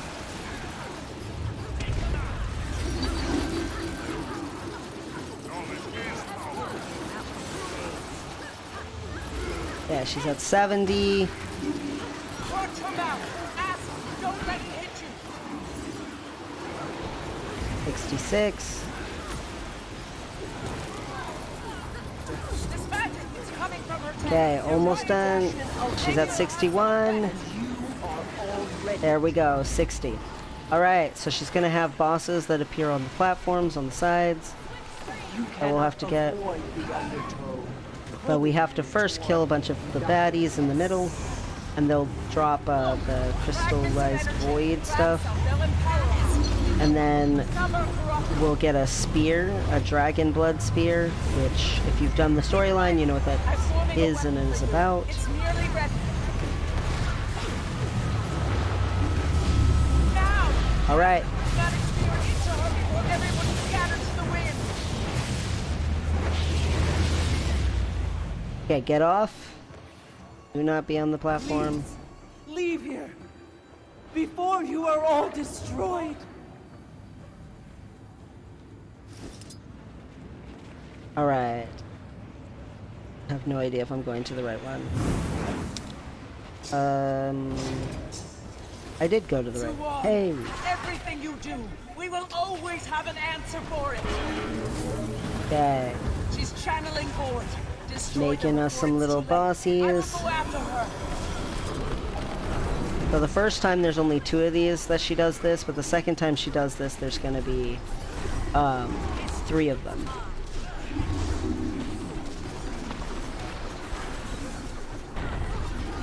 Uh-oh, we're killing ours way faster. The void will never beat us if we stand together. Come on, other people. Reach deep inside, and you will feel the Wow, they're emptiness already really, growing. really, really slow. We gotta kill them around the same time.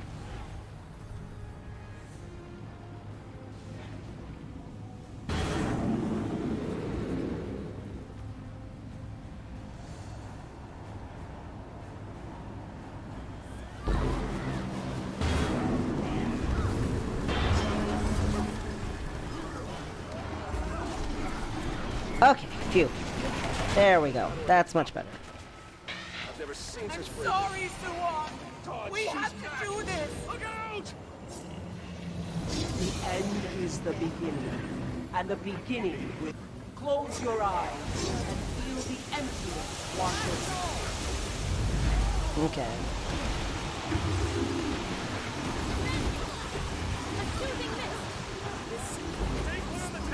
Okay, so she's gonna dive back and forth across here probably on this one. I don't know how we can get enough damage on her before she does that, but hopefully we get her down super fast. Ah! Run! She's about to snap at you! There she goes, switching to the other side. She's about to send in another tsunami.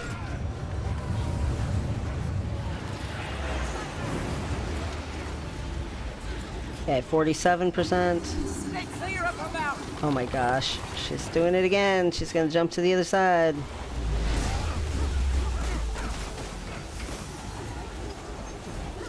out, more bubbles. That's it. Another acid attack. Great wisdom. She's tired. Quick, from those bubbles. Okay, CC times. Technically, I could have gotten the Electro Pulse. This right here, Electromagnetic Pulse 2.0. But this team's been being really good, so I didn't waste my time. But normally, that's what you do. Okay, here we go. I hate doing the ghost wisp thing, so I'm just gonna stand in the middle. Kill Thorn Hearts.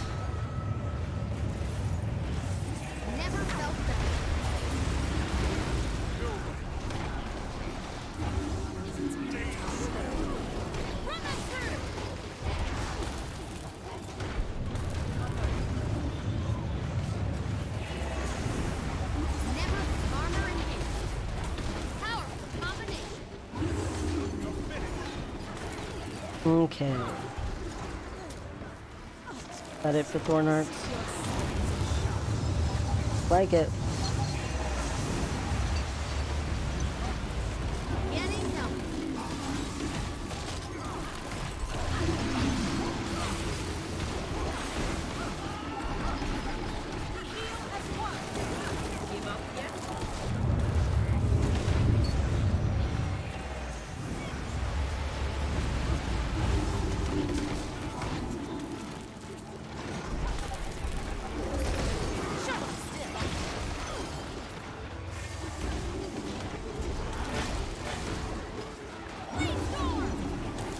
Okay.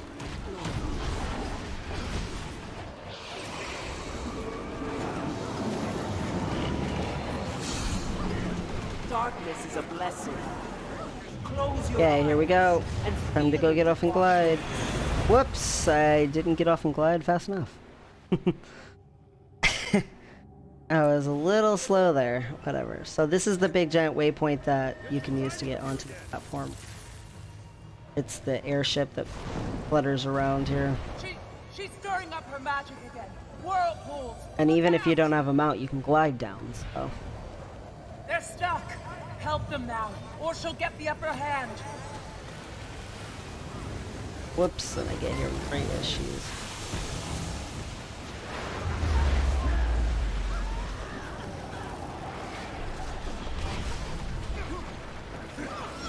Watch her mouth. Ask, don't let it hit you.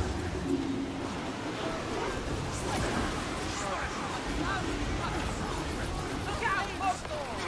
She's stirring up her magic. Whirlpool! Look out!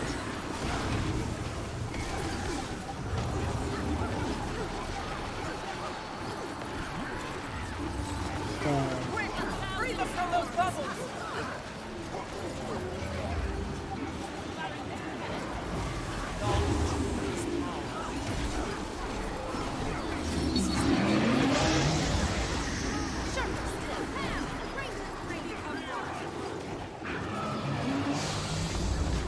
5% more. It shall be to the last part of the phase.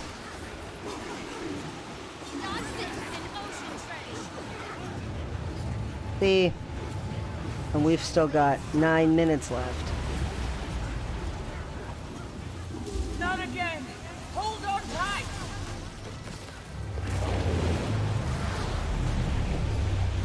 Alright, kill some crap. Look! Fragments of energy! Grab some, they'll empower us! Some are corrupted!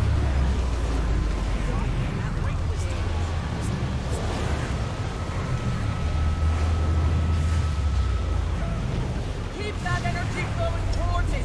I'm nearly ready with another spear for you!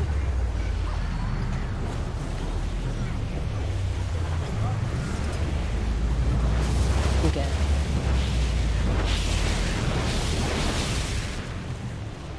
I've got to go south. Well, right now I've got to get off. Okay.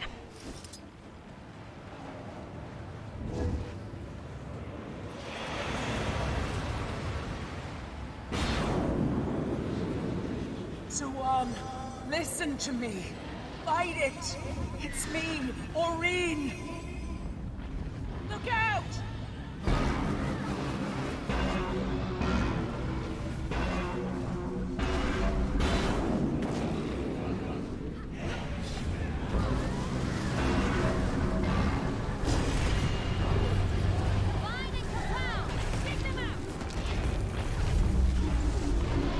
Alright. No, don't be out of range.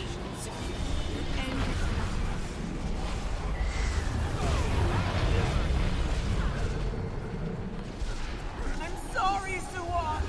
We had to do this. Reach deep inside, and you will feel the emptiness already growing there.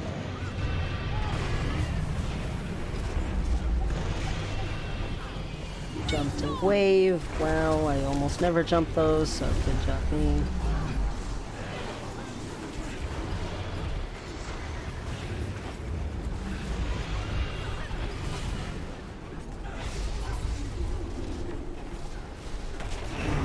I'm sorry, Suan. We had to do this. The end is the beginning, and the beginning will be nothingness.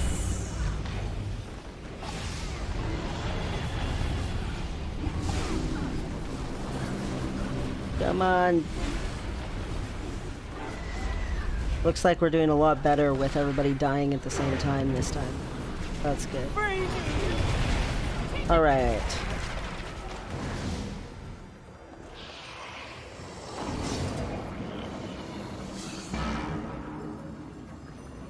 I'm sorry, Suan. We had to do this. All that must.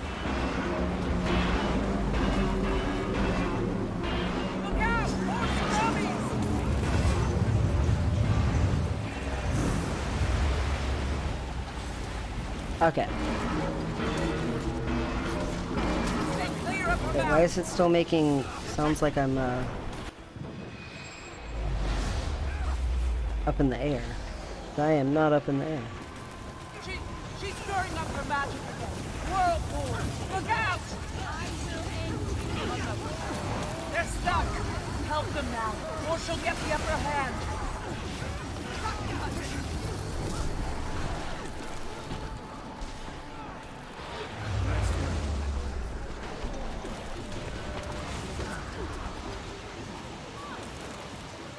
Another acid attack! Yeah.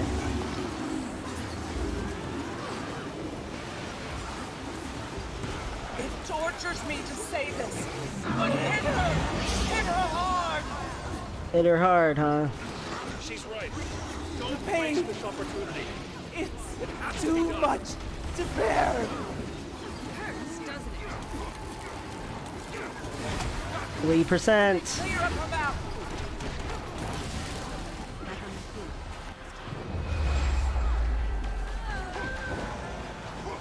All right, here we go. She's stirring up her magic. Last 2% of her health.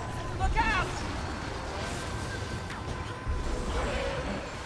All right, so she's dead.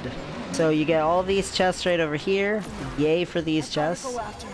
And then on top of that, you get all these outer rim chests.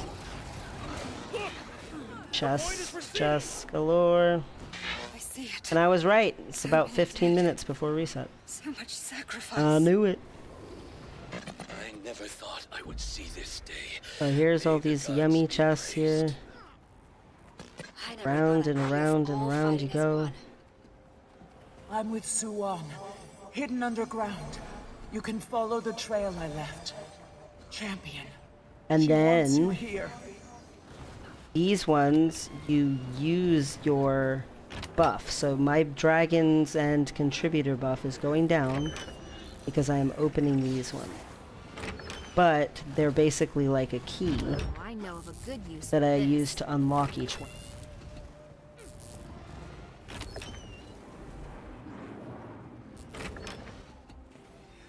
For more and more loot. And then obviously there's the center chest, but this one auto-looted. I don't have to loot this chest because I have auto-loot. So I've got all these beautiful chests here in the middle done. So on top of that, there's things that you can do on this map only after eating Suwon. One of them is to be able to come down into this corner down here, into Mother's Lament, and it be safe.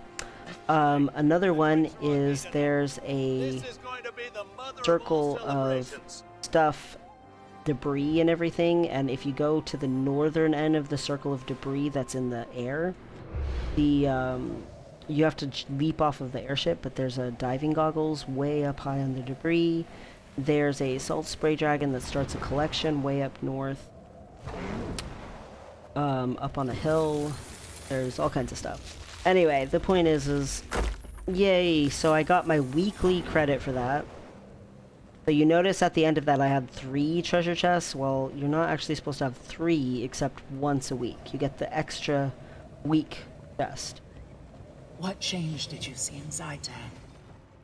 A curiosity in all that was dead. Jormag first drew my attention to it. But they had already developed their own fascinations. They were all changing. As if some last piece of them lay dormant, and one day awoke, forming who they really were, until they were strangers to me, and too often at each other's throats, and my own. We have so little power over what our children become. One morning, they were gone. Only one more conversation I need to listen to of that. I always forget to come do this, so... Actually, was talking about it, which helped. Anyway, so the hill where you can start the collection is right up here on this hill, Salt Spray Roost. You just talk to the Salt Spray Dragon on there. If you go on the airship, after you've defeated Suwon. Let's just say I was concerned. You can see, as you're flying along, all this debris that comes up really high up here. So see, the debris is like up here.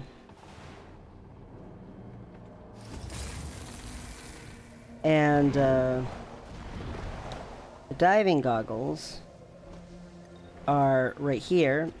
So if you need this achievement, you gotta dive from here into a bucket way down there. You can sort of scarcely see it, but not really. I've already done this, so I don't worry about it. But anyway, there we go. So you get done just in time to clean up your bags a little bit, and then at reset, a lot of people, including me, do Tequatl a huge amount of the time, so that you can just start your whole reset with Tequatl. But the big thing about meta events in this game is you get these wonderful dragons and hero choice chests, and you can get, from doing Suwon, an antique summoning zone, which is just like, why bother picking anything else? Like amalgamated gemstone, 80 silver. You know, the rest of this, not even close to anything. Antique summoning stone, that's actually worth it. Like we looked at earlier when we bought some antiques. So yeah, you get these other loots as well, and it's not like any of them are bad. It's just, yeah, it's still just worth a lot more. So yes, it takes a while. Yes, it was a time investment, but we got our weekly loot, our chance at the super special great awesomeness, and we also got our extra antique summoning stone and all of the treasure and loot that came from all of those treasure chests. This battle will be written about in history books. Like, there's just no comparison when you win this with any other meta. The next best one, in my opinion, would be like Oregon Basin, or else Setung Province, because again, in that meta, you get a guaranteed ancient ambergris if you win. Which we didn't win earlier when we did it, but we also got there too late. So, is what it is with that. But yeah. So we have a little smidge of time for something else. We can go gather another farm or something before we head over to Tequatl, get some sort of something else extra out of the day. But weeklies wise, all we have left for weeklies is to do, or you know, that I do, is to do the other Canthan metas for Kaineng City, Echovald Wilds, and Setung Province. Of course, for normal people who have like a nice strong group to do group content with, definitely they probably are wanting to do their raids and their strike missions. And then dailies wise, I got all my dailies in that I wanted to, except for Dragonstorm. I did not get Dragonstorm, sadly. But a lot of, you know, folks would also want to get in more PvP dailies than what I did, and probably also their daily fractals. And I didn't do daily fractals. The only other thing that's really, like, pretty solid to do on a daily or weekly basis, but it doesn't get talked about as often, is dungeons. But the problem with dungeons is, for it to be as lucrative as fractals, you gotta speedrun it, and a lot of people don't enjoy speedrunning dungeons, so it definitely is like a niche environmental.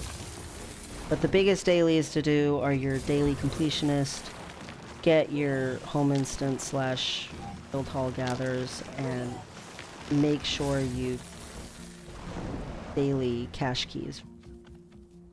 To me, those are the biggest dailies that you could do, that are just like PvE content, and then make sure you do a world boss or a meta or few.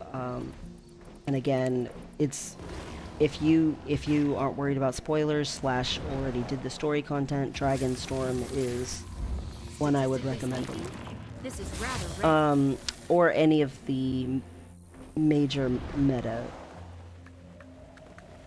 Oh, I guess the other daily world boss that I usually do. Casino Blitz. I didn't do the pinata. Accelerating. Too bad. So we have 9 minutes till it's time for Tequaddle. Technically, I could go to the map already and just gather some heart. And some platinum, which is what I do a lot of the time. I just go there early and run gathering until it's time for him to be up. But I'm already here. I could also go do the garden in Corna. Corna has a really nice garden. Gather as I like Sandswept Isles because it has a nice garden, and then there's like this little trail that's always there. There's always some.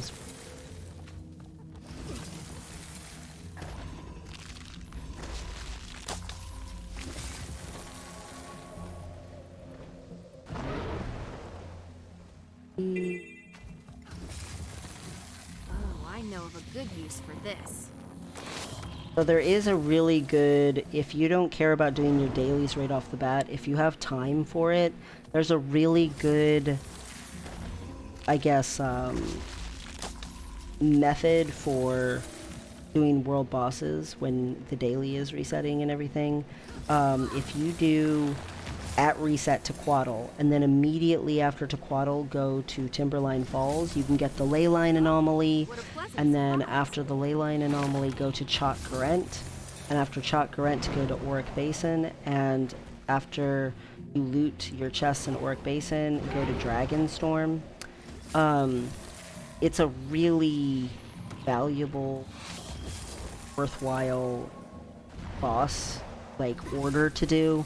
And then after you get done doing those things, then go do your dailies.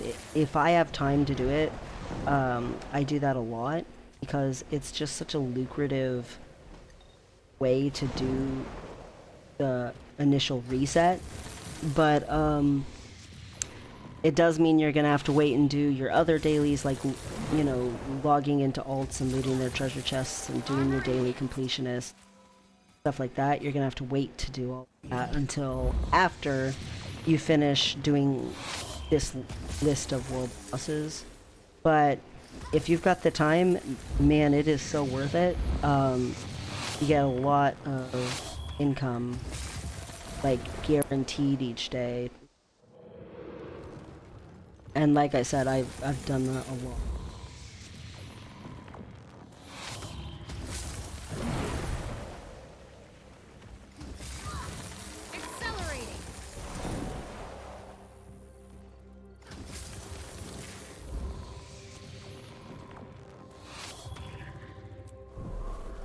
I'm just gonna go ahead and head there. So, World Portal device is nice for this, but you can just know at reset is gonna be Tequaddle. And you just show up and get him. That's all. That's really all it is. And then immediately after Tequaddle, you go to Timberline Falls, you get the ley line anomaly, or else after Tequaddle, you just go start doing your dailies. And whichever way or method sounds good to you. A lot of people don't even bother with PvE dailies, or maybe they only do world versus world dailies and PvP dailies because, you know, they like the reward tracks. But yeah. So we have 6 minutes till Tequaddle. So you can see all of these people here. Again, for streaming purposes, I keep my player count on medium, so there's actually a lot of people that aren't loaded in and stuff. I just, I love that Guild Wars 2 is an MMO that feels like a massively multiplayer online game when you're doing actual group content and world bosses and meta and so on and so forth. It actually feels like, you know, you're doing this stuff with all these other players. Sometimes 180 players at a time. Depending on the content. But, like, it also can feel like your own adventure where you're running around and maybe you pass by some people. You're not really spending a lot of time interacting with them and stuff, so it's like balances that out really well, and most quote-unquote MMOs I feel like don't really feel like there's a massive amount of people hanging out with you doing the same thing as you, that you can see, that you can tell that you guys are doing mechanics. Like right then in the Suwon battle, that was 50 players. 50 of us in a map and in a squad, and then who knows how many people outside the squad, maybe like another 20 or something. And all just doing one map together and one boss together and working together to make that, you know, all accumulate into all of us getting loot, all of us getting reward, all of us having this success. And it's a really strong, good feeling. I feel like you're a part of me. Personally,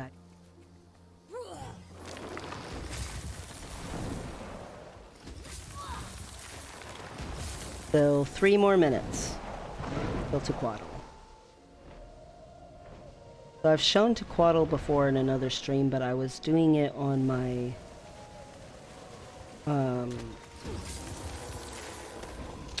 new character because it was my new character's first time ever doing Tequatl. I wasn't doing it necessarily to say, hey, do this every day, but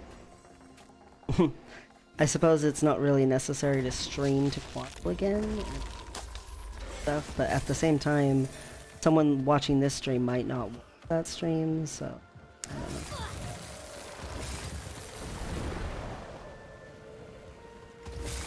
don't know. I'm here, I'm streaming, whatever. Again.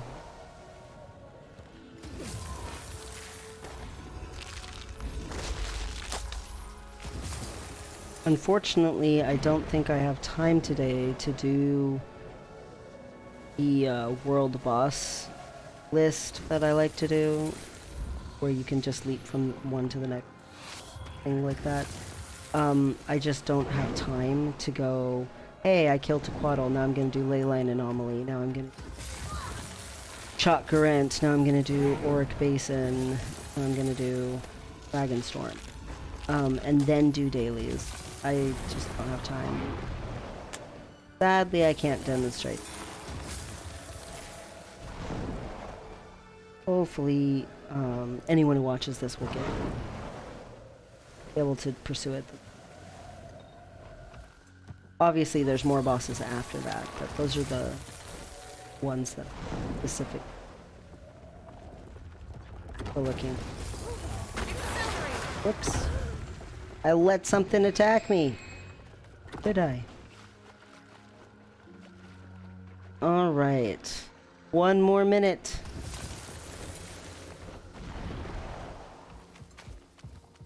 Go to Tequatl. Let's see, I just sort of run around and gather a little bit while I'm waiting for him. And attack. Hey, Crusader Michelle. I don't know why, but I always can find Crusader Michelle. If I step foot in Sparkfly Fen and I go anywhere on the lower half of the map, I find her so much.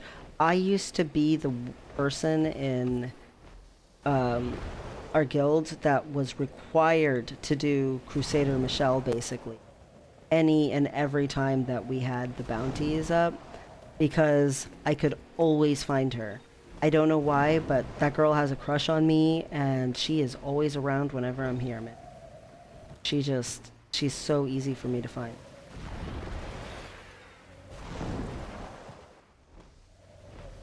Okay. So I'm gonna come over here to do Tequatl. The daily has reset, you can tell because the daily chest's over here. But I'm not gonna claim it yet, because I want to get over here and get the buffs. Be here for Rising of Dakota. That is one thing on the other one. I didn't show him coming onto the maps. Communal bonfire.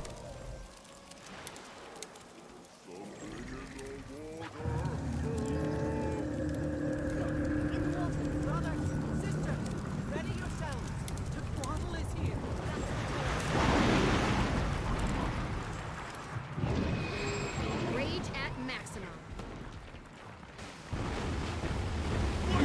There he is. For some reason I'm like...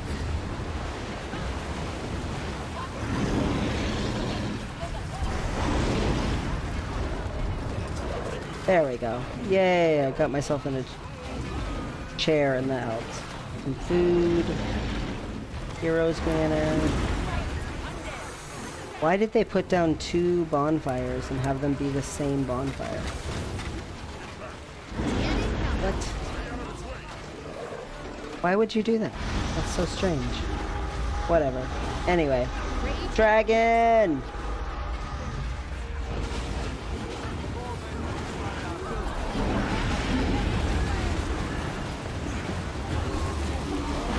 Ow.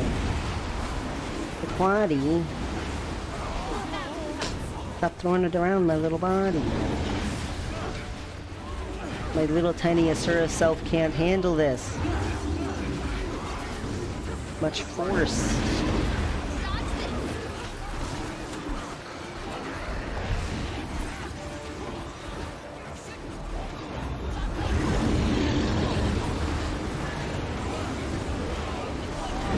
Gotta jump over them waves.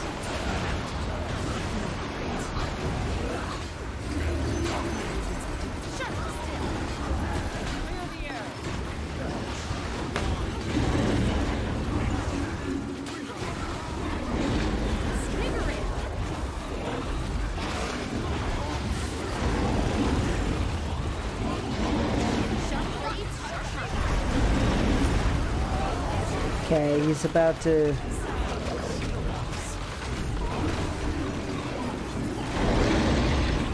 be all good to go. Alright. So, I said it in the previous stream, but I'll say in this one too as well. I always like to get 2 events credit for them. So I always go to a battery to protect it first, and then I protect the laser second. And that way I get credit for both events during the same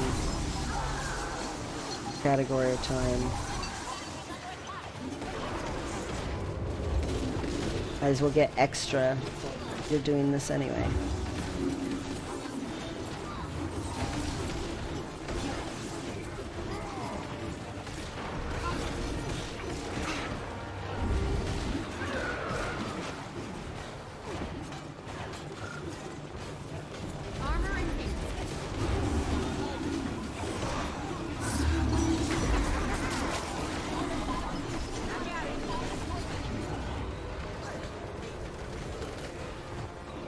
Okay.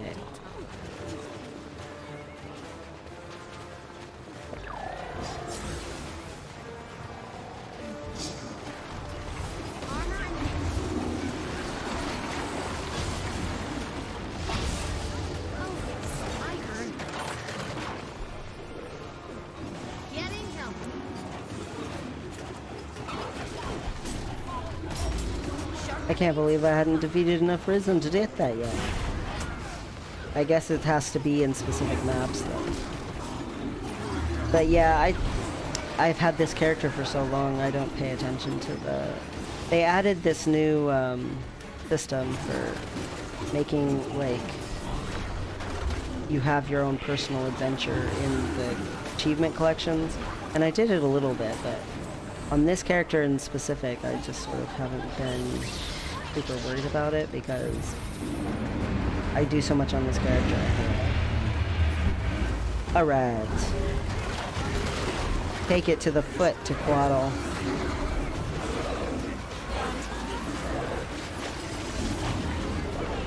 Good enough.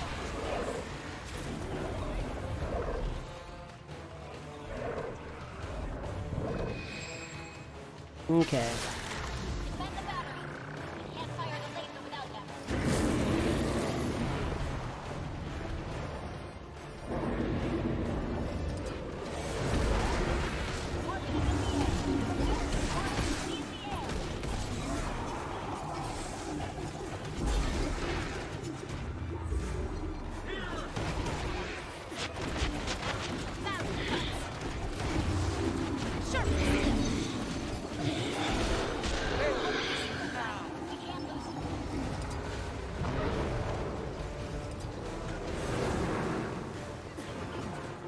I need more to kill, guys.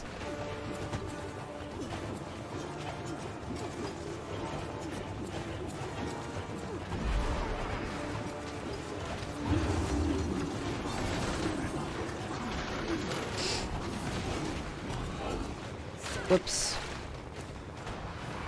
The wrong thing. Well, I may not get the best credit for that one. Oh well.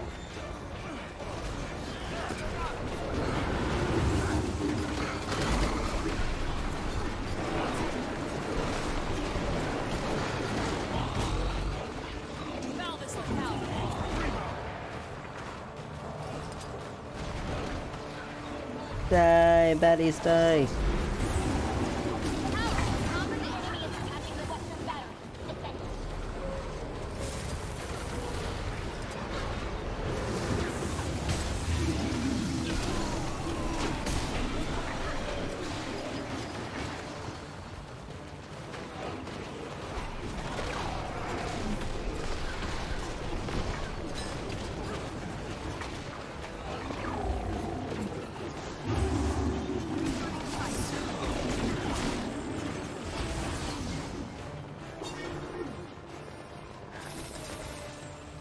Alright, Quado.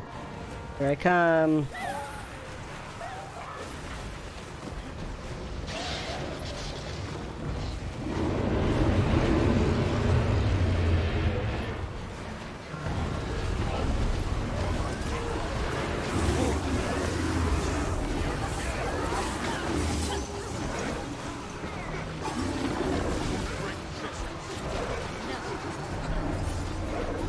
Okay, good enough.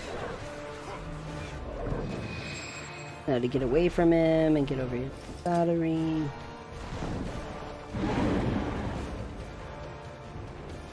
Ooh. Platinum while everything's still falling in.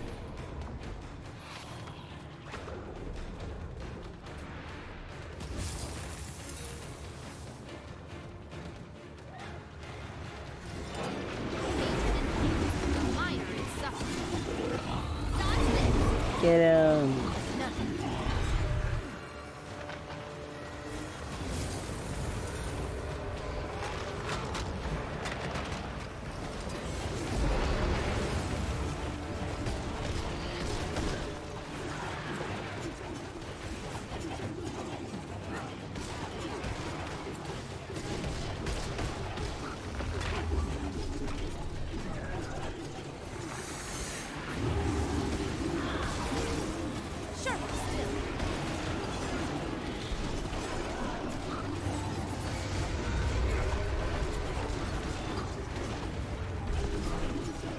Okay.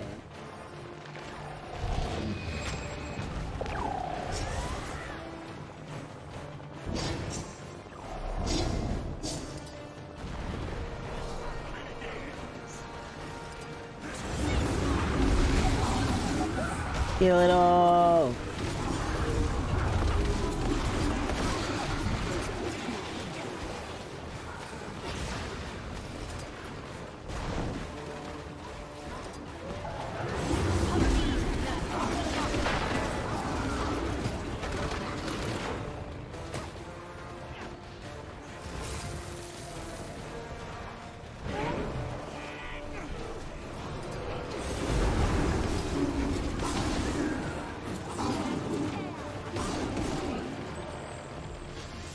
Alrighties, now all we gotta do is finish him off.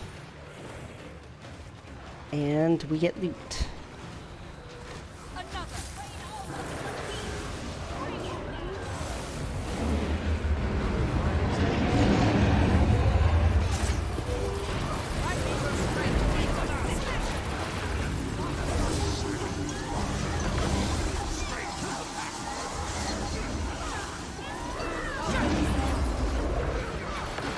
Four, three, two, one.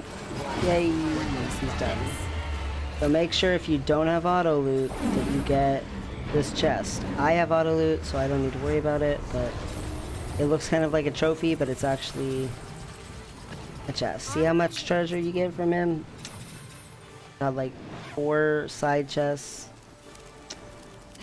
So now, the next order of business would be go to Leyline Anomaly, which I always basically go to Mount Maelstrom immediately after, and then I just kind of gather in a zigzag up to Timberline Falls a little bit. I don't do it low though, like I don't take my time doing it, because once you're in Timberline Falls, it's basically the same crafting materials. It's hardwood, platinum ore, so it's like might as well be gathering there while I'm waiting for the ley line and all,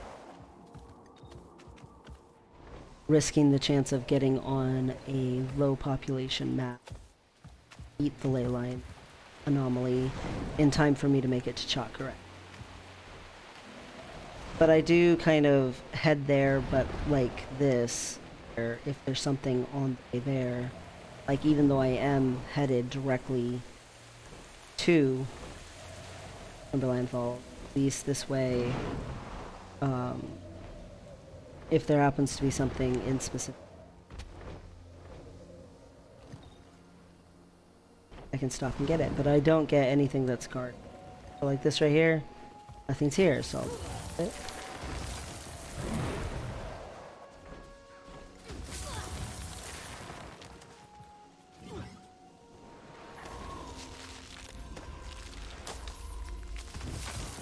And those look good.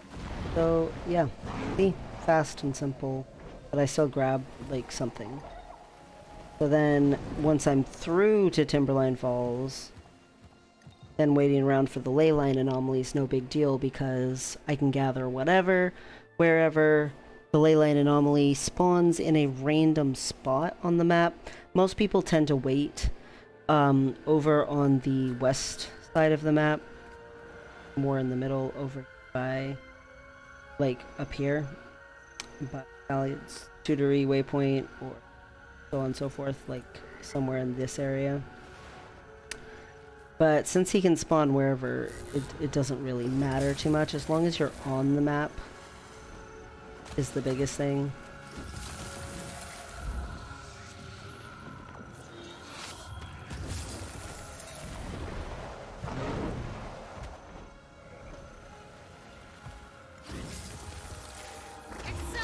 This is also when I usually check this. So ore lumber, that's super easy. I'll just go to Siren's Landing. Maguma Vista, that's super easy. I'll just go gather my home instance in Radasum.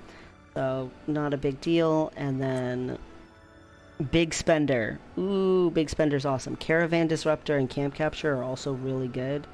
What I tend to do is, if there's multiple dailies that I'm like, ooh, those are good, or oh, that would be easy, or whatever, I just do them all. So like there's 5 that I like, I'll do all 5 of them. I might as well. I'm gonna get reward track experience in World vs. World anyway for doing it, so why not? Like, there's no reason not to, because they're fast and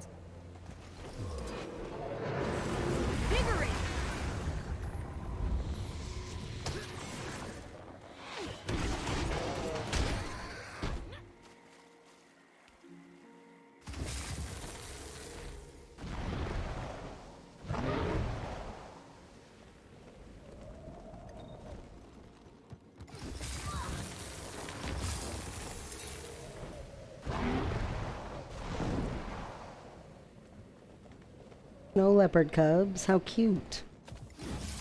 My favorite pet cat that I have is a snow leopard cub, actually. Well, I want to go to the right, so I guess I'll come to the left, gather. Make my way that way.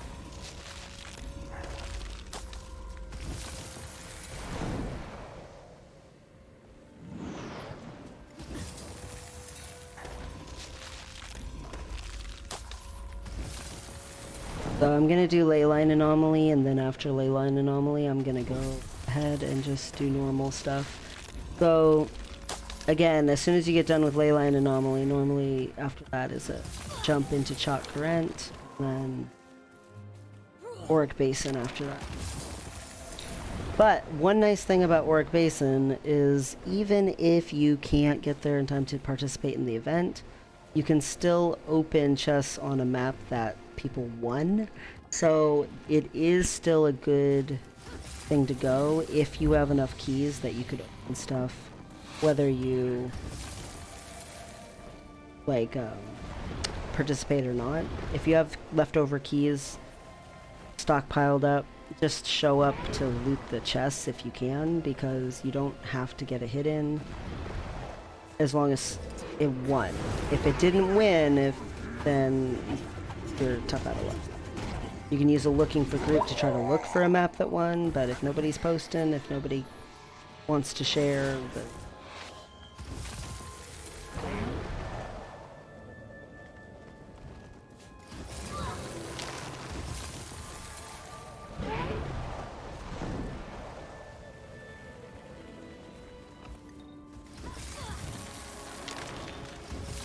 I'm just wandering around gathering so that I'm still gaining. Like, a lot of people just... What it really is weird to me is a lot of people show up to these events, but they just sit around the whole time. And I'm like, what is the point of coming to something lucrative? You're not going to be gaining.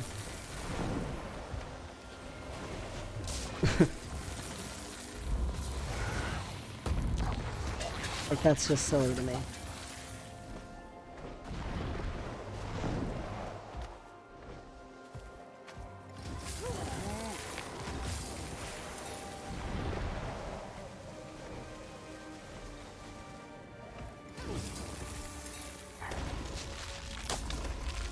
So much hardwood.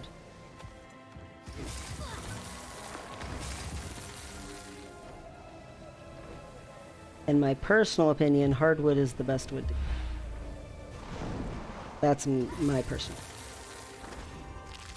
So 2 minutes till leyline anomaly. And then after leyline anomaly, sorry, Chalk Garant, you will not be getting my attention.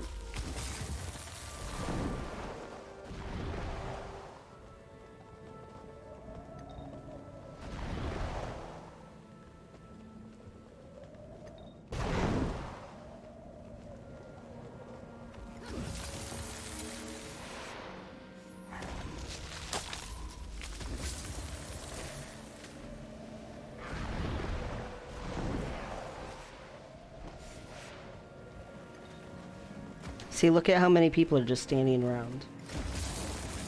So, see, like I said, they usually hang out about right here. And they're just, like, totally... whatever. Here I've been getting platinum and hardwood, and they're just sitting there. They just want their mystic coin, and they just don't care about anything else.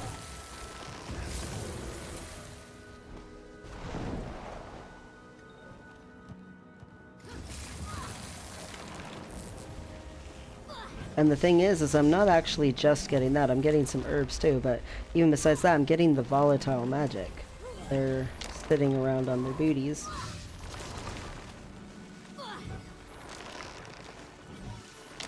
Alright, he spawned to the north. As much as there's 2 rich platinum nodes right there, I gotta get to the ley line anomaly. Because sometimes he dies pretty fast. So he's right over here. Thankfully, I'm pretty close to where he spawned, so I don't even need to worry about waypointing. So he's a big electric-y, magic-y guy who spawns at...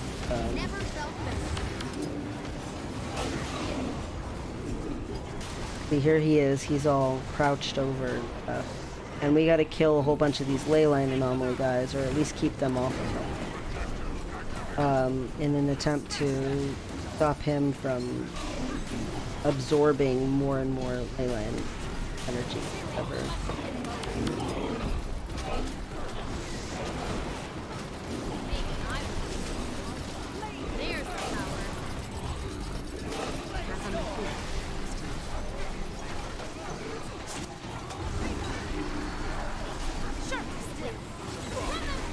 But he gives a guaranteed mystic coin, so he's a very useful little guy.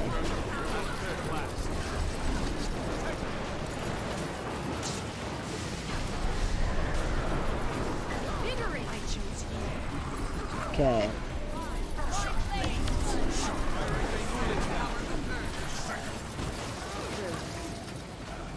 See, the legendary leyline anomaly is up. It's pretty hard to get gold on him. You have to do a pretty high amount of damage, but it's pretty easy to get silver on him.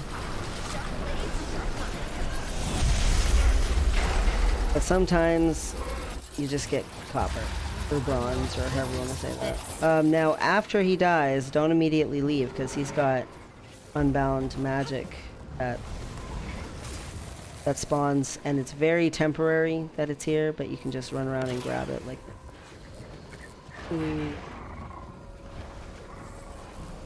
Okay, so now I'm gonna come get this tree. If I can. So these peeps, they're probably gonna go ahead and do Chakrant. I'm sorry, Chakrant. I don't know if I should go back and get these two rich platinum since they were there.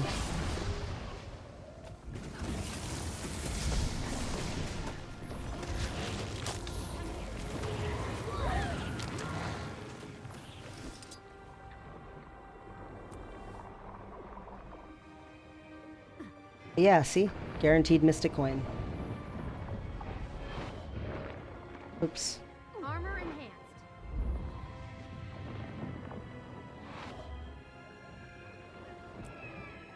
So just like I showed at the beginning, here's my Black Lion delivery box, and then I've got, you know, leftover loots again from the day before, except this time they're not in my bank because I did it on this character. Because usually I do a whole bunch of stuff on other characters and leave it in the bank for myself. Because again, I just didn't have time. Statistically speaking, this is rather rare. Yay for loots and yum-yums.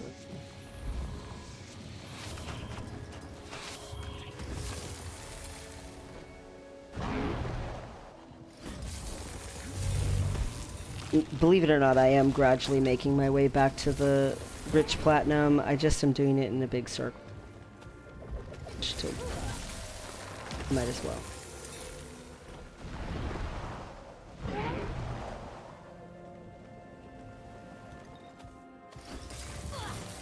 At a certain point, I do need to start actually going. Because I do need to be done. I will go ahead and do these though. For the norm, grab a machete. And May all then your theories be sound. that way you have lots of machetes for when you do Dragon Stand without having to spend a lot on them.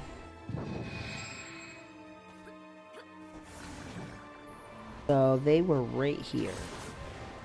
I'm almost back to them. Rich platinum note.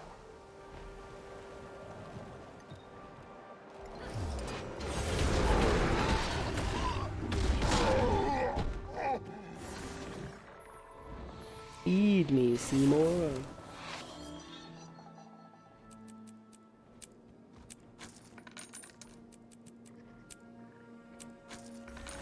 And then just always grab some of those. I went for 5 instead of 6 because I really not playing meant I have even less bloodstone dust dragonite ore than usual. Dump dump dump.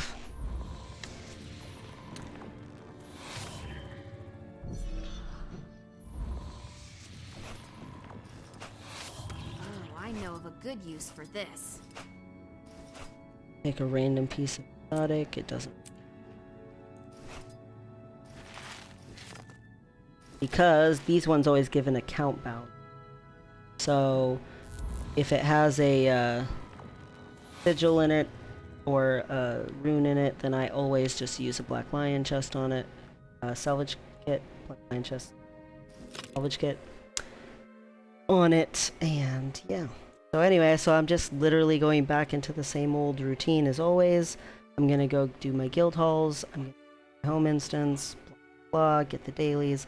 It's the same little routine. Takes about 20 minutes, half an hour, depending on what the dailies are and how distracted I get.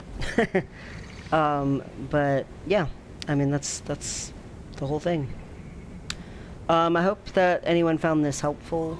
I realize a couple other things we did didn't work out, but mostly it worked out and hopefully.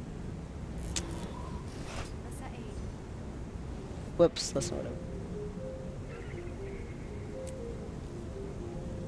I'll just open. What a pleasant surprise.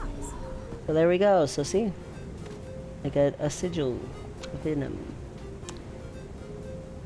So all done with that. Accelerating. And render some crap. The only other daily thing that I can think of that is pretty good to do, but I haven't been doing it recently because I am kind of stockpiled on them, is in crafting. If you have your crafting up, make sure you do your daily cooldowns. So like ectoplasm refinements here, I could technically do all of these. I don't really use Damask, so make that very often, but all of these right here, these are all good to make once a day.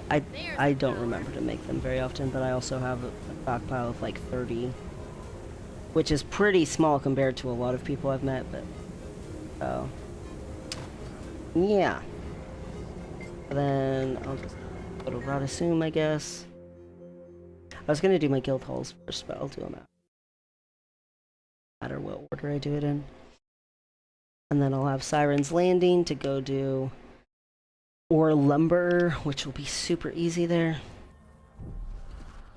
The one thing I will say is I don't have my alt account stuff in the mail, because I usually do my alt account first because it's so fast and simple to do that, but I did not do that because I was already streaming on this account. A home instance, and I got the daily for the Vista already done.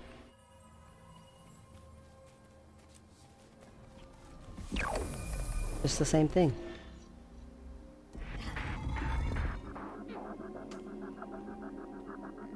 Oh, what a pleasant surprise.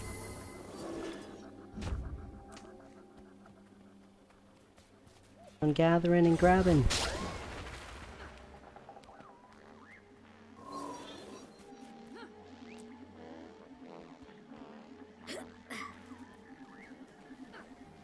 These chests in the home instance, you do have to actually have the key for it to open it.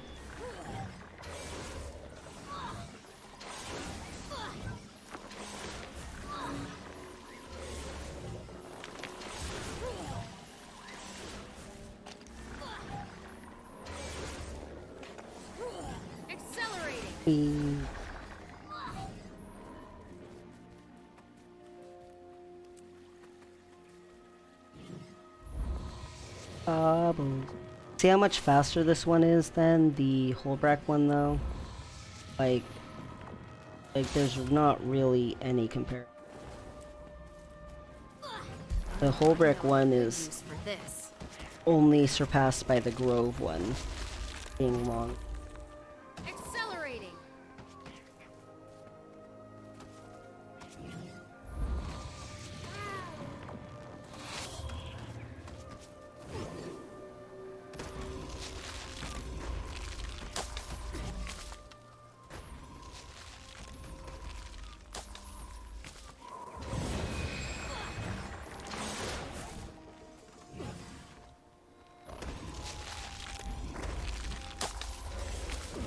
Gathering, la la la la. Yeah, it takes like, I don't know, 6 minutes to gather my home instance or something like that. Like the longest parts of doing my daily are whatever the actual dailies are, gathering my home instance and doing the Biora Marshes chests, but honestly, they're all so worth it to me that I still do it, and I don't know. Statistically speaking, this is rather rare.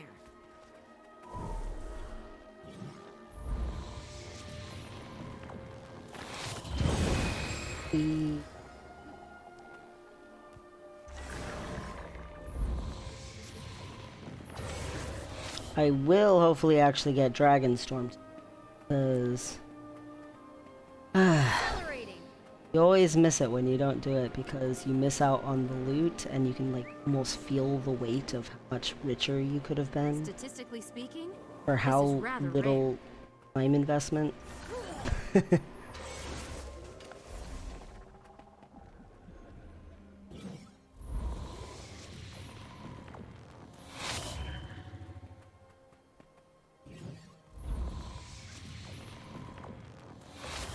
accelerating.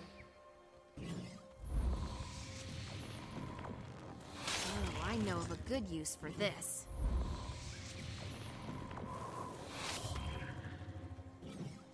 Almost done with this. Here, ore. And then after the ore, it's go around the corner, get the garden, finish off the last little bit of notes, and then we'll go to the guild hall and gather from the first guild hall. And then we'll go do ore lumber in Siren's Landing. And then we'll get the second guild hall. And then we'll go get our keys from Drizzlewood Coast. And then we'll start getting on alts. The same. Go checking on their treasure chest. Except this time we won't have to worry about the key farmer being anything other than something to loot treasure chests with.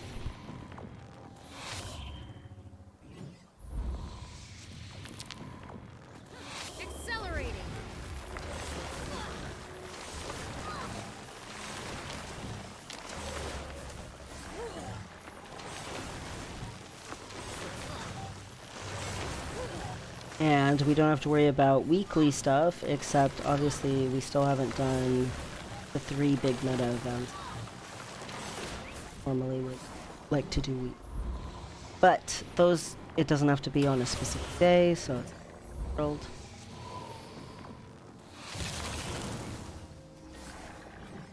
Alright, last one. The guild hall we go!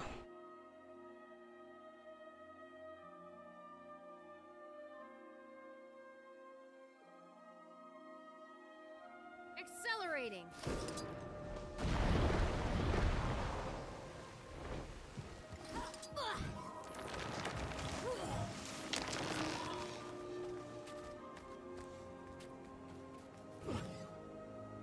Alright, once this is done,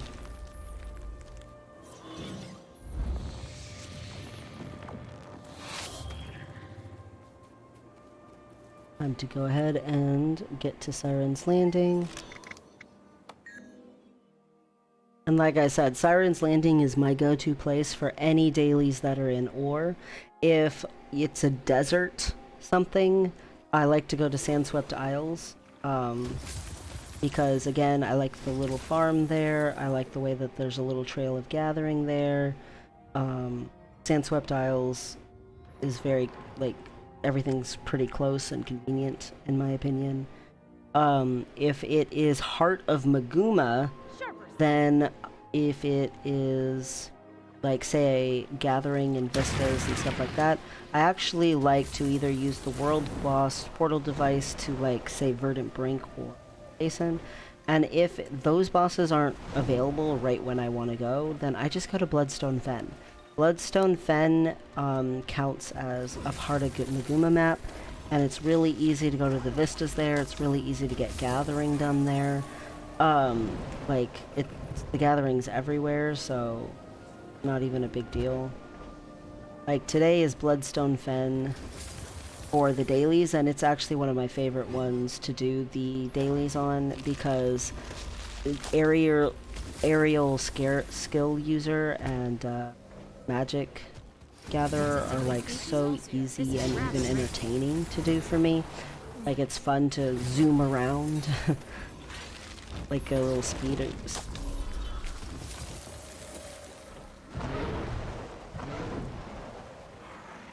I did gather ore here earlier today, so some of them it should still. Yep, it is. Another testament to Daily ore lumber. good use for this. Like that. I'm gonna grab this oyster and then we'll go to the other guild hall.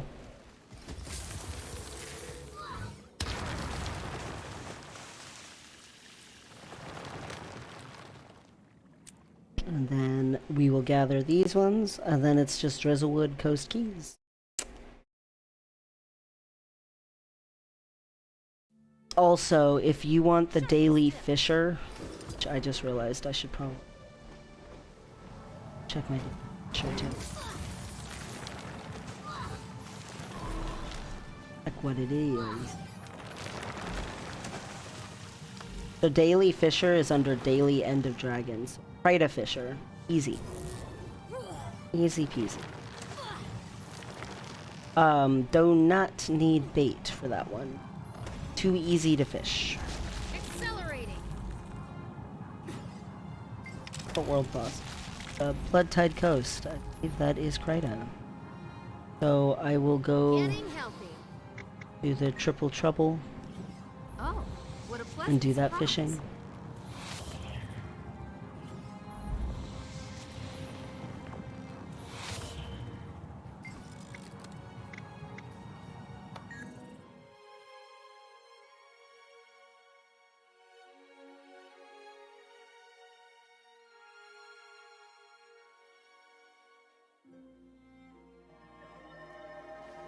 Okay.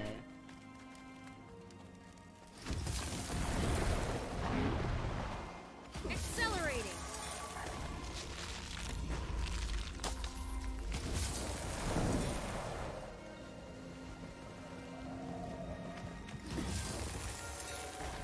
Okay, this looks like a good spot. Time to fish. Yeah, I didn't have to equip any bait because the fishing here enough that I don't need it.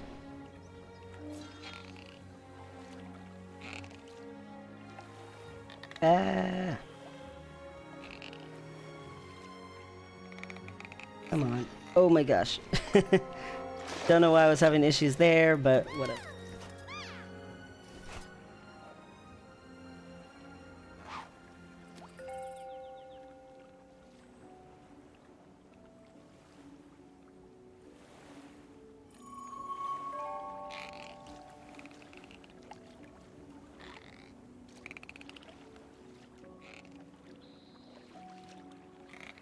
Oh no, I didn't catch it fast.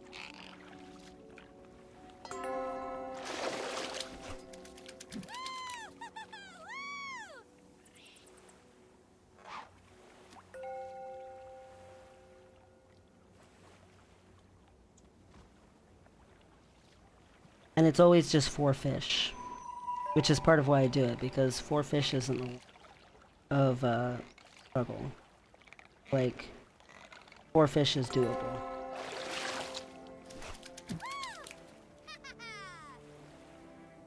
One more fishy.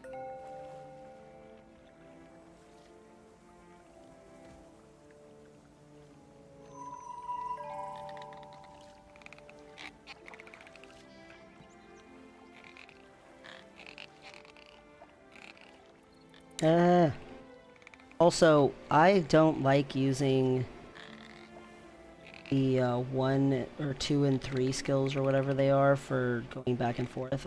I use just like I was gonna use on my keyboard to walk it. Because it's just easier for me, so I use A and D. So yay for the fishing, and I got, wow, nothing but gold.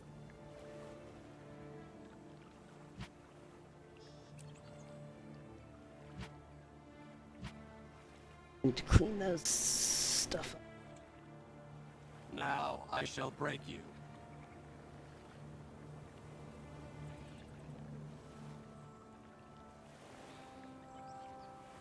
I was manufactured to the highest standards. Good enough. Alright. What? I am 2,500 of crystalline. Wow, rose quartz. Alright, all done fishing. I need to go get some trees. First I see some trees.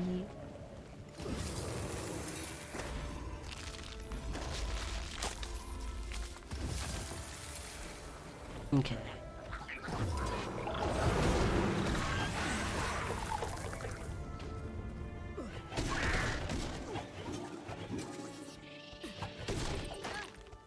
Rage at maximum. I love that effect that happens right there. I think that's alright. Now to Drizzlewood Coast. There's the Let's go get some cash keys. And our little salvage pile, wherever it is.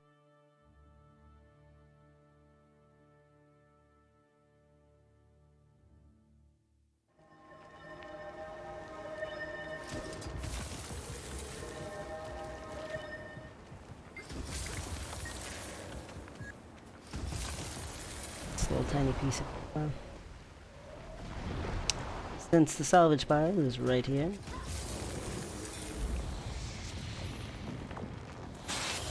Woot. Alright, give me keys. So see, they're 25 again, just like they were yesterday.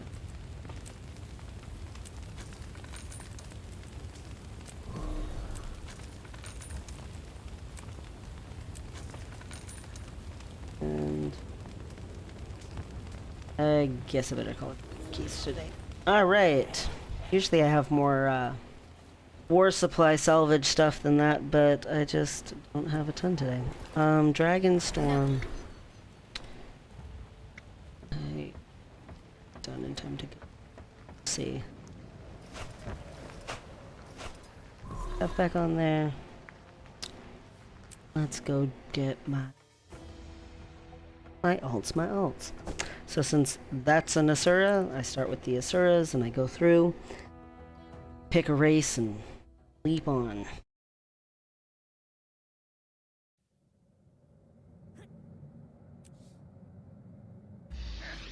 Now I shall Oops. break you.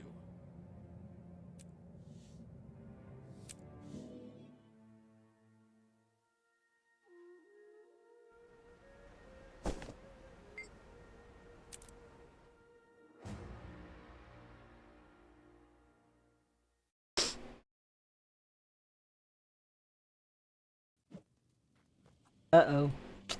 So this happens sometimes with skipping stones. Sometimes the map hasn't closed yet that you originally looted the chest on. So even though you should be able to loot it, you can't. So I will have to go back later to all of the ones that are at skipping stones and get it when the map has switched. Because the same map that they were on earlier is still there.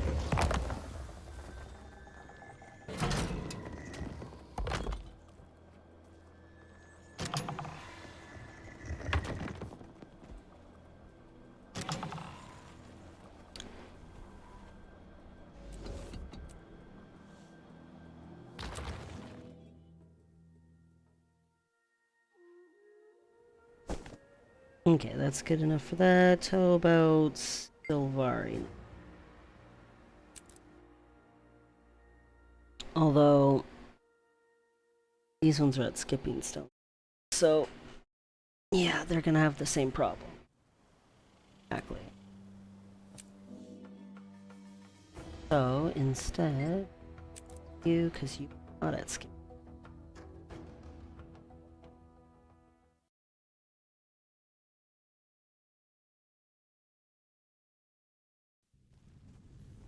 Messes with my organization a little.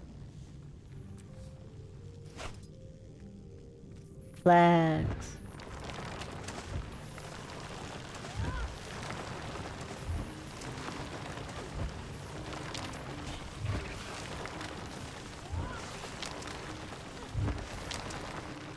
$13. I'll take it.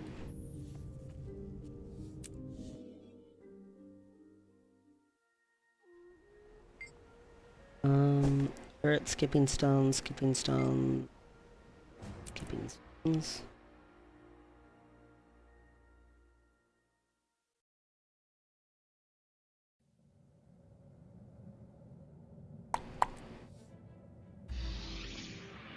This is the only proper course.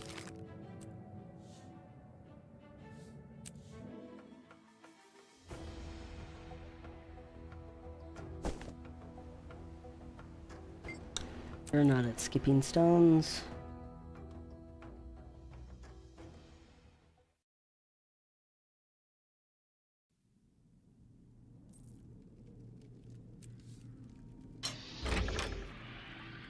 Affirmative.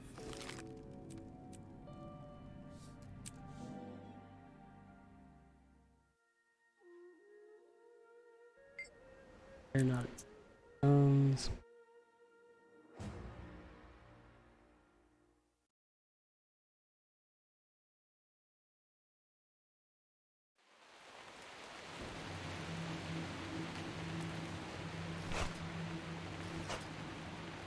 And near you to gather. Berry.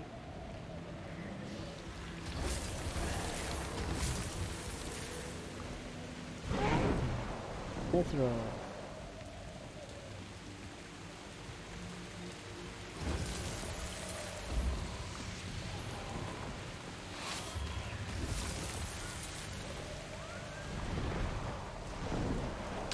Is that it? Technically some wood, but that thing is active. I really don't think I'm dealing with that, so looks like you're just gonna settle right here, buddy. Chance to continue your story tomorrow. Alright, who's next? You are not at scale.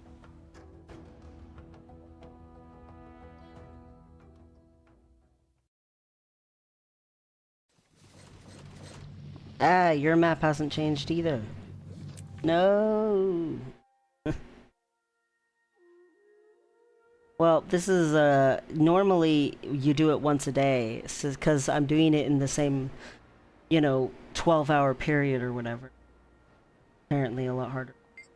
The map to have. Blech. Ruins my organization skills. But I'm the one who threw my own self off by going to the fair yesterday. Power flow at 30%. Rerouting. I am the one who went and had fun in real life. Okay, so I got 2 more characters I need to do. I need to do you, because I need to... I need to do you, because... Ooh. My treasures in Bureau Marsh.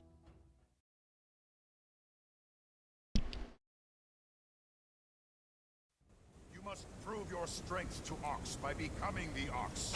I can transform you for a short time. Use it to move those offerings.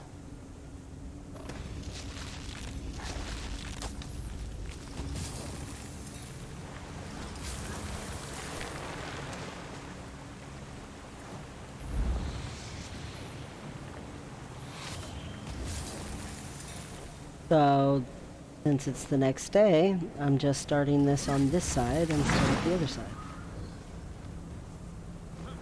So, like I said, I'll just be over here, but I'll... Ooh.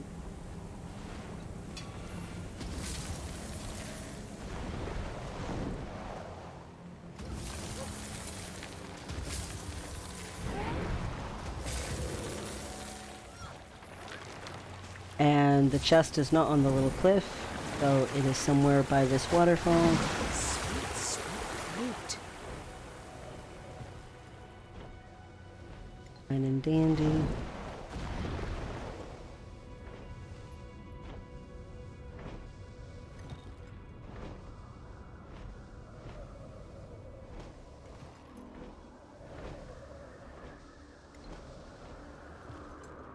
Medium chest.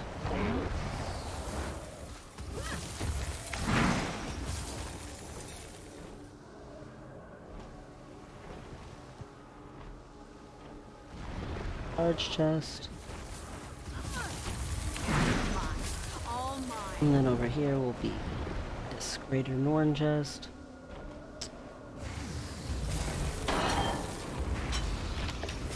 And then it's already gathered down there. Now I can just go wee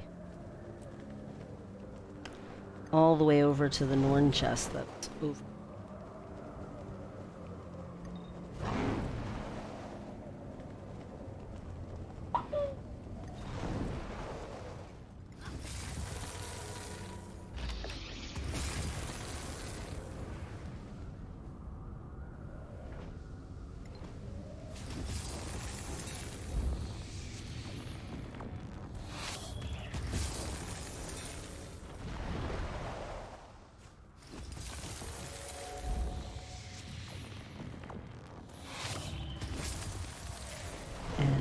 These two in here. All mine. And up here.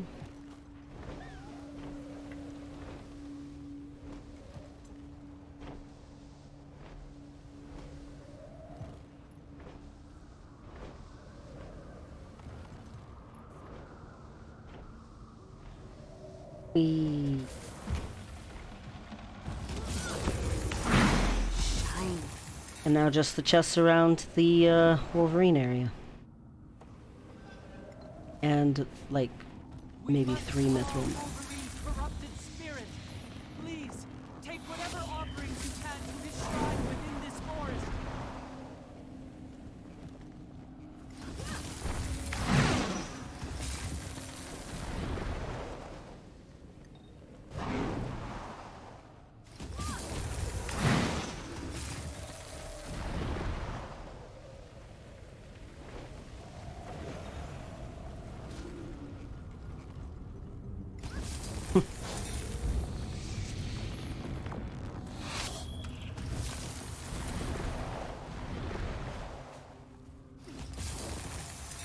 Again.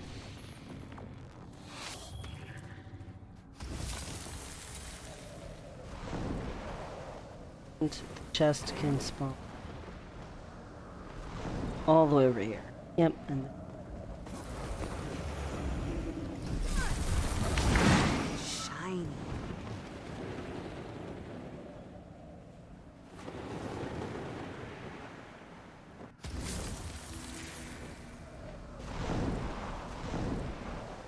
and then I will leave this character right here at this Norn chest.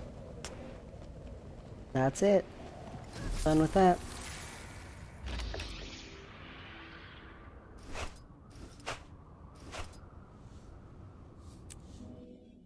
Okay, so the only one left is my world character, but I'm curious. I can do that, I think, pretty quickly. So, can I get to Dragonstorm? Do I have time? Dun dun dun. Let's see.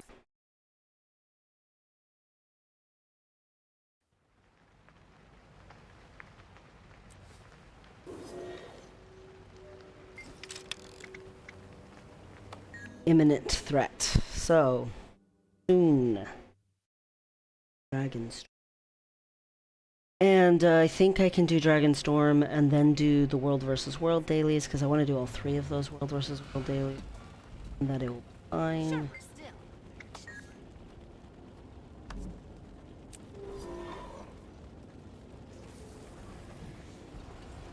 While I'm waiting for 5 minutes for Dragonstorm, I'm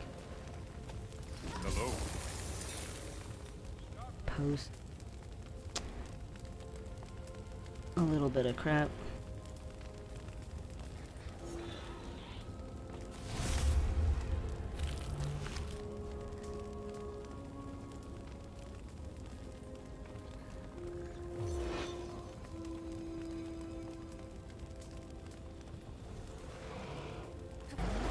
I think that's what I'm looking for. If it's not, it's close. Flame. It's just a sword.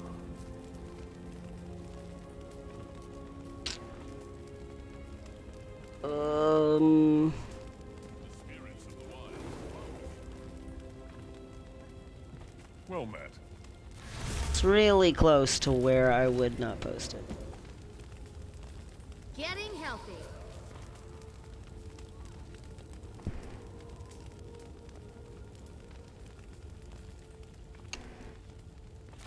Sure. Okay. I don't need this statue. So Vigil. Oh, well, I cut it by 1 copper. You 2.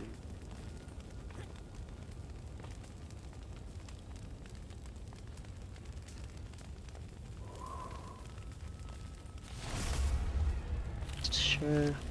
You I want to salvage. May Duena bless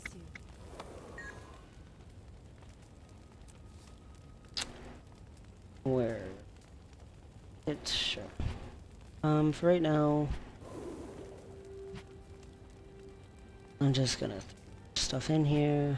I really need to sort my elderwood and mithril situation out soon. I have a lot going on with that. I need to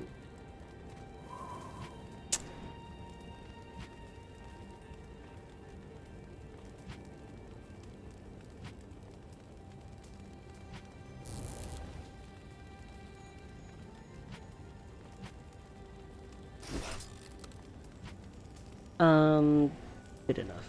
Accelerating. There, I got rune.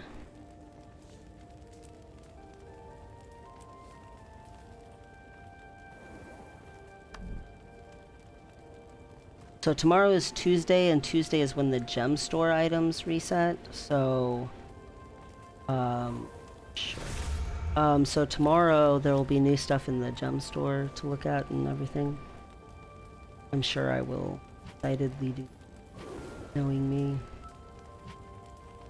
Oh, I know of a good use for this.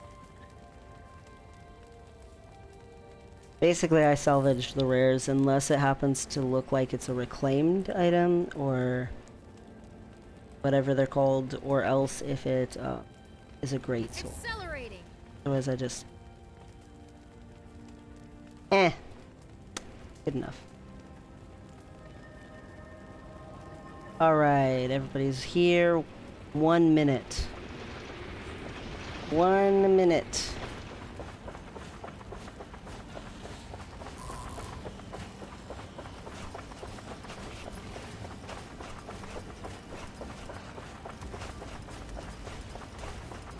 Accelerating.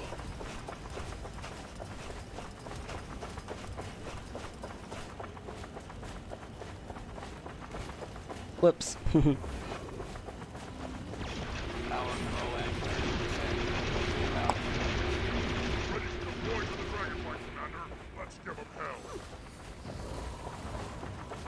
Threshold achieved.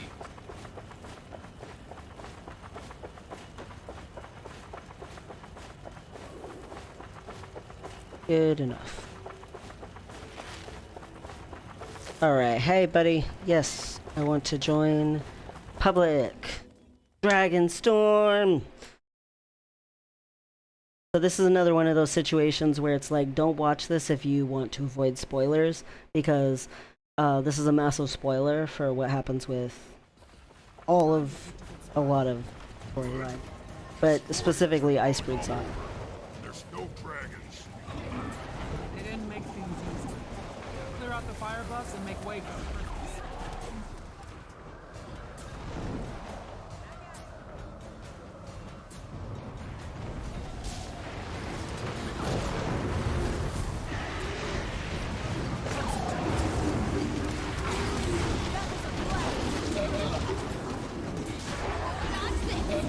Alright, die, little buddies.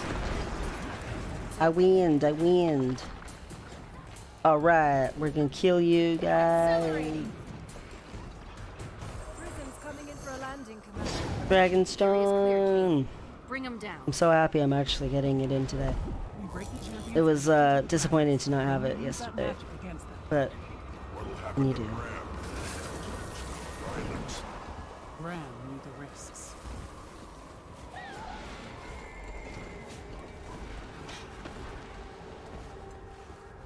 Nice of you to clear out the trash for me, Commander. Did you? Lots of big energy. That'd be good for you.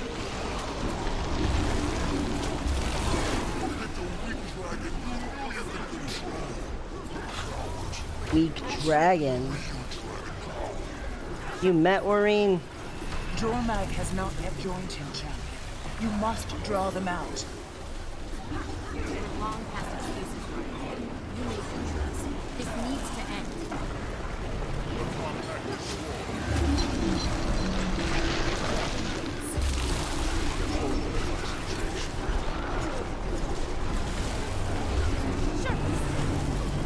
So in this world boss, it basically has parts.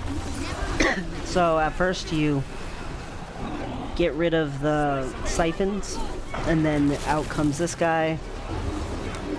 Then you deal with Bram coming out, and then they start fighting each other after you beat up both of them individually. You gotta break up some siphon thingies again, and then you gotta bust them up at the same time. Then you gotta attack the dragons, then you gotta bust them up again, attack the dragons again, blah blah. It's like a cycle until it gets to a point where you use the crystals that Wareen makes to essentially take them both off from being able to suck up magic anymore, and then they just go at each other like big old beasties. This is Pack Justice, actually. We can't get distracted. That didn't go to plan. Getting healthy. He'll be back. Come on, Bram! Stay away long. Wonder where he gets that from. In the meantime, fire alarm! Bram, are you yourself? So yeah, big spoiler. Big massive spoiler. Bram is serving Primordius. That's a big spoiler all by itself, I suppose. Here to kill Primordius.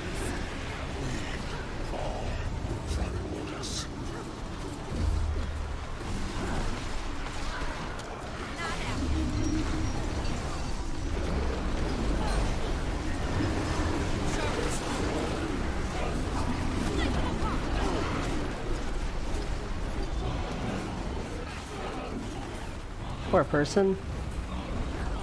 Don't lay around, come play.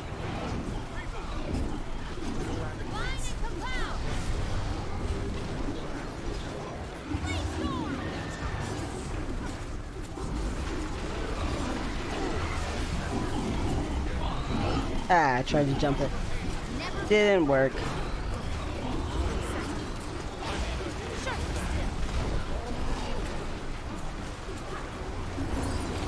Okay, so he's getting lower. So once he's beaten up, then we gotta deal with the whole... Both dragons are mad and angry.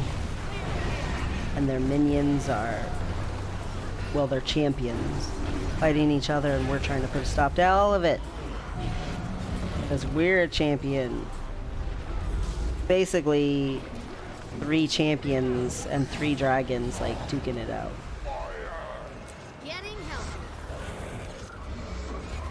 Alright, so there are unskippable cutscenes in this, but it's still worth it for the loot that you get at the end. There's big old Primordius! Blah, blah, blah, blah. And then here's big old Jormag. Groggle, groggle, groggle. Alright, rawr, let's get 'em!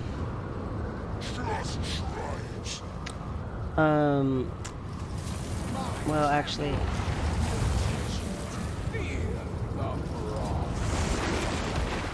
I'm gonna have a turtle out already so that when this ends, it'll be on the right mount. What do we do? We need to destroy the do that and we can break the connections to the dragons. I'm sure it'll be no problem. Wow.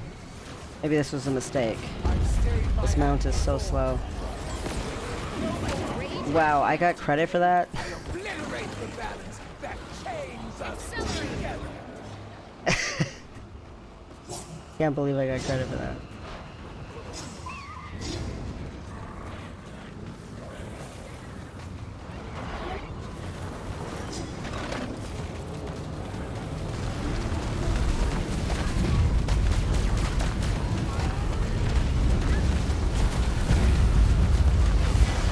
Okay. As long as Jormak is connected to the power of a champion and the Sure. Frozen, they will keep Primordial's Gonna go for you, power. buddy. Don't let up. We've got to bring both champions down. Both champions down! Oh, don't worry, we will. We do it every day. Same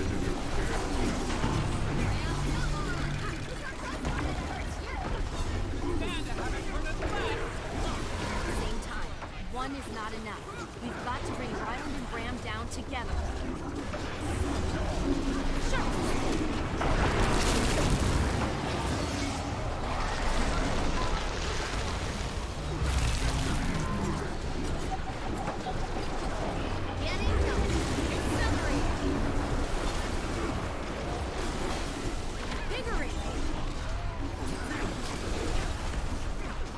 Go, buddy, go! And by go, I mean go to hell!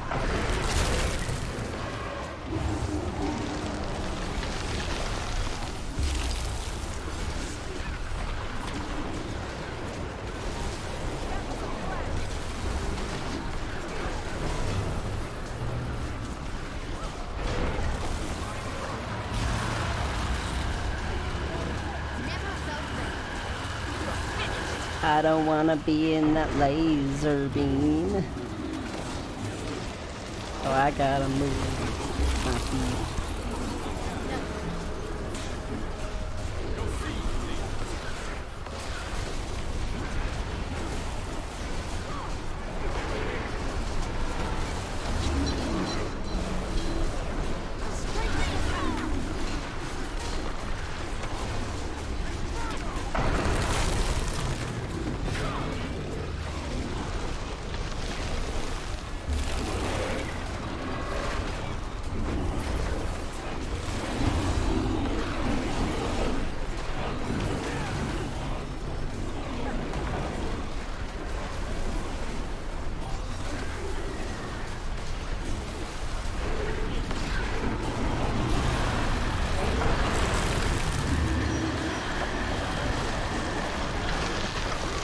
Down! Get down! There we go. Alright. Use the prisms now. The champions are hanging on to dragons by a thread. So you come up here by the crystals that Aureen's charging, and you gotta use your laser that she gives you to shoot at the dragons.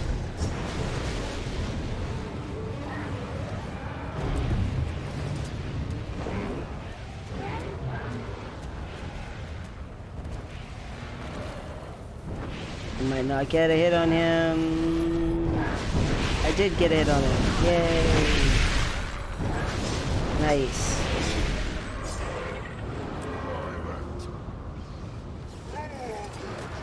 Okay, time to kill some of these guys. This might take a couple rounds. Stay strong.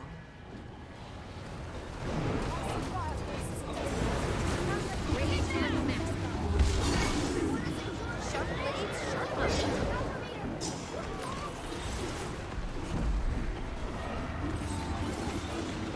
Back on solid ground. Accelerating. Getting this thing down. I don't know where everybody is. Like, did I just go to the one that no one else is going to, or what? I mean, it's like 3 other people besides me. Yep, it was the last one. Well, of course.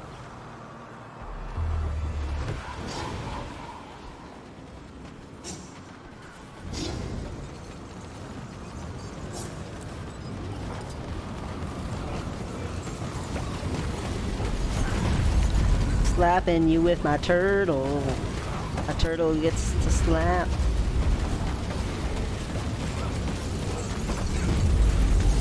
Boom.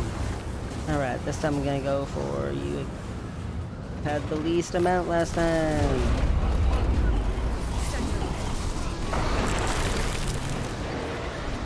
Less people were attacking you, Ryland. Everybody wanted to attack Bram. What are you?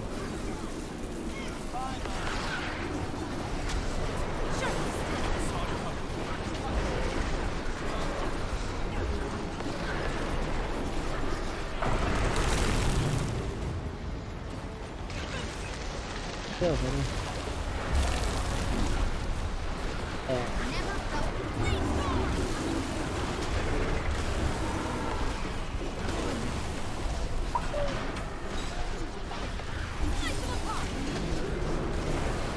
Well, this time Bram is the one who has the least amount of people attacking him.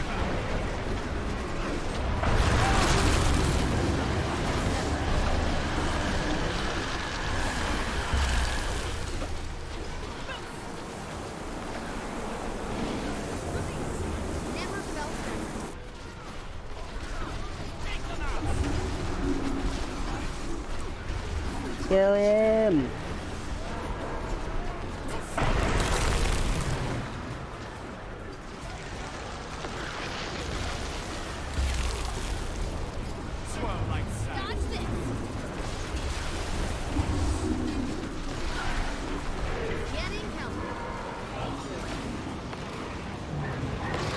Finish off Bram. I feel it, champion. The connection's weak. The prisms are ready to launch you closer, Commander. Attack now! Summon a bond to command. Yay. Got a laser on him.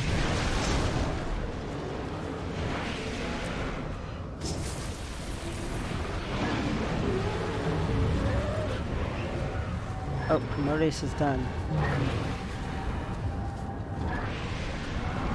Gotta go do Jormag again. Out of food. Oh, there he is. He's not done. Stay focused. Okay. One last push. For Bram. For all of us. I'm gonna use my crystal. Hurry up. Break them free. I wanna use my crystal. And make a laser. Here we go. Help me! There's too much. This power. It's so wild. Get to the prisms. Maureen, you're so tiny compared to these big dragons. Like, look how big. And then she's just this little baby girl.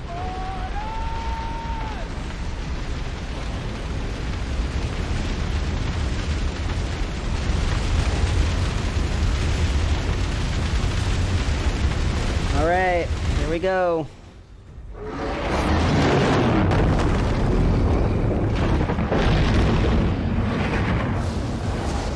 The siblings who hate each other.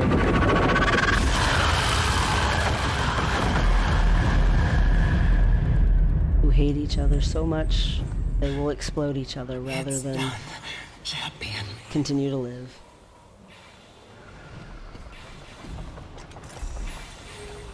Yay! My 2 golds, my memories of Oreen, my loots. Beautiful loots. Ah, I actually got you today. Loot, beautiful loot. Alright, I'll just chew in the Mistlog Sanctuary and time to go do my World versus World character, and I'm done with dailies. And hopefully just in the nick of time. Except for, obviously, I gotta go do my ult. My ult account takes like 10.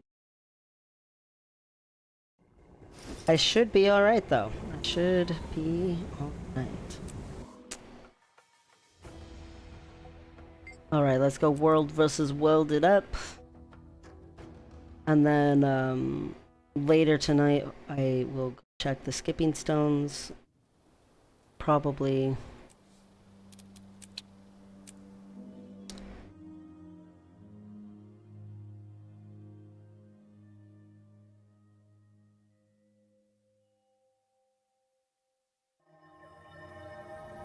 Okay. Let's see, what do we got? I need camps. Ooh. Nice. 52 seconds away.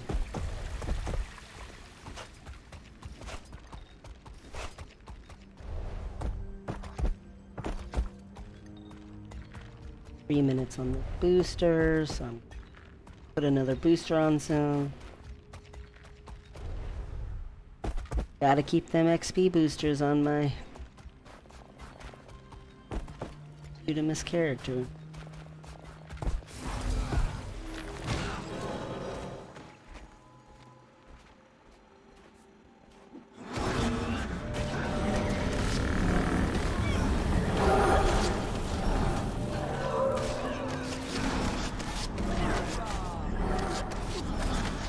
I don't need to rush to kill.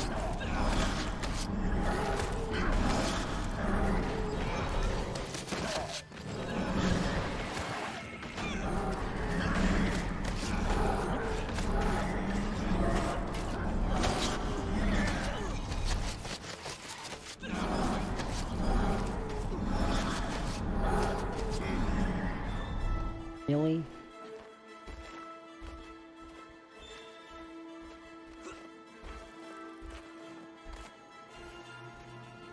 Hey, you're done. Awesome.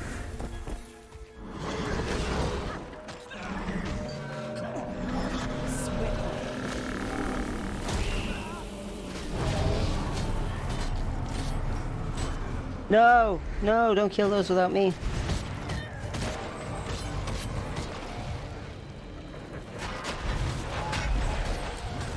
I wanted the daily, yo. Why you gotta be like that? You see everybody's attacking over here, so you go jump off on your own. Try to kill other stuff and keep people getting credit for the other things. I don't get people like that. Alright, so caravan is done. Next camp is done soon.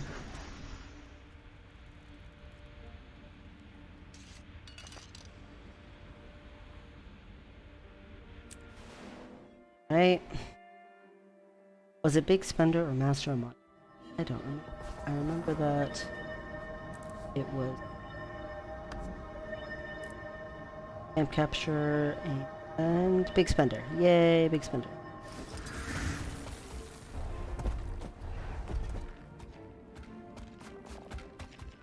$18 seconds. Quick me quick. So this is where you go. You just buy from any of these siege merchants, guys.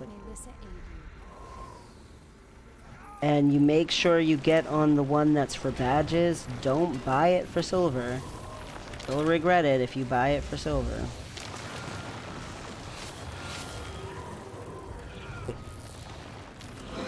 So, his first page, use silver to buy. Second page, you use badges of honor. And you want to use the badges of honor to get the daily. And then each one of these gives these potions of world versus world rewards. So that you can get more and more loot. Let's see. What do I want? Camp. Actually, the other ones are full, so I have to do. Oh. South after.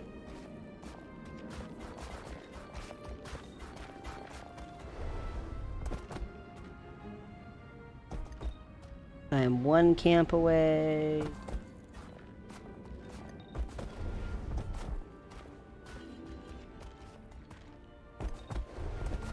Usually, if I do world versus world, it's with a specific guild, and they don't world. Just grabbing my dailies. And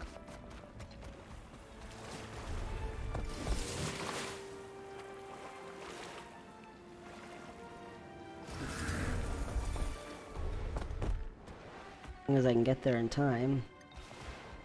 It looks like I definitely.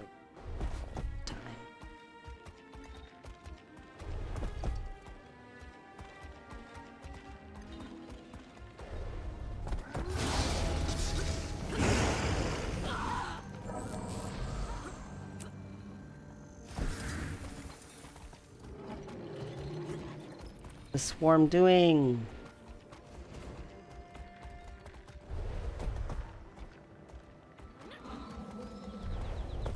Swarm of players.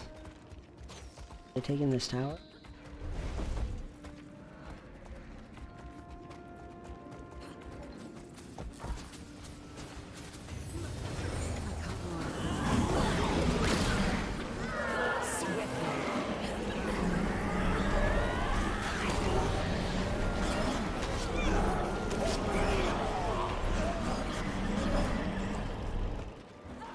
I think they're just running around killing people.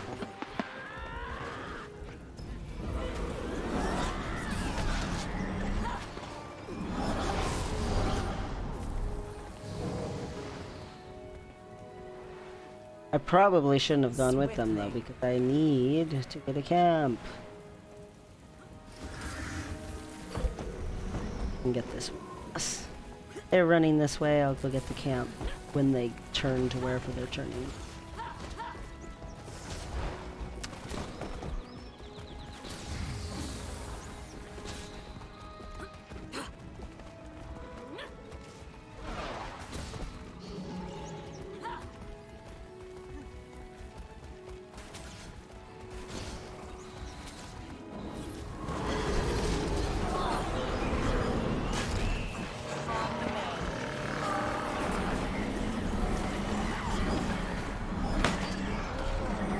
Oh, they're taking this tower.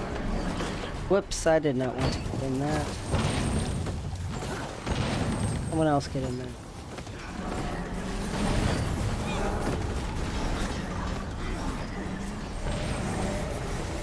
Alright. Death to cannon. Oil.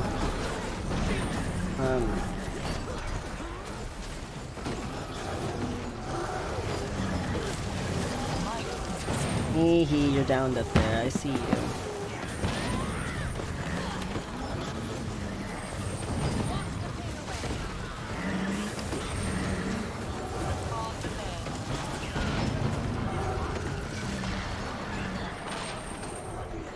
Now that's teamwork.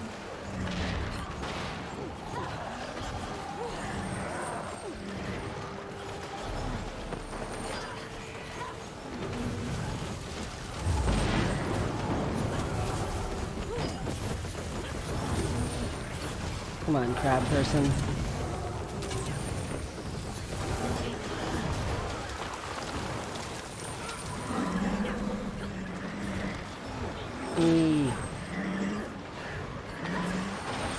Got you, finally. In my traps. Someone else. Sneak around.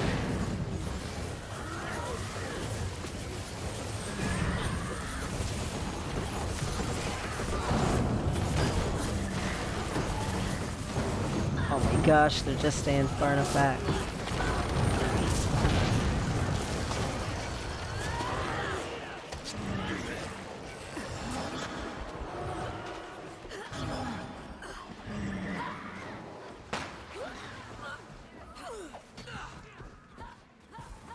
A brilliant ember.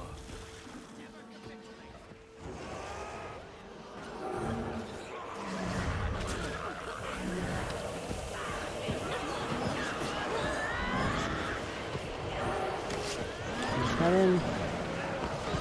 Oh, yeah.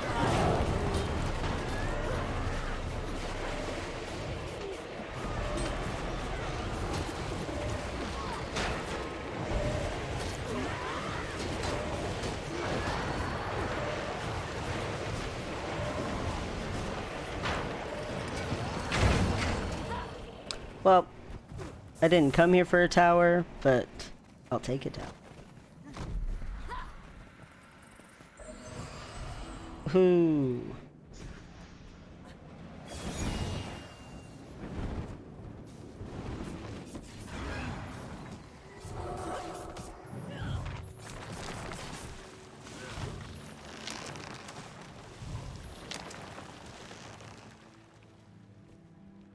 Where'd they all go? Must have waited. Oh, that's fine. I don't care.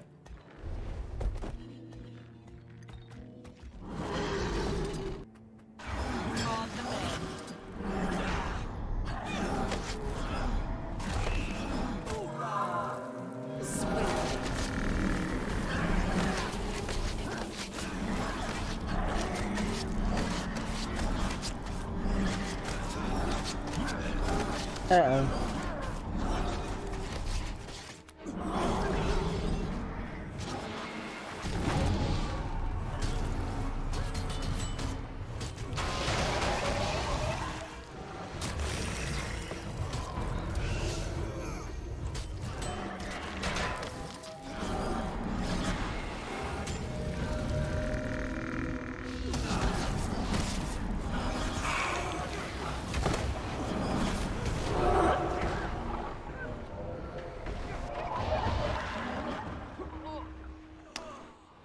Oh well, I just need a camp. Hey, that camp will have seconds. I've been distracted.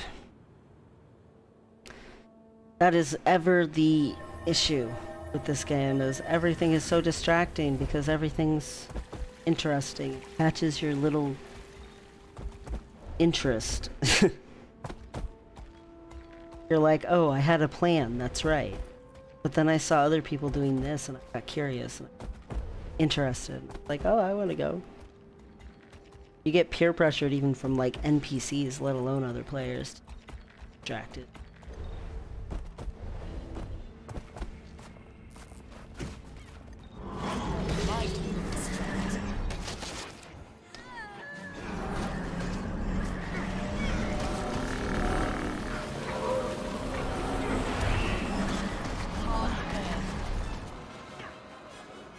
Let's see.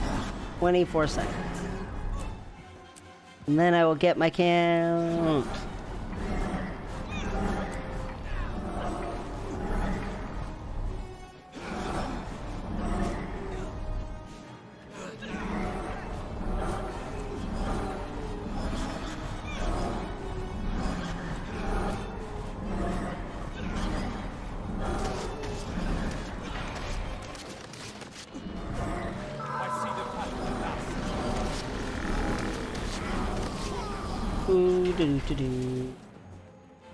We did it! We did it! We did it! We did it! We're the champions, guys! There you are. All better.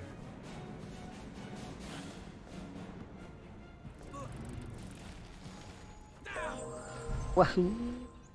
Alright. So now, some more of these potions to help shove my reward track along. Like the spoils of war. Nothing like the spoils of war, indeed.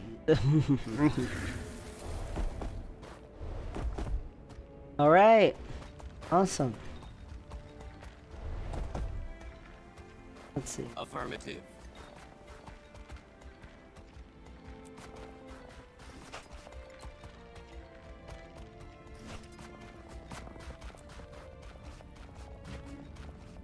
I just gotta shove a little bit in my bank. A little bit in.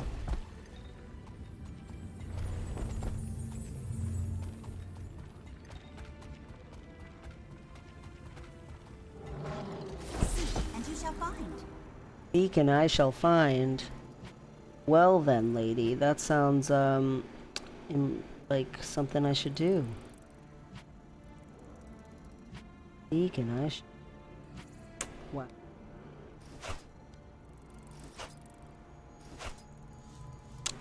All right.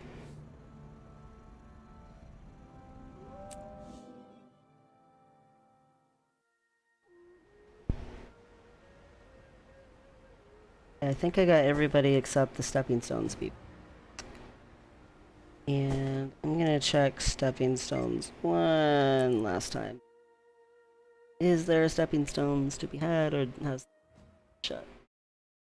I guess I gotta check that on the world versus. Nope, still there. Alright.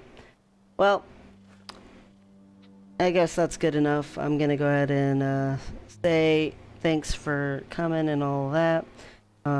Thanks for watching if you watch, and yeah, tomorrow I will go back to doing the character I was before, who I was doing everything from scratch on, and that will be that.